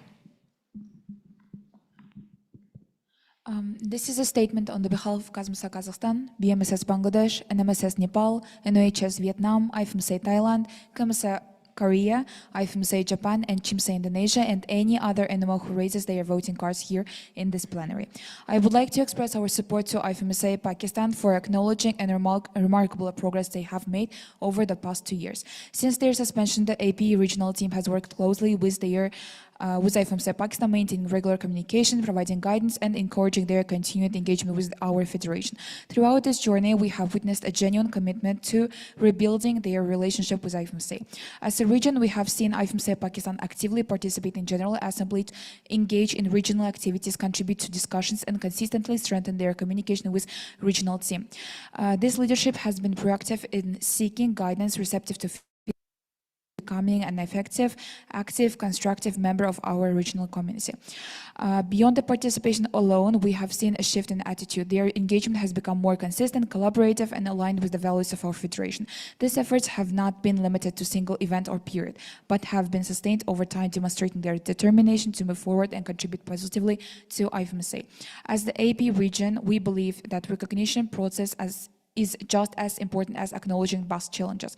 We have seen dedication, commitment, and willingness of IFMSA Pakistan to grow, to reconnect, and actively contribute to our federation. We are proud of the progress they have achieved and stand with them as valued members of our regional family. We look forward to continuing work together and strengthen both our region and IFMSA as a whole. Thank you.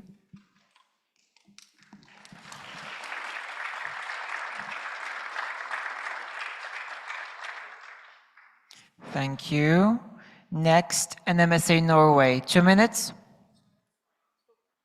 Okay, stop. We have a point of information from my side. Filming without explicit consent is a COC violation. Please remember that. NMSA Norway.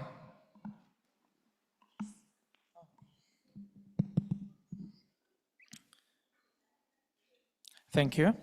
This statement is on behalf of NEMSA Norway, IMCC Denmark, DNM Brazil, AMSI Ireland, IFMSA Algeria, MEDSCO Oman, SFGH UK, and all other NMOs raising up their flags in support of lifting the suspension on IFMSA Pakistan. Dear IFMSA family, dear friends, accountability is something we owe each other, not something we hold over each other. IFMSA Pakistan treated it exactly that way. They have worked to fulfill the recommendations they were given during the suspension and have shown evidence of their commitment. They did this while still showing up for medical students across their country, over 215 activities and projects in a single year. This is not the record of an NMO in crisis. This is the record of an NMO that's putting the needs of the members first. We believe our federation is strongest when we judge NMOs by their accountable governance and transparency, not by their past mistakes. We ask this plenary to recognize it and to vote in favor of lifting the suspension of IFMSA Pakistan. In solidarity, thank you so much.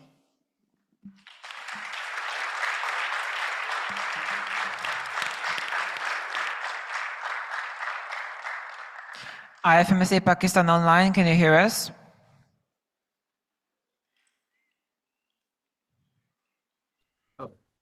Yes, I am audible. Yes, you're audible. Is 2 minutes enough? Yeah, that's enough. Please Thank you so start. much. Dear IFMSA family, I am Mohammad Zaid, the elected NMO president of IFMSA Pakistan. Many of you have already seen our delegation throughout this meeting. They are here in the plenary, carrying our story with pride. Although I am in the same city as all of you guys, close enough to feel the energy of this room, I unfortunately cannot stand before you today. I join you instead online as an observer. I know our organization carries a difficult time, a difficult past. Some decisions were made that didn't reflect the values of this federation. And we understand with full respect why IFMSA Pakistan was suspended at August meeting 2024. But we are grateful to this federation, grateful that it believes people and organization can stumble and still be given the grace to learn, to heal, and to grow. I was elected last year, and my terms end in less than 2 months. Many of us leading IFMSA Pakistan today were not being the part of those events. Some of us never ever met the people involved. And yet we choose this responsibility willingly. We used to spend this time in office rebuilding trust brick by brick because we believe IFMSA is the only family capable to empowering medical students everywhere, at every level, in every corner of the world. For 2 years, our generation has worked quietly and faithfully to find our way back to this family. We did it because we believe every person, every member, every organization deserves the chance to become Thank you, better than their IFMSA past. Pakistan. Thank you so much. Thank you so much. Minutes have passed. IFMSA Subco, 2 minutes. Is While enough? Yes. Okay. While we acknowledge the significant effort done by IFMSA Pakistan and their commitment to fulfillment of the independent assessment body recommendations, our stances can still not go against the recommendations adopted by the General Assembly with the independent assessment body report. The provided proofs still do not prove that registration has been finished, so this recommendation we not consider fulfilled. However, we want to acknowledge the work of this year's leadership and their commitment to resolving the issues identified in the investigation. Thank you. Thank you. Therefore, we proceed to regular motion 104 to lift the suspension of IFMSA Pakistan in the International Federation of Medical Student Associations, IFMSA. It's proposed by the IFMSA Executive Board. Would you like to explain? Yes, they would.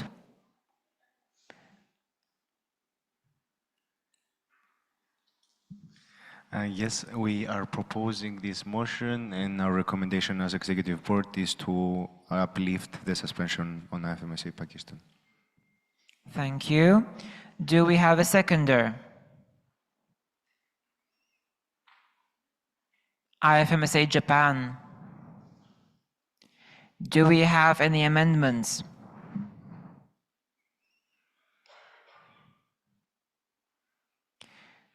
Do we have a direct negative? ZIMSA Zimbabwe. Any alternative motions? None, therefore we proceed to the vote.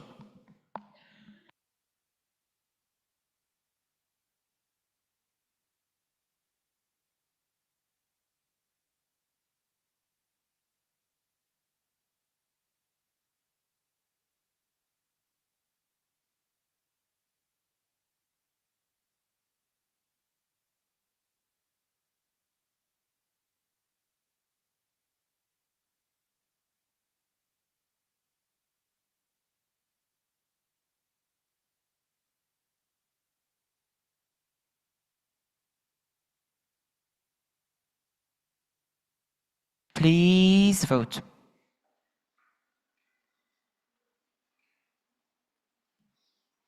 Is anybody facing any issues while voting?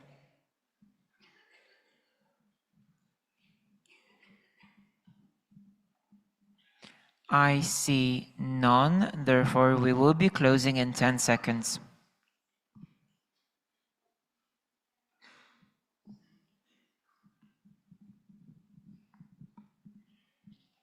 Please close the vote.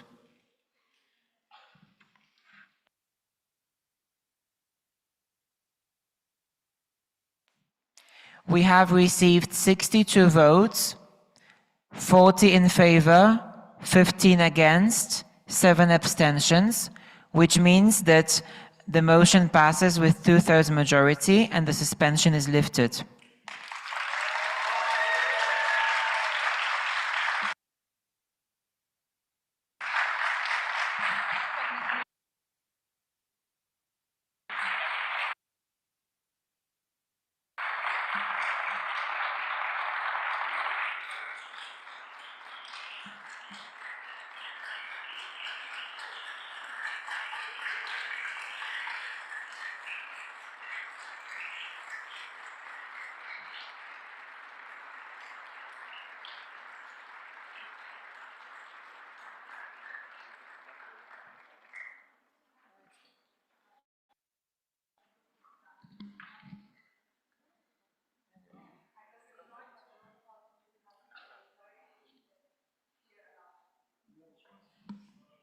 I couldn't hear. We would like to do a short chant if chair allows us to. This will not. Okay, you can do a cheer. However, this is not part of the roll call because your suspension is not lifted until the end of the General Assembly. I understand. So Thank you are you. just allowed an intervention that can take a joyous nature. Okay, thank you. Thank you. So, I will say one line and everyone will say Pakistan, all right? So, ek chadta suraj Pakistan. सूरज की किरणें twice. दरिया की मौजें okay twice sorry we have to do it again एक चढ़ता सूरज पाकिस्तान सूरज की किरणें मौजें मौजों की रवानी मेरी जान जवानी मेरी जान जवानी Pakistan! Pakistan! Woo! Thank you.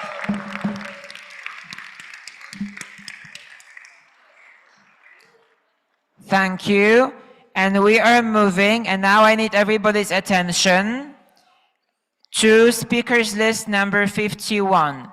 We have received requests for a speakers list with statements that will touch upon topics such as conflict, humanitarian crises, and the consequences of it, including harm to medical professionals. So before we get the NMOs on this list, I will just explain what happens. We will list the NMOs that want to speak. We will be generous with time, although not as generous because we don't know the hour. However, there are different topics to be shared, so we will have some generosity in it. And then before starting the speakers list, we will allow for anybody who feels triggered by the topics through their experiences or otherwise to leave the hall. There will be a minute to do that.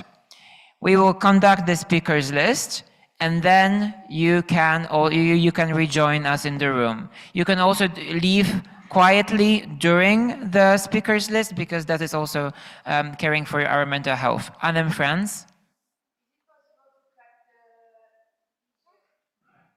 The live stream. I think so. IFMSA EB. That's your decision. Give me a minute to get you quorum.